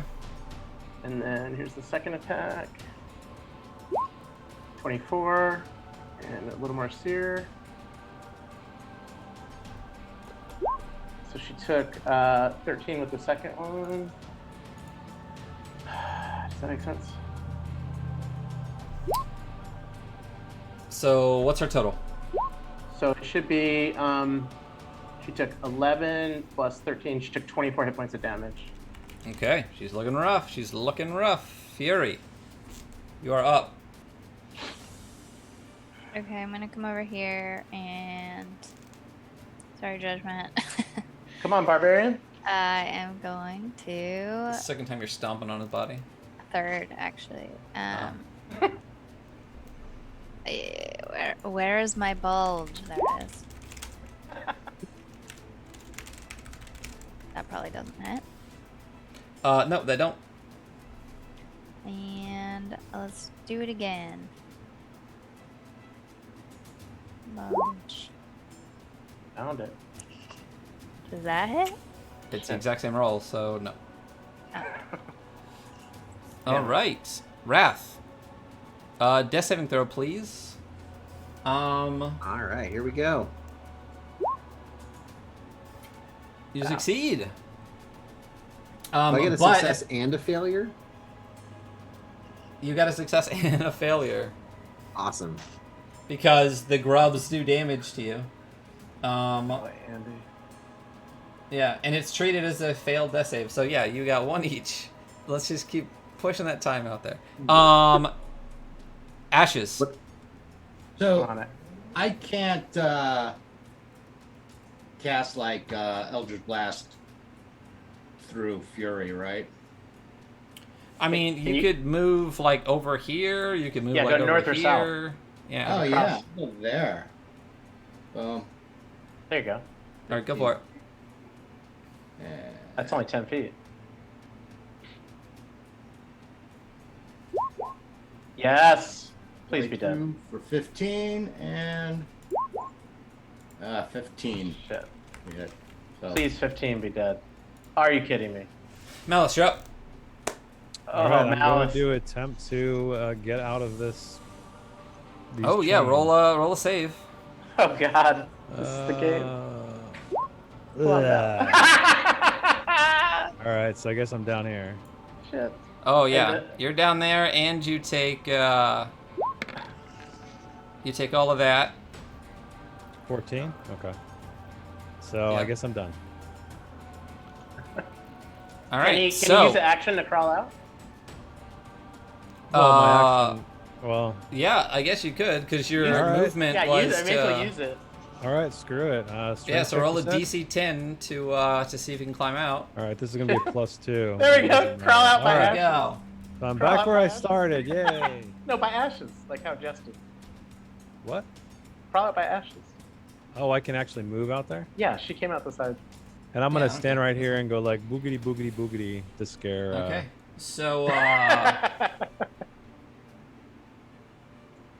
So she's actually going to breathe an apocalyptic locust swarm from out of her mouth. Shift. You guys are all easily within its ability, so I need We've all all of you to got- roll a DC 16 DC 16 dexterity saving throw, With Dexterity. +4 though. You guys with +4 on it. And +2 except for 'cause I have that ashes. ability. So +6 for me. Here we go. What's Yeah, your put it on. what's the why do you get a +2 for what? No. am I in a have green? something called Might of Malice. You can add +2 to any strength or Constitution check. That this is I guess a, does that this not is count a, as a? This is Okay. a dex. Yeah. Am I in So, dex? Yeah, Spare the strength, righteous dex, is Constitution. any. Spare the righteous is any. so Right. malice fails. Oh, Judgment crit fail. fails. Am I in Fury its- fails. Yes, you are. Wait, Dude, you said roll- we have a +4? Yep. Oh, okay, so mine would be 11 +4. So 15 fails. Ashes fails. Ugh. Everybody fails. Just so you know what's going on, she has 2 hit points left. She And we're all can't gonna fly die. away. Yeah, and you guys get 20d6. 20d6. Are you? Who came up with these numbers? I'm gonna say melee. 77 points of damage. I- Yay, I'm I dead. take none. Why? My shield maiden thing from the There skull. you go. There we go, There baby. you go. Nice. So you auto fail, Andy. Yep. Is everybody else down too? Malice, are you down? Yep. Is everybody down? Everybody's down. I'm down. Except Ashes. How many hit points does she have left? 2. 2. Christ's sakes. I'm about to kill her. All right. Malice is down.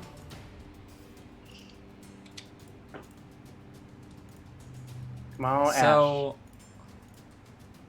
the last bell falls off. And Death it save, yeah. is Judgment, Death saving throw. Fury, Yeah. Death saving throw. Ash. Fail. Judgment fails. Fury, Death saving throw. Wrath, Death saving throw. I automatically fail, which means I die. Oh yeah. I mean, so I you're gotta dead. get a failure this time. Well, you just got hit, which means you failed, and you're gonna fail, which means you failed. So you're dead. Yep. Lots of failure. So do I pop up in this so- turn? No, you pop up at the start of your next turn. Okay. I- Ashes. You do one too, all right? Yeah. Oh, On Fury Ashes. pops up too. You survive. You have 1 hit point. Whoa. All right. Is it my turn? Malice gets 1. Yeah, Ashes, you're up. All right. But I did get a death. Miss. No! Wait. Come on. Roll 20. 18. Oh. Does it hit? Oh, thank fucking Of course God. it hits. She I has a don't know. 17 AC. The Okay. melee. 6 points. Ashes. The health potions in my Yeah. cloak, baby. Oh, okay. So she's down. Yeah, she is down and out. Okay, But so I also just got 13 temporary hit points then. Nice. When I reduce a hostile creature to 0, I get 13 temporary hit points. That's awesome. so the other thing that's interesting is as Wrath dies, her body actually turns into No. this acidic bile and eats through the floor. And when you see down into it, you see another room, a secret tomb beneath the floor. What? Can I just appear down there? Can we Sure, take a if you'd short like. rest? Sure, if you would like. I would like. And Ashes can give us the health potion to come back? Yeah. You have 34 minutes. How many health potions do you have? Because you got 2 people Just making death saving on- throws. Only one. Okay. Oh, I guess I should probably appear up here with everybody. And I'm going to use the mass healing word to bring everybody up so that they can go down early on. So let's do it at level 4. And it's going to be 2d4 plus 4. We, So every death from now on will buff the boss. so yeah, 10. so So we start with 10. everybody's going to get 10. Okay. And then, but then the other thing is, then I can, when I come up, I can quaff the 40 hit point potion of superior healing to get me to 50. So 10 plus, and I'm gonna just use my. Because Since we're gonna do a short rest anyway, I'm gonna use my 1d10 plus 8 hit points unbreakable thing. Okay, you have 33. I don't care. Roll your hit dice, roll your healing, roll the things that you feel like you need to do. Don't forget your hit points. Any hit dice you roll are halved because of the famine mist.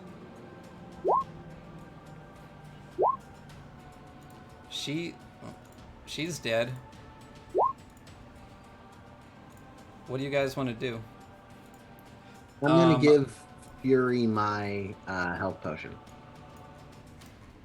So you have a. What is this? Well, you could just use all the, you can use literally all your hit dice on. 8d4 Six. Fury, if you'd Oh. like. Thank you. So I mean, it's full plus. What is it Oops. plus? One. Chat. And then, Oh. Hey Ryan, when you have a plus, like a hit dice D10 +2, it's +2 on each hit die, right? And then that's cut in half. Also, No, The the plus Constitution is part of- yours. Yeah. is mine. Okay. I don't Sweet. know what happened to this sub goal. It was well over 20. Dude, we gotta get Miv in 30 minutes. So it was just 8d4, Andy? 8d4 plus 8. And Okay. so. Okay, so Did 18. she? Can we search her for one of those talisman Thank things? you. Yes. Once she passes, out rolls an Eclipse Talisman. Dope. Fury, why don't you grab it and we'll go and we'll open up the last thing and you'll get something good. Okay, so what are... Okay. There's this tomb beneath. Are you doing anything with it? Or how far down is it? Yeah. It's like a 10-foot drop. You could easily hop down in. Sure. Okay. Yeah. I tie a piece of rope to one of the gears and drop it down there so that we can climb back up. Okay, does everybody go down? Sure. Yep. Or- Okay. So, when you go down, you see this small tomb with an altar at the head of it, and sitting on that altar, you find a Khopesh. What? Nice. Or you see a Khopesh sitting there. Dope. Wrath goes and grabs it. All right. As you do, the Khopesh of Extinction is a false relic to the Mother of Mercy. The tomb begins to collapse. I need everyone to roll me a dexterity saving throw. Christ. Jess, we should have went and got you that thing. Oh god. Yeah, it was a So trap. everybody's near me, so you should have +4 though. All right, so I got a 16. I'll I come don't out to Damn a it. 14 Doesn't then matter. for me. I don't pass. This is ridiculous. Roll 20 is fucking us. Yeah. I love it. Oh, Jeff.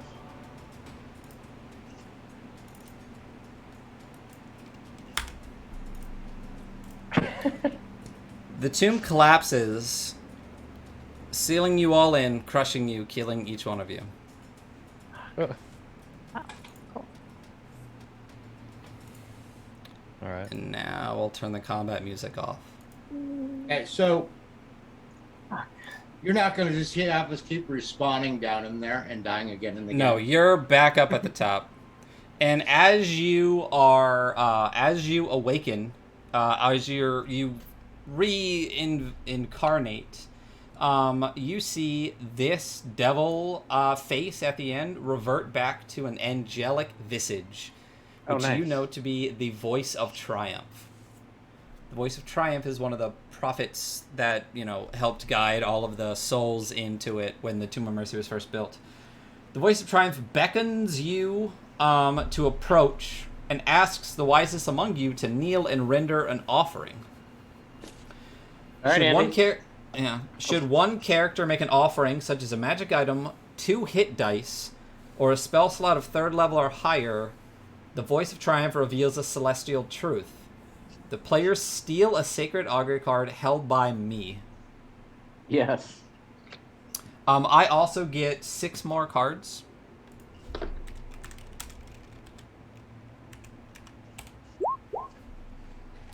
I will do so. Do, If do, I am do. the wisest, I will give up a 3rd level spell slot. Do I have Oh, to shit. dodge the lich heads again? No, they've become inert. Oh man, so we're out of cards. Nice. So I get to steal cards from you guys. Oh, we just powered that dude up though, didn't we, Ryan? A bunch of Oh times. yeah, by a significant amount. You just all died 5 Okay. times. And I did say that there's no fake traps outside of combat rooms. You did. That's why I was like, I was But too you're nice in a to you combat room and the combat music was still going. So just throwing that out there. guys. Yes. Yes, we'll all reserve our own judgment for that one. All right.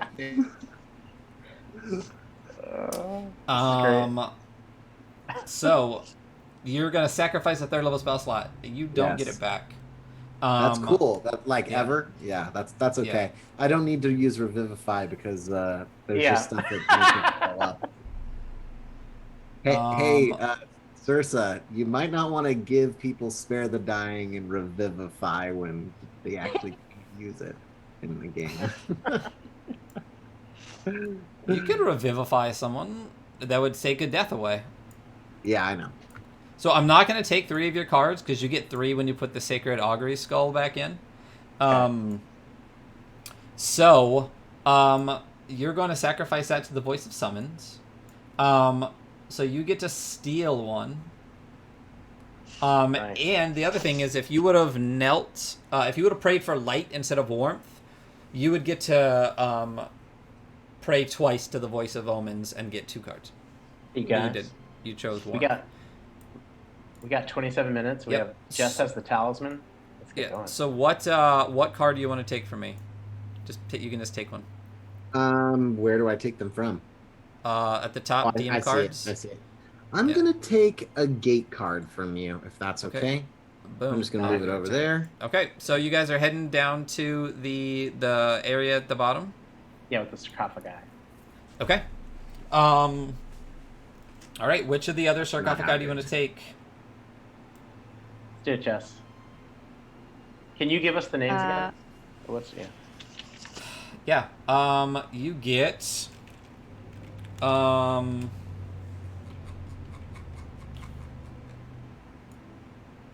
You already Shield Maiden. You get Tower of the Astronomers, which means you have advantage on saving throws against spells or other magic effects. You get Solar Knight, which is make a miss a hit. I think you, yeah. No.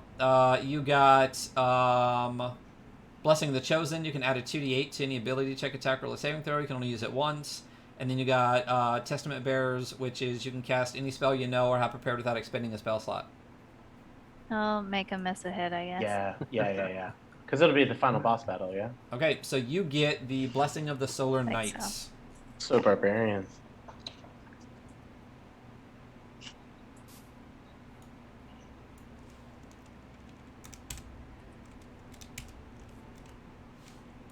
Alright. Okay, so are you guys? So you pick up the last Sacred Augury skull, and when you do that, you actually hear the unsealing of a door. Oh. But we gotta put it in the thing first, yeah? Well, it depends on what you want to do. Prior to that, where was you that? hear Where was that You secret hear door, the- guys? no. You this door unseals. Misty Step, Eric. Again, it's like I'd say 10 feet at the largest. If someone wants to make just an athletics check to leap across, you totally could. I'm actually decent at athletics. I'm just gonna try and jump across there. Go for it. Go, Roll me Rat. like a DC 10. There we go. Boom. So you leap across into this space. And this is what you see there.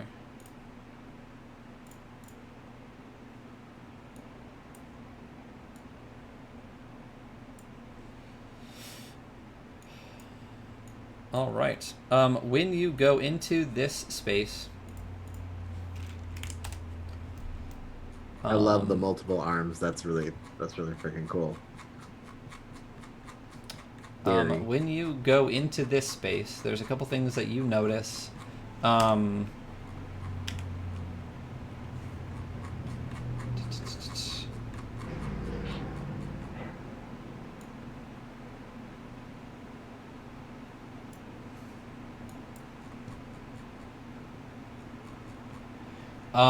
This is the Pestilent Reliquary. Cold iron urns and the husks of thousands of dead centipedes litter the ground at the feet of a hooded angelic idol. 4 lithe arms stretch from underneath the idol's stone cloak, 3 clutching with 6-fingered hands motes of flowering earth unspoiled by the surrounding rot. The idol's 4th arm appears to have been broken off at the shoulder. There we go. I see. Yeah. When you enter this space, you notice a couple of things. A number of items. One being a potion of Death Giant Strength. One being a Muling Sacrificial Newborn Pegasus, preserved inside an urn, enchanted with the Gentle Repose spell.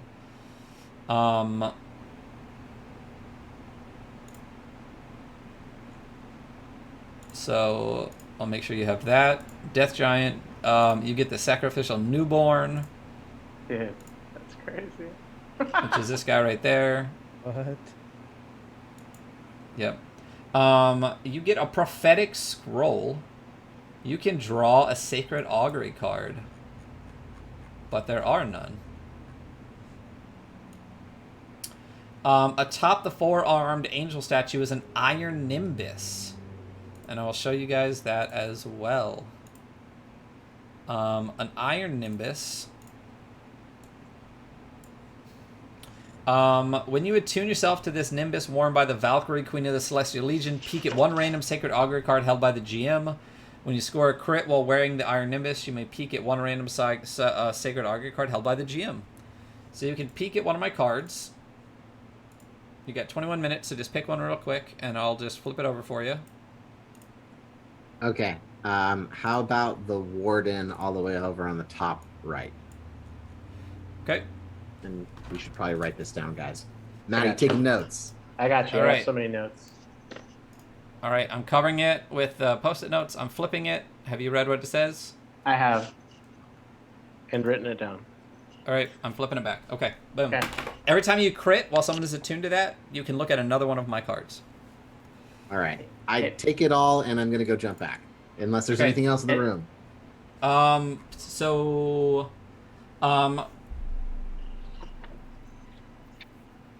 And Nothing Wrath, that you found. meta Wrath, there was like a Pegasus in that other freaking room, and it had like a bull there. If we want Right. to get evil, go Dark Kingdoms on it. I think we are running out of time. Okay, We've got okay. like 20 minutes plus whatever. We need to go kill the big The baddie, baddie. right? Okay. So stick it I'm in. going to try and jump back across. Athletic check? Sure. Oh, okay. Yes. That's... I definitely don't make it all the way across. Okay, so the roll me a D100. Oh, dude, go high. 86. There we go. Good, and I think you just take just a little bit of damage. It's an insignificant amount. Let's say it is. Oh no, 2d10. Let's just hit you with this. Is that 2d10? No, it's the Carillon bow. It's the second one. So you take 8 points of damage, All right. Kick Cool. out. and Alright, you don't where get do we go mutated. to- Where do we go to meet this Jess has big got to baddie put that we the, got to fight? I was wondering the exact same thing. I think Jess has got to put the skull into the statue, guys. Yeah. Oh, I thought she already did. No, she just got it. All right, let's do it. Okay. Done. Yeah, I thought that's what unlocked that door. No, that was getting it. Retrieving it unlocks the door. Retrieving it. Okay. So, a couple of things happen.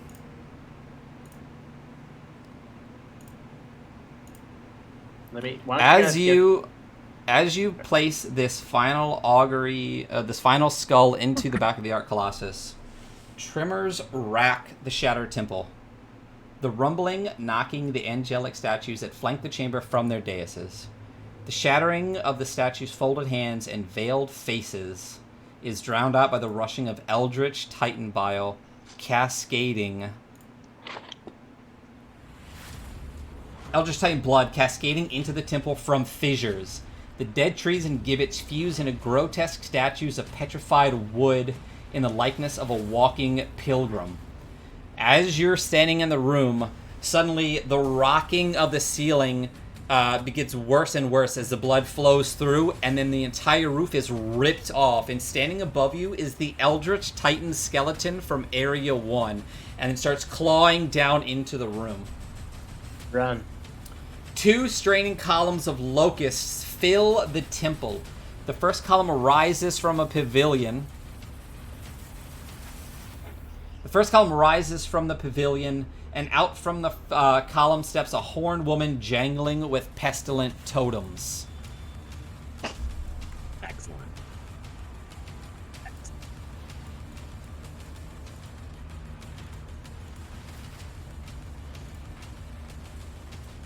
The second column engulfs one of the open sun disk platforms, and when the curtain of vermin parts, a twisted arc colossus lumbers forth, wailing skulls set into its brimstone frame. Let me show you the art real quick on these, and we will get going. This is the corrupted arc colossus. Well, this is the Horned Daughter of Famine. This right here is the Horned Daughter of Famine. Yep. Oh, show to players. There you go. This is the Horned Daughter of Famine. Snikey.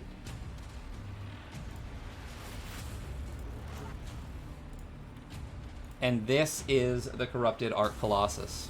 No. Cool. Oh. Badass. He made a stone just covered in vines or what?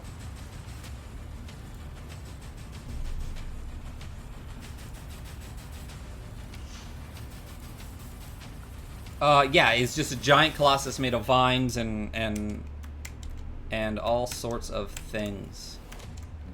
Let's go to the objects and tokens layer. So, let me roll their initiatives and we will get going.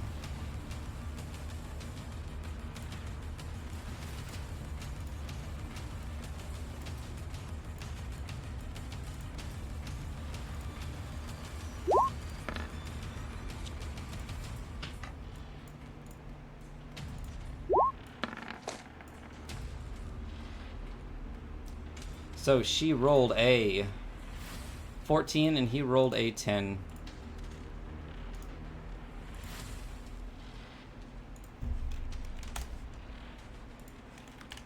And let me explain to you real quick exactly what losing did. In the game as written, after 6 deaths, you automatically lose. Instead, what you have done is buff the boss. On the first time you died after the 6, she gets a bonus +1 to AC. Thank you for the gift subs. The second time, she gets 25 extra hit points. The third time, her spell save DC is increased by 1. The fourth time, her saving throws increase by 1. And with the 5th death, you give her an extra action per turn.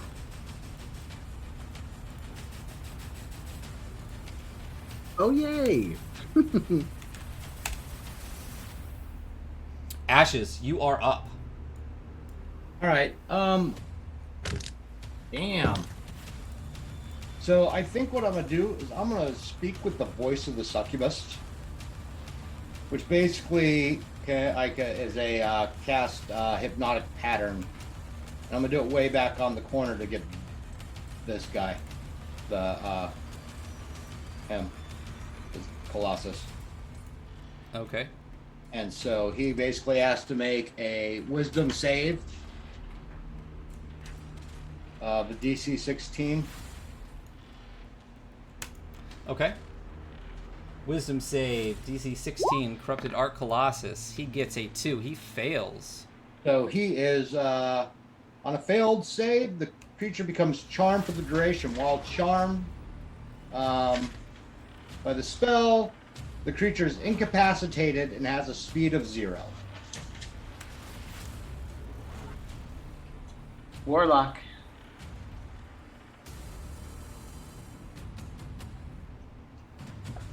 Can you cast that into VTT real quick? Yeah.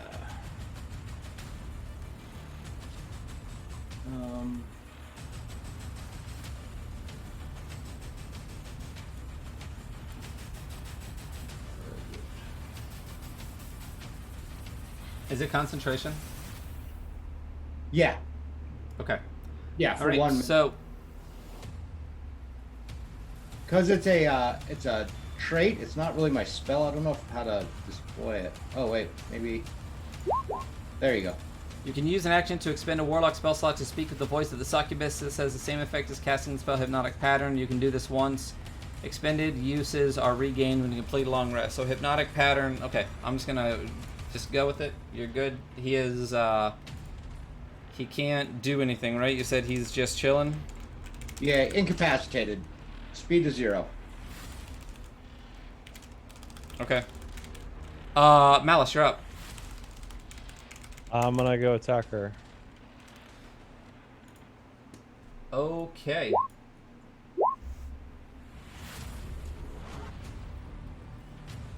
The other thing is, do you see this red on the map? Yeah. This is Eldritch Titan Blood. It is the same as Eldritch Titan Bile, except the damage is doubled, and you will always be mutated if you walk through it. So then, if we were just happened to be where it was, we're already infected. I'll say you had a chance to dodge out of the Okay. way. Okay.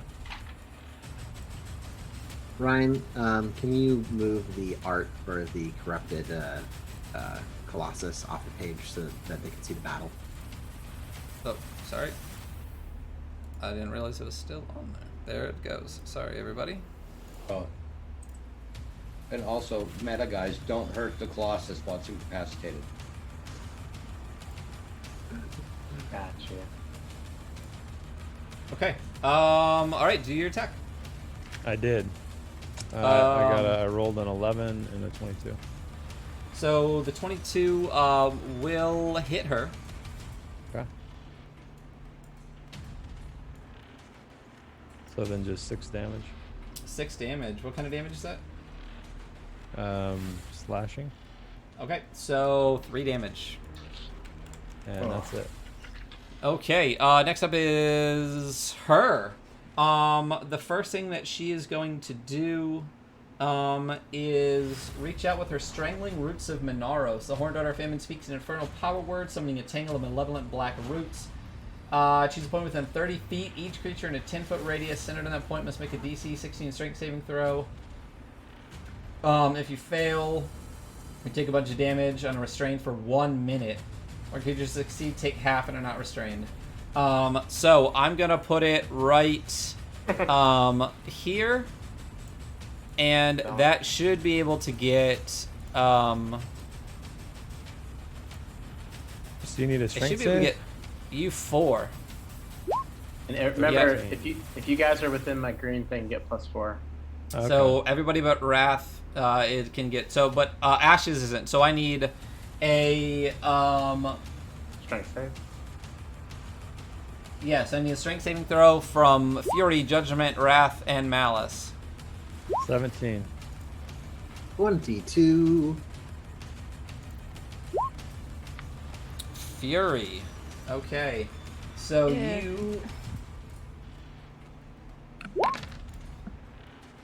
you take 21 damage. Everyone else takes 10.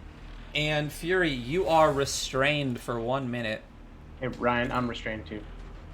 Oh, what did you get? Oh, a 9. So you take 21 damage too, and you are also restrained. Gotcha. Just give you this pretty blue color. You two are restrained, and you take 21 damage each. Everyone else takes 10. Judgment, you are up. You are restrained. Wait. Oh.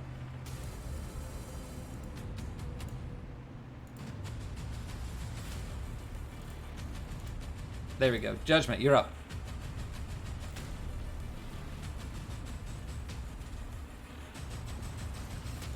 Matt? Oh, I'm sorry. So I guess I have to try to get out of this thing, out of the restraint, or is it gonna go away? You are restrained for 1 minute. Restrained creatures entitled to a saving throw at the end of each of its turns to break free. Restrained means your speed is Okay. 0. Doesn't mean that you can't do anything. Yeah. So I'm just gonna do lay on hands on myself and just give myself those hit points back. Okay, go for it. Are you going to try to break out? I am gonna try to break out at the end of my turn. Strength. All right, roll strength saving throw. go. 14? You fail. You are still restrained. It is the Arc Colossus's turn. The Arc Colossus is just going to do 2 slam attacks. So it's going to come forward. can't. Hold on. Oh, Incapacitated. yeah. It can't do shit, right? Yeah. Speed And there's 0. no save, right? Well, it already. I don't. It failed. I think it failed originally. I don't think it has to. Hold on, I'll look up hypnotic pattern. I'm looking I'm at it right having now. deja vu. Yeah, I know. Me too. On a failed save, the creature is incapacitated. The spell ends. No, that's it. It's that looks like it's fucked. Did you cage him, Eric? No, I would if I could. Fury, you're up. No, I mean it's essentially. Yeah, I know. Yeah. You basically, you there's the little badass lady and the big old beast, and you took out the big old beast. So, Fury, you're up. It's just a strength check. That's To a try to strength get saving out? throw. Yeah. Strength save, okay. And +4 Jess. Oh, nice. Crit. All right. So you break out, and that's your turn. Don't forget if you guys have, Can she move? you guys are like on top of her. Yeah, Well, can she's right in the middle. She's in between. Oh yeah, I did boxes put or her. whatever. Yeah. So Can I that's the move end at of all? your turn. No, the end of your turn is your save. Okay. Okay. Wrath, you are up. Wrath is going to approach the Lady of Famine and bestow curse. So she needs to make a wisdom saving throw of 16, or else a bunch of bad stuff's going to happen. Okay. Wisdom saving throw. Yes. She fails. Yes. So she's going to get disadvantage on let's go with dexterity saving throws. Let's do dexterity saving throws. She curse target must make us a wisdom saving throw. I'm gonna just post it in here because there's a lot of stuff. Okay. So at the start of each of her turns, she's got to make a wisdom saving throw of DC 16, or else she doesn't do anything. Okay. Wastes its action that turn doing nothing. So it has 2 actions, so maybe that'll help. It has disadvantage on attacks against me. I have extra necrotic damage when I deal damage to it. Yeah. That's about it. Okay, keep track of that for me. Sure, we'll do. All right. Anything else that is that it for you? Yes, that's my action. Okay. So Ashes, It's also you are up. concentration, by the way. It's also Okay. concentration, by the way. Ashes, you're up. Boom. 23 for 10. And 20 for 15. So that's 25. So that's also my edict for Jason. All right. So your flame token's restarted. So you have 1 now. Okay. Oh, I forgot on her turn, so I'll just take it now because it's still her. It's still this round. She gets an extra action per. So I'm gonna go ahead and take that action.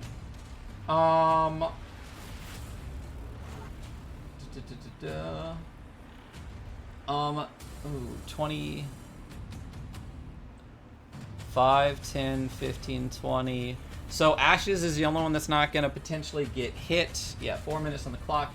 She's going to call down a hail of mutated livestock corpses.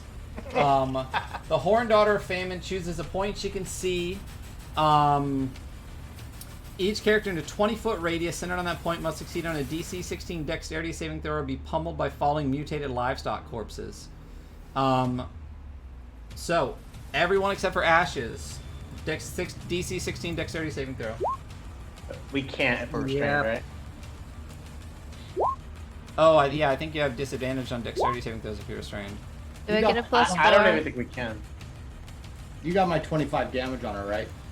Yeah, I did. Yeah. Okay, I got 17 if I get a plus 4. Creature has disadvantage on dexterity saving throws. So make sure you roll with disadvantage Fury. Matt, do we have? Oh, we gotta. You have +4 if you're within my green zone. Oh, but is that disadvantage? But we have this. Okay. I don't even know how we could do it, just because we're all tangled up. All right, so Fury, Oh, I you have escaped. disadvantage on dexterity saving throws when you're restrained. So Oh, Malice I'm not fails. restrained. Judgment Oh yes, fails. gotcha. So you got what, 17 then? Yeah. So Judgment fails, Malice fails, We're all gonna die. and We only got That 3 fails. okay. So, well, don't forget, you still haven't even got to the bonus time. You get an extra Oh, like that's 20 minutes. So you're gonna get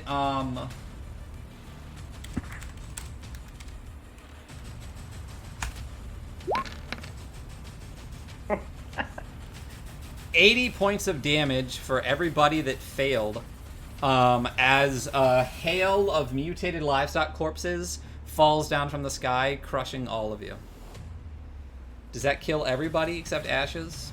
Wait, no. No, If you I'm not succeeded, dead. you get half. You get Save. 40. So if you save, you only take 40. There you go, Fury. All right, so who all died? Judgment. Anybody else? I am down. Yes. Not me. All right, so Judgment's down, Wrath is down. Okay, Malice, you're up. Guess I'm gonna attack again. Okay. With my fire mace. Oh, I forgot. Everybody that hit 0, thank you, Sursa.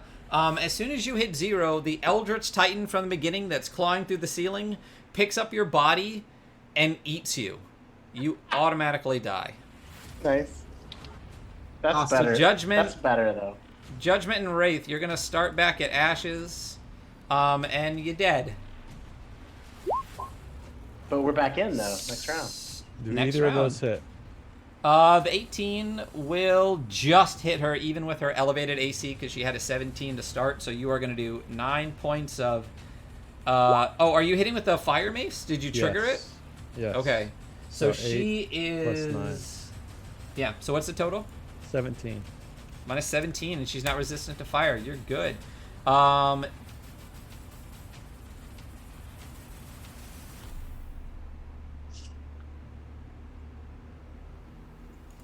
That's it. Is it?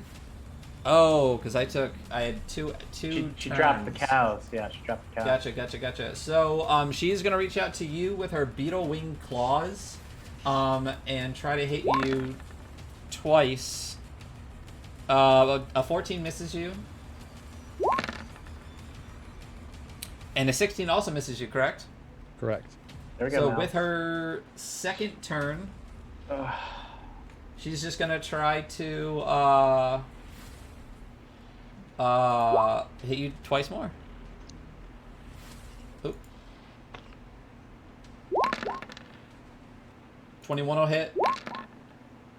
Does a 19 hit too? Yep. So I'm that's pretty much- 57 points of damage. Yeah, I'm dead. Do you hit 0? That All right. timer just went off, by the way. All right. Yeah. Let's take a pause real quick.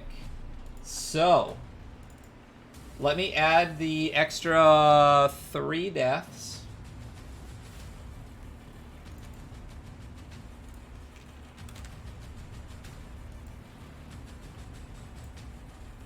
And we are going to take a short break. It looks like we have 24 extra minutes that we can go. Unless anyone wants to do 6 more subs, which would take us to an whole extra half hour. We are going to take a short break right now. Just take a breath and come back to this combat. It seems like basically everybody just died and is coming back to life except for Fury, starting fresh. And we will come back to however long we have on the timer. I am going to... yeah, we'll see if any subs come through for those last 4 in the next like 10-15 minutes. So stick with us, everybody. We'll be back. We'll wrap this up with the time that we have remaining. Then we will see if they beat the lady. And we'll wrap this up. So thank you so much. See you shortly.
We got 2 people with 4 deaths, actually, and we just hit the 40k. So, whoever has the most deaths at the end runs a one-shot, but if somebody ties with somebody else who's already scheduled for a one-shot, tie goes to the person not scheduled to do a one-shot.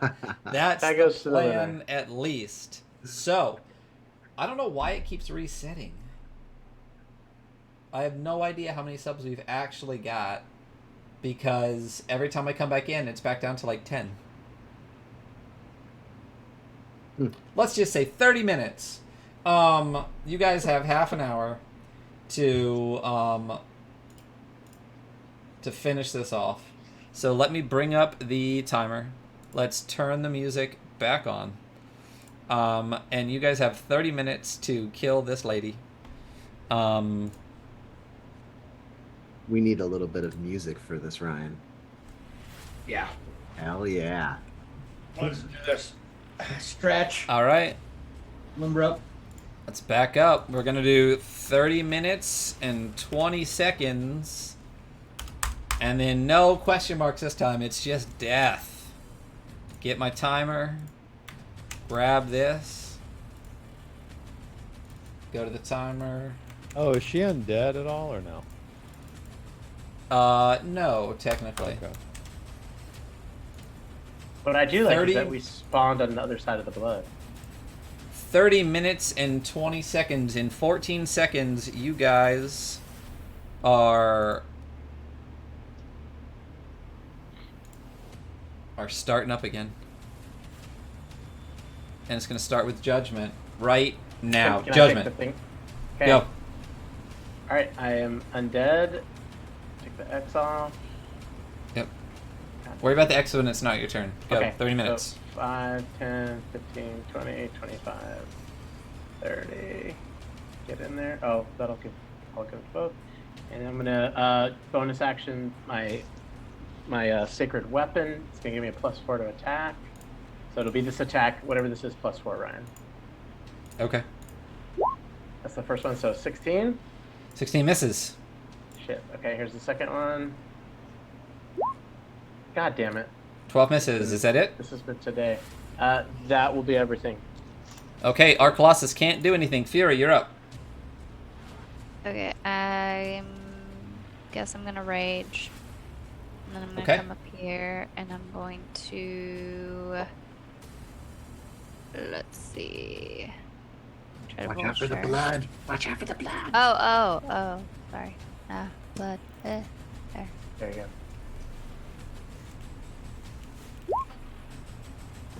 11 misses. Okay. Let's do it again.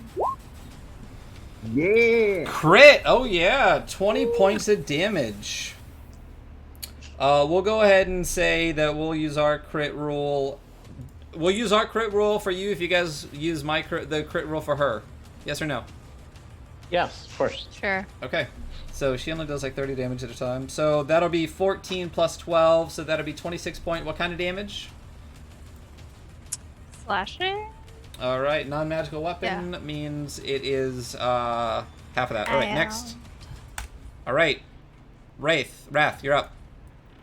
All right, here we go.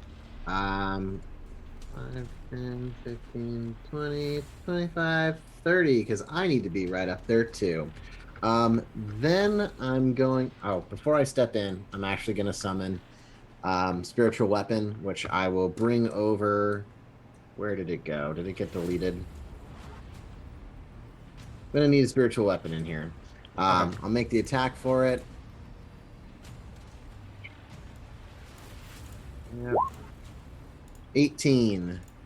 There you go. 18 to hit will just hit.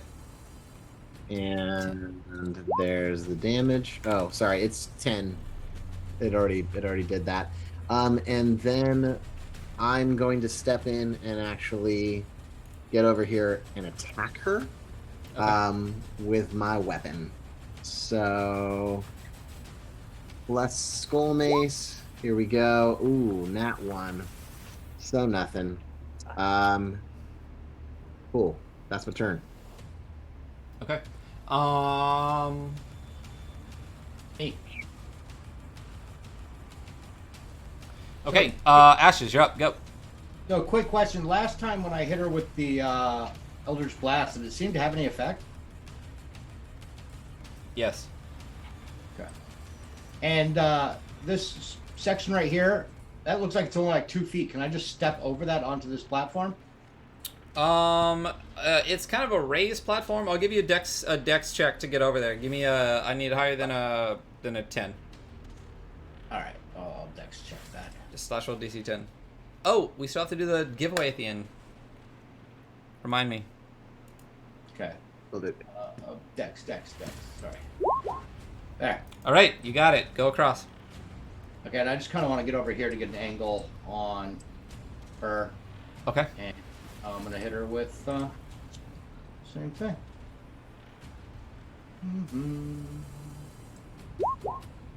So, that's a crit. There we go, buddy. So 24 points of damage on her. All right. Okay. And next one. That's gonna miss. Malice, you're up. Done. Missed both. It is her turn. She is going to strike out with her beetle wing claws at Judgment.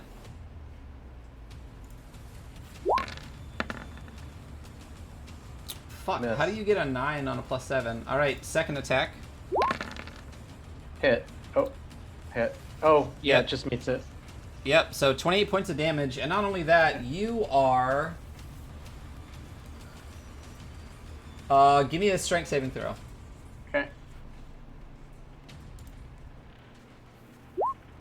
10. Ooh, you Jesus fail. You Christ. are shoved back into this pool of eldritch bile. Okay. So you automatically take, 10,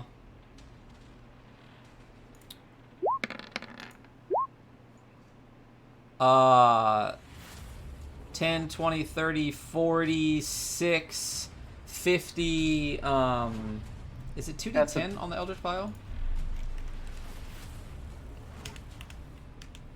I need to get to the bad effects anyway. Yeah, 2d10. So you take 20, 30, 40, 6, 50, 3 points of damage. And I'm just going to roll a d6. You have hallucinating third eye. You have disadvantage on all wisdom checks and saving throws. Okay. Okay, with her second turn, she's going to go for Wrath with her beetle wing claws striking out. Does an 11 hit you? Ew. Does whatever this is hit you? No. Okay. So she is also going to move away by flying up and over to here. That means that Malice, can fly. Fury, and Wrath all get one melee opportunity attack. There we go. Fury? Sorry. I will hold Miss. her, obviously. Yeah, you just get an attack. Yeah, so 15 plus 13 is 28, divided by 2 is 14. 14 points of damage as she flies away. That is the end of... I need to add a voice of the goddess. She's gonna take an extra 8 d8 thunder damage for this as well. You can do that on an opportunity attack reaction? No, it has to be on my turn. Never mind. Okay, so Judgment, you are up. Down though, so just death save. Or can I just automatically die?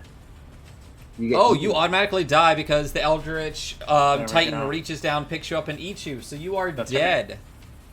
That's right. So you died when it wasn't your turn, so you're back this turn. So what do you want to do?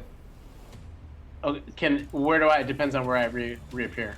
You appear next to an ally, so we're gonna give you next to Wrath. Oh shit.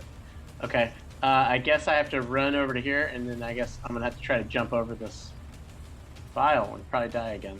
All right, roll me a DC 10 dexterity saving throw, Okay. or dexterity check. Oh, you got it. Jump across. Go. Okay. And Then I'm going to do the same thing. Try to get as close as I can. So that's 30. Oh, I'm sorry. 20, 30. And I get there. And I guess I'm going to just fire up my my sacred weapon since I'm fully loaded again. And that'll be that. Okay, all right. It is this guy's turn, and he can't do anything. So Fury, you're up. Okay, I'm gonna try to jump over this thing. You said Dex 10. There we Yep, go. you're good. Okay. So I jump over. Oh my gosh. What's happening? Okay. 5, 10, 15, 20, 25, 30. I can only get 40, so like here. Oh, don't forget you have a mutation, Judgment. Yeah, it's a disadvantage. It's disadvantage on wisdom saves. Yeah, which and is checks. it's whatever. It just matters that you have one. 10, Wrath. 15, 20. 5, 10, 15, 20, Yeah, 25. And I summon I call lightning. So she needs to make a DC 16 dexterity saving throw. She does not have disadvantage because my curse ended. Or else she's going to take some lightning damage. Well, she's gonna Oh, take half wait. of She it. gets a +1 on her saving throws because you guys died too many times. All right, cool. So, all right. Ashes, you're up. Oh, she's still going to take half of this. Oh, then go for it. So half of 19? Mhm. 18, 9. Oh, no.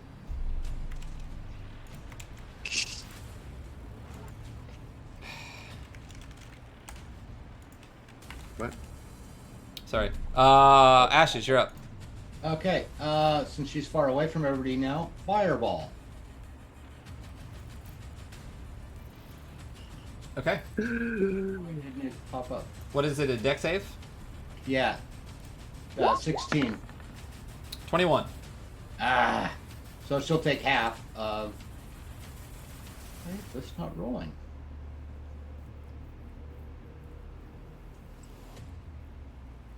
Oh, it's gone. Just roll the damage. Just Yeah. auto roll the damage. What is it? Got 8d6, right? Oh, wait, never mind. I found it.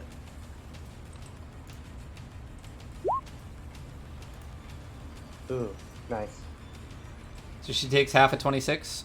Yep. Minus 13. Okay. Malice, you're up. I'm gonna attempt to cross the river, You do. and then I'm going to move behind this tree, and that is the end of my turn. Okay. It is her turn. The first thing she's going to do is call forth the strangling roots of Mineros. She's going to put it right here, and it's going to hit the Arc Colossus as well. So all four of you, the Arc Colossus fails. Judgment, Malice, and Ashes, I need you to make dexterity strength check. Strength saving throws. Strength saving throws. Frank. Yeah. DC 17. Oh. For AC. Woo! You all succeed. Oh, except Judgment, you fail. Are you kidding me? Bludgeoning damage and restrain for 1 minute. So you take 68 bludgeoning damage. Everyone else takes half. So you take 31 points of bludgeoning damage. Everyone else takes 15. Oh. The Arc Colossus takes 31 points of bludgeoning damage. And it should be awake now, right? You're muted. If it took damage, then yes. Yep, it's awake. Does anybody else have a concentration up right now? Nope. Okay. I So don't, that is 'cause- her first Oh wait, turn. I do. Sorry, I have the storm up. Okay, so then you need, it's a 15 was the I wasn't damage. hit. I wasn't hit by that thing. Oh yeah, because you're way over there, so it doesn't matter. And then thanks, Jax, for the meets in the chat. Nope. Okay, then for her second attack, she is going to do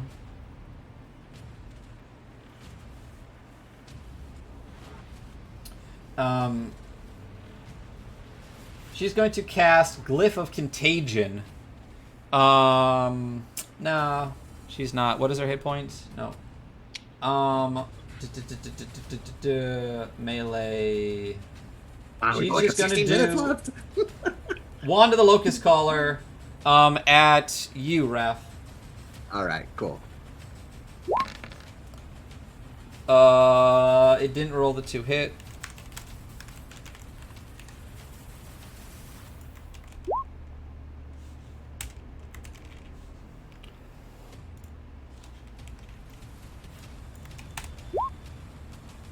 That's gonna miss, and then she will do that again. Does an 18 hit you? Yes. Okay. Then you're gonna take 25 points of poison damage. And I need you to make a DC 16 con save. I'm exhausted. You fail with your exhaustion. Okay. That is it. Judgment, you're up. Yeah. I'm gonna run up 30 feet and I'm gonna try to hit her twice. And this one is the You didn't sword, fail for but- your restrained, right? You did. So I was you're not. restrained. I was not. You got a 16. Oh, I was. DC 17. You're restrained. Oh, okay. I thought it was just the full damage. Okay. No. I guess I'm Let's rolling put the a little strength check. blue. Yep. There we go. God damn it! How many ones have I rolled today? That's insane. A bunch. So that's it for you. So it is now the Arc Colossus' turn. It's actually going to step up behind you and just do 2 slam attacks on you. Yeah.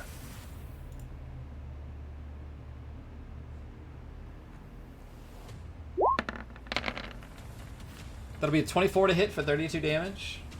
Yeah.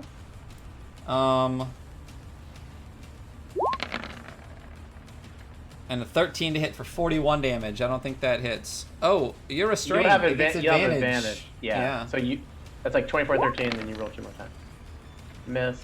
14. And then Yeah. one more will probably hit at that.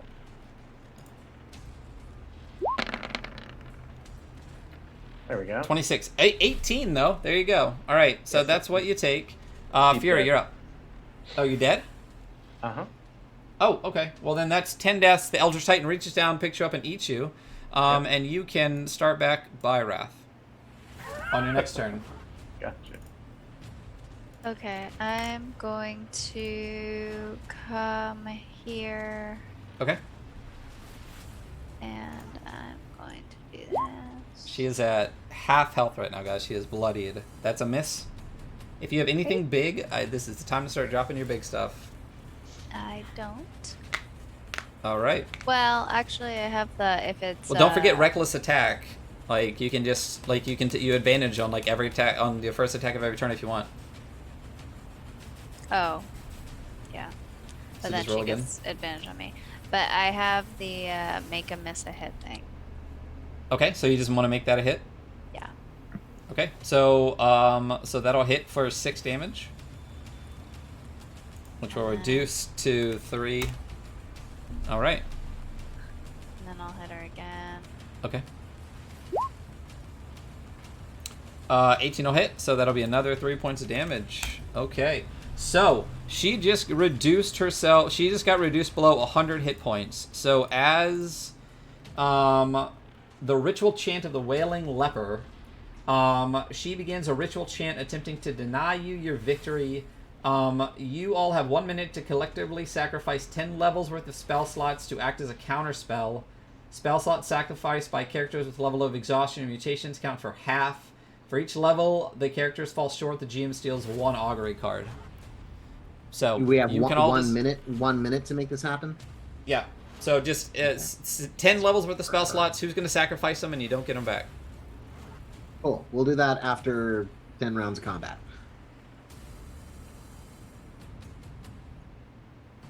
Well, so it's a minute out of game to determine if you're going to do it or not. You know what I'm saying? So 1 real life minute. Oh, 1 minute. Yeah. Oh, okay. Well, I have none. 1, 2, 3, 4. 1, 2, 3. I'll leave 1 of that. So I just sacrificed 6.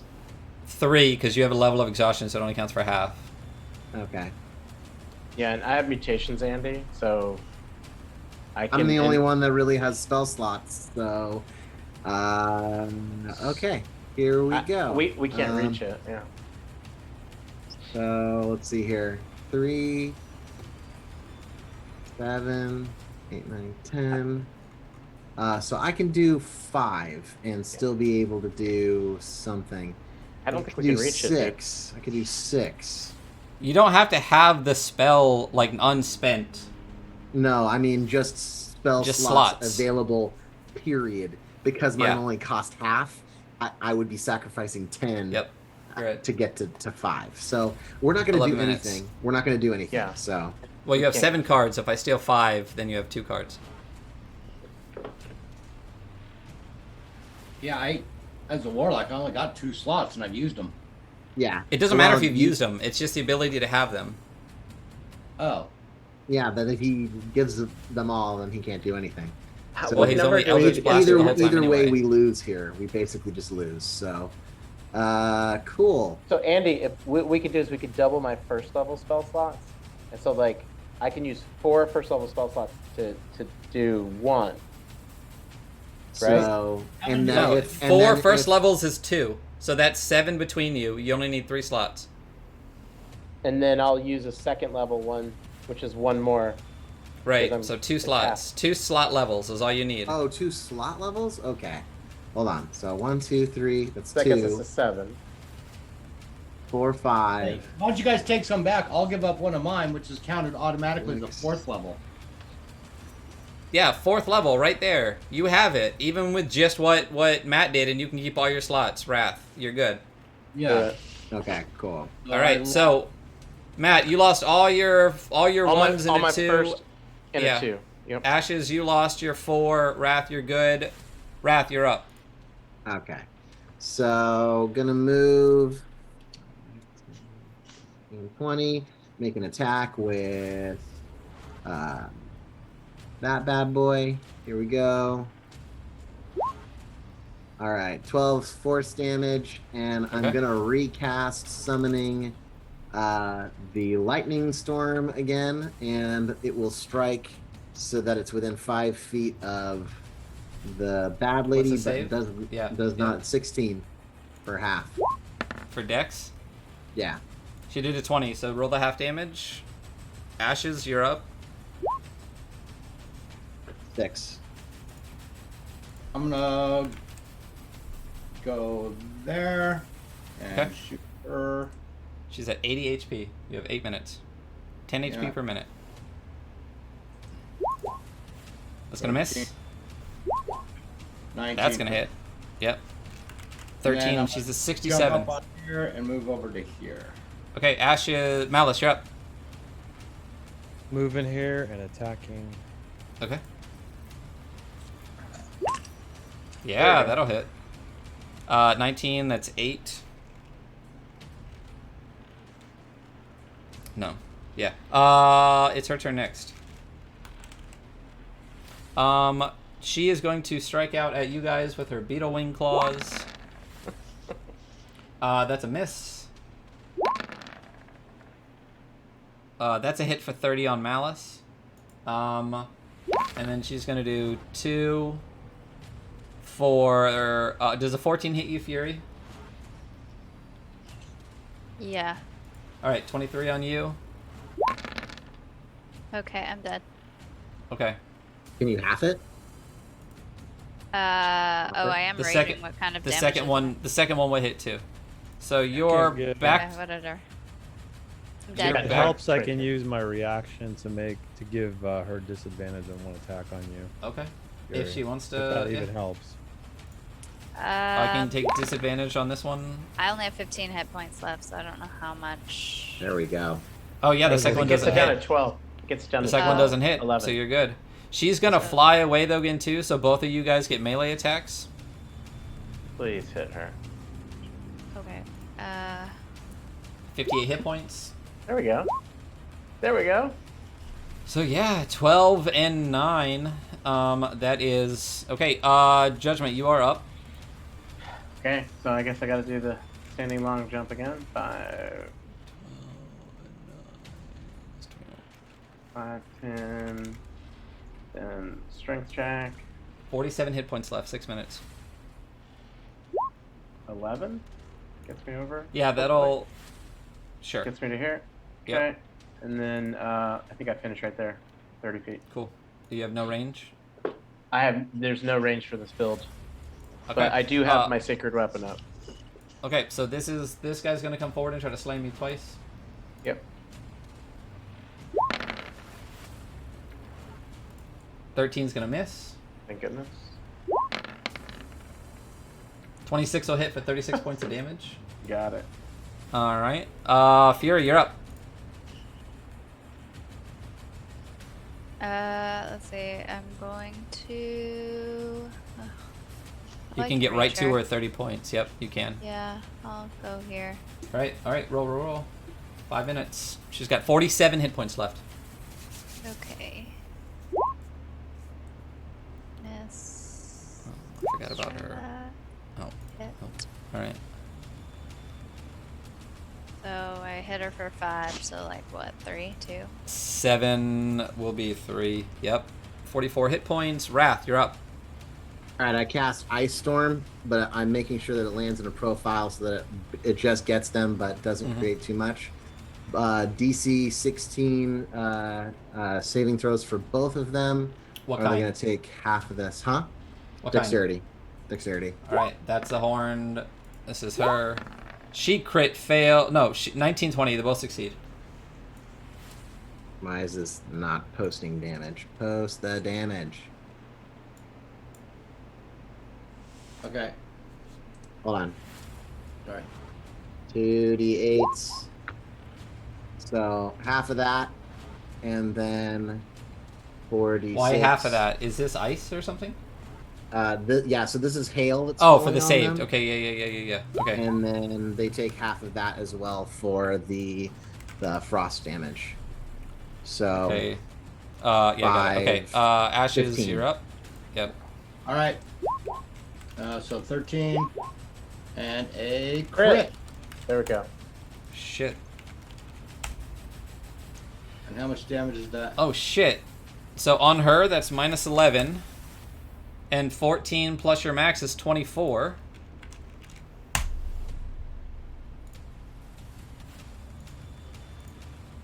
She dead, y'all.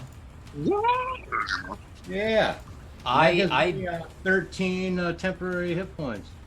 I don't know what Nice. happens to the Arc Colossus if she dies. If he just goes down. Do I see what happens? That's what I'm looking at right now. Is Circe Good. still here? I assume he just goes down. Crumbles. Crumble! It crumbles! There we How does it go. count? Oh my my God. god. Oh If my it didn't go god. down, if it didn't go down, I was gonna jump into the blood to reanimate to have a big spell slot again. There Yeah. you go. That was like my move. I was gonna shoot her, then jump in and die. so I'd come Oh back to the spell my slot. god. You guys have 3 minutes left. Yeah, baby. And we saved all our Oh, cards. wow. What up? When both the Horned Daughter Famine and the Corrupted Arc Colossus are destroyed, the Cyclopean doors to the north tumble open. Let's hit you with some of this. And a Billie Eilish song comes on. The final Arc Colossus takes its first ponderous steps out into the wastes. Let's get this guy off the Arc Colossus. So, at this point, you guys get to view your cards. I get to view my cards. Oh yeah. And then we'll switch to a page and process of elimination, try to pick this, okay? Oh, So I I'm totally gonna forgot to put that crown on somebody who could have stolen cards for us. the Iron Nimbus. Yeah. Yeah. Got a couple of crits in there that no one attuned to. So, all right, I'm gonna start at the top left, and you guys write these down. Starting with the monument card. I don't have anything right now. I'm writing. All right, you got Our it? note taker. I got it, Ryan. All right. Do you have that one though? Oh, hold on. I thought you were gonna read them off. I gotta like. I take a look. can't read them he off has because to, if I he has know to them. cover them. So Yeah. you're showing me the DM cards. Okay, go ahead. No, I'm showing you your cards. Oh shit. Okay. Just on. write down what you see. Yep. You got it? Okay, I got that. I got the upper left one. Okay. All right, let's get this one out of the way. So this is a gate card. Flip. You got it? Got it. All right. Flip. Oh, it disappeared. Why did it disappear? I don't know. Like the other ones, I definitely saw. Oh, I don't know where it went. Like you're moving, word moving gate. Flip. Okay. Did you get it? I got that one. Flip it back. Okay. Oh, I think it took. I think I hit take on accident. Do you think it's like on your side? Oh yeah, I did. It's down here.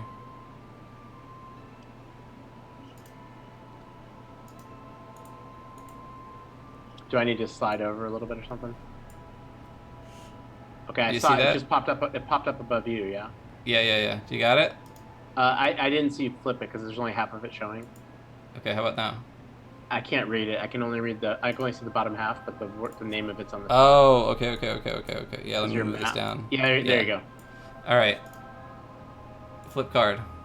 Okay. Okay. All right. Flip it back. Okay. All right. This guy over here, we'll flip him. Okay. Got it. All right, this guy. Got it. All right. Flip card. Got it. All right, you guys, last one. Last one. And then I need to add the other one that's out of yours. Okay. And for a total of 8 cards. Got it. All right, I will just cover my area so you can't see my cards, and I'll just flip them all and then write it down.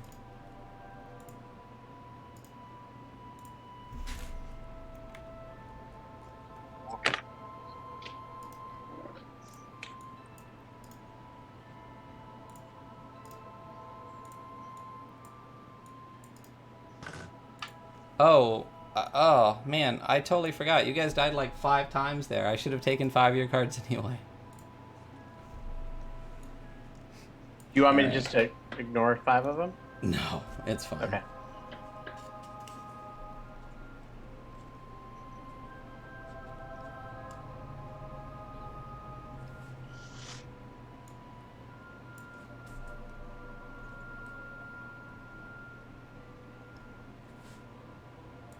Music's creepy.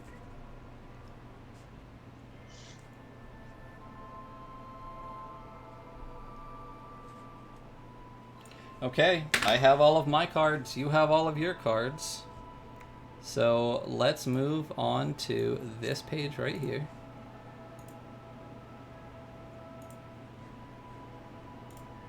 Okay.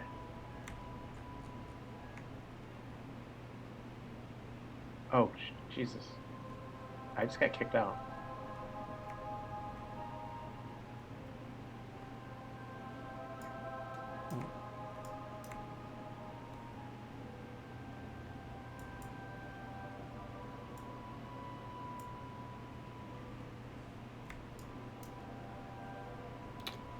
Some cool names on here. Obelisk Okay. of the Time Prophet. Idol of the Whirling Queen.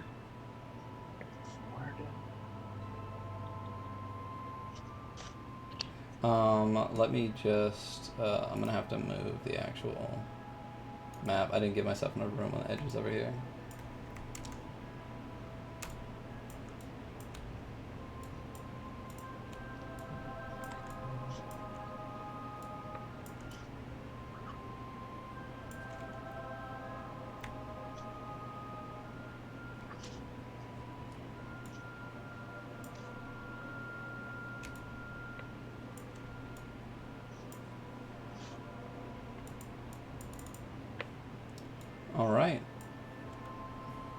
So, It was Colonel Mustard in the kitchen with Candlestick? the Vorpal sword, Oh, Vorpal.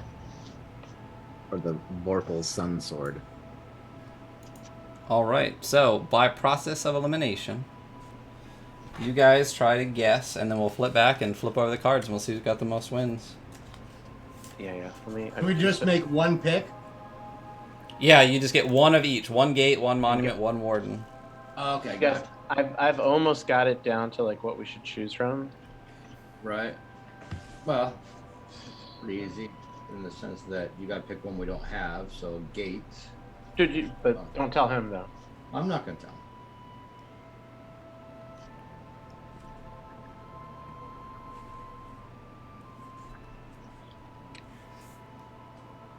I only got one monument card. Our soul arc is in your hands.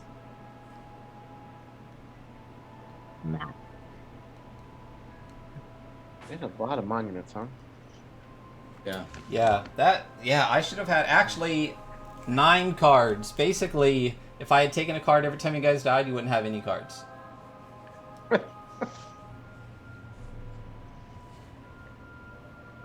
Oh, and my headphones are gonna go out on me. Right at the end. Right at the end, my headphones went out on me. So, let me just switch my audio real quick.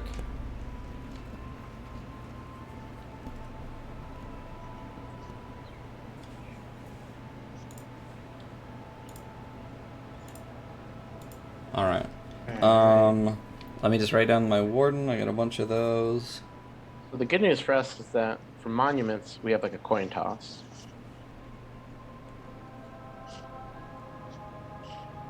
Or do you want us to like? How can we talk to each other without giving you? Oh, I can just do this and just wave when you're done. Okay. Okay, you guys ready? So Sure. the coin toss is monument. So it's either obelisk or hanging tree. Yep, that's what I got. What do you think? I mean, it doesn't really matter because if the tie goes to us, right? So what do you think he's gonna pick? I guess. Yeah.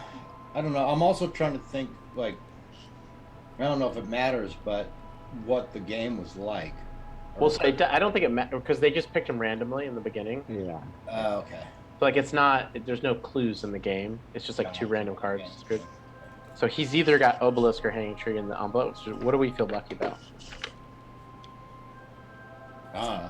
Hanging Let's tree go with of 1,000 obelisk. traders sounds like a Ryan card. So Go with Let's the tree. obelisk. let's go with obelisk. Go with the obelisk. Okay. Yeah. Then the next easiest one should be the warden.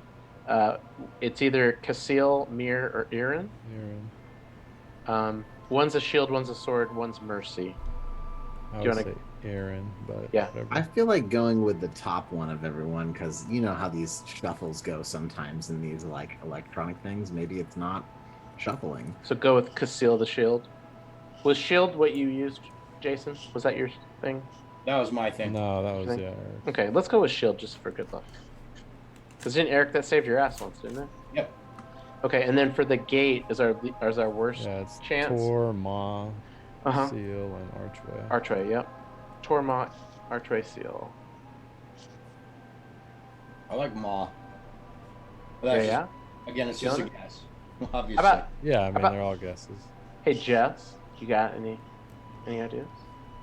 Feeling lucky? I don't know. Ma sounds cool. Hey, Let's hey, do Mom. it.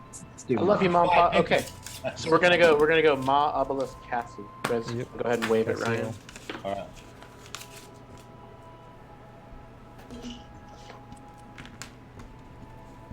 All right, you guys are ready? We are ready. All right. Let me fix the death so it looks nice in there.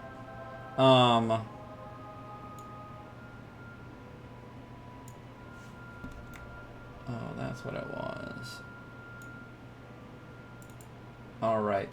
So we're gonna head back to the other window, and we will flip the cards. Where do you want me to put our answer in?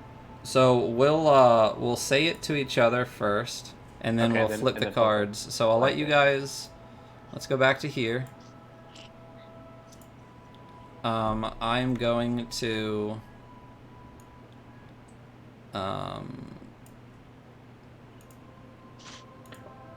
Let's go back to the final room. And I will drag the cards down.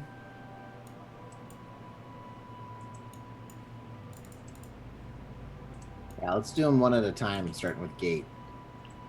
It'd be fun to like do our guesses and then turn it over and be like, ah. Oh, yeah, I like that. Okay, so I'll bring the cards down here. For some reason they were put on the GM info layer, so let me pull them all back to the token layer so you guys can see them. You're gonna put him in that room where we just killed everything? Yeah, it'll be right at the top. Let me grab all these guys. And let's put this layer back to the token layer so you guys can see the cards, right? Yes, sir. Yep. Okay, so what do you guys think the gate is? So for the gate, we did the Maw of the Sacred Creator. Okay. I picked Tour of the Necropolis Builders. Nice. Okay. We were thinking about that one. Yeah, because I have the Maw. Oh shit.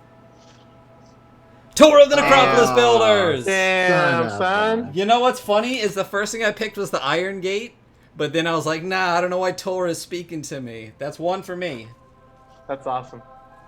All right, what do you guys have You for love- the monument? Okay, for Monument, we had the Obelisk of the Time Prophet. Does that make sense? Prophet.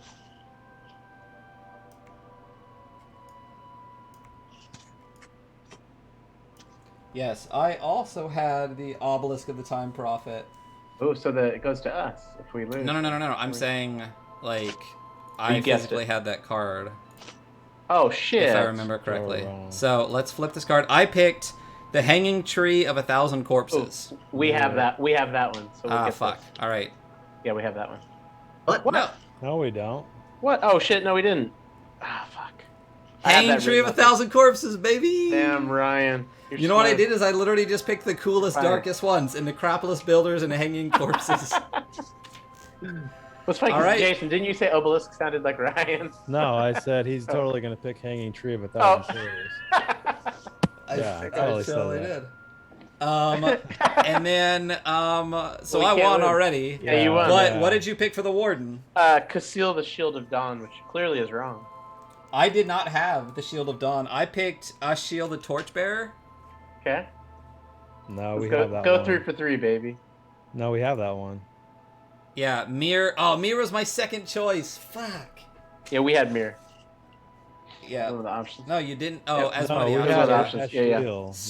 So the actual reveal for sending the Necropolis, the Arch Colossus on its way, is the Arch Colossus shall carry the sacred vessels through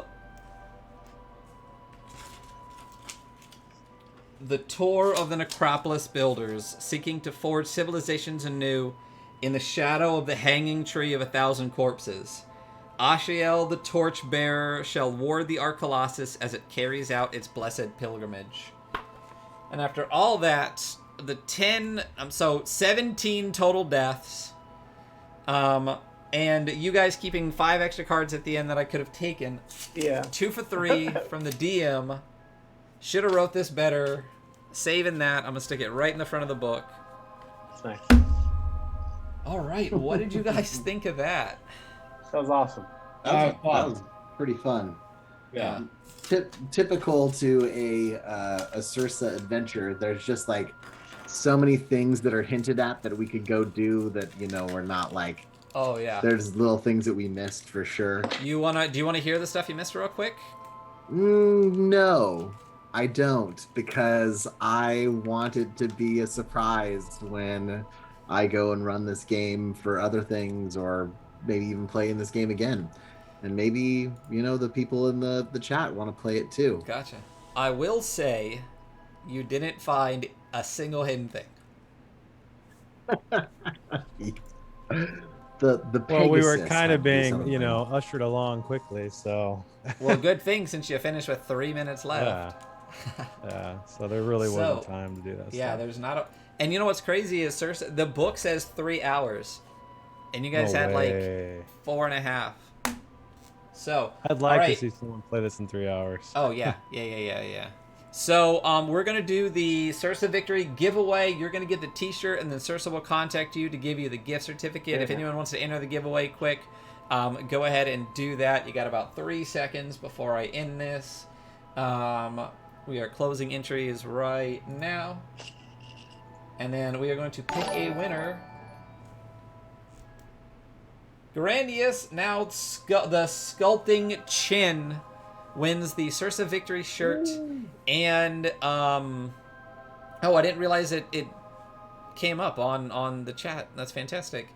So you win the shirt, and Sursa will reach out to you and send you a gift card for Tomb of Mercy, physical and PDF. Gosh, that was a lot of prep and a lot of fun to run. I kind of want to run it sometime as just like the same thing with Necropolis. Is just like a 3-4 session dungeon with no timer, and just enjoy all the nooks and crannies of it sometime. So Matt, how many times did you die? 6. I was counting it up. Yeah. 2 of them was I moved and was killed instantly. That was the first 2. Yep. Then I was crushed by a plant titan, crushed by a roof falling on us, crushed by a cows and eaten, and then pushed into a mutilated river corpses. Yep, and then eaten. So crushing was a big theme. Being eaten was a big theme. Yep. Most of the deaths were there right at the end, though. Gotcha. Okay, so does anyone have anything else? Does anyone have anything to say? Are we wrapped I got my over under. Over 2, under 6. Oh yeah, it was So, 6. There you Yeah, go. I got 5. So Was anyone Nice. only 1 death? No. Okay. How many deaths did everybody have? Matt, you had nailed it. 6. Between 2 and 6, Jess, yeah. how many did you have? I think I had 4. I think I had 4 too. You did That's pretty fine. well there at the end with very few hit points, getting some shots in. I thought with Jason saved you a life there, just by giving you that Yeah, one shield possibly for the twice. disadvantage. Yeah. Yeah. I think that might have saved you down to 3 then, because I don't remember killing you except the one time in the final battle. So you might have had the least number of deaths. I had 2. Oh, well then never mind. He had 2. So Yeah. Eric had the least, Matt had the most, and everyone else was kind of in the middle. Like I said, that was a lot of fun. I hope you guys had a lot of fun. I hope chat had a lot of fun. Thank you so much for all the participation. Thank you. Without you guys, they definitely would not have finished in time. That bonus 30 minutes you guys gave was a huge, huge bonus. So thank you. Does anybody have anything else? So I think we're taking. Is it next week we're getting back into games, or is it the week after? We won't be doing Theros next week. It'll be the week after that. And Eric, you're gone next week? Yeah, I'm out of town next week. And we're not doing... So next week, the Adventure Archive will be having an additional summer hiatus. Hopefully, starting back the following week, we will be back in potentially Theros, definitely Dark Kingdoms, and maybe something from Jason. Not quite sure when we're going to start that up or what we're going to start up. But if you want to check out our Discord, you can keep up to date on all of those things. Also check out Jason's private channel over there. Got a lot of support from the Guild of Troll there, especially at the beginning. Sursa Victory is wonderful. What else is there to say or do except good evening, and thank you for watching all the mayhem and murder. Thanks for watching us get wrecked. I mean, right. we actually did pretty awesome. You actually, yeah, I think you guys did pretty well, all things considered. We're just gonna go to some end credits and then raid. I think we're just gonna go raid over into L2. Cool. Oh, nice. Yeah, if L2's on, definitely hit. Absolutely, baby. absolutely. So let me just make sure I have my correct widget box up. I can put this stuff over here. And then, again, thank you all so much. Stick around for the raid. We'll be out here in just a minute and a half. Have a wonderful night. Bye, everybody. Mm-hmm.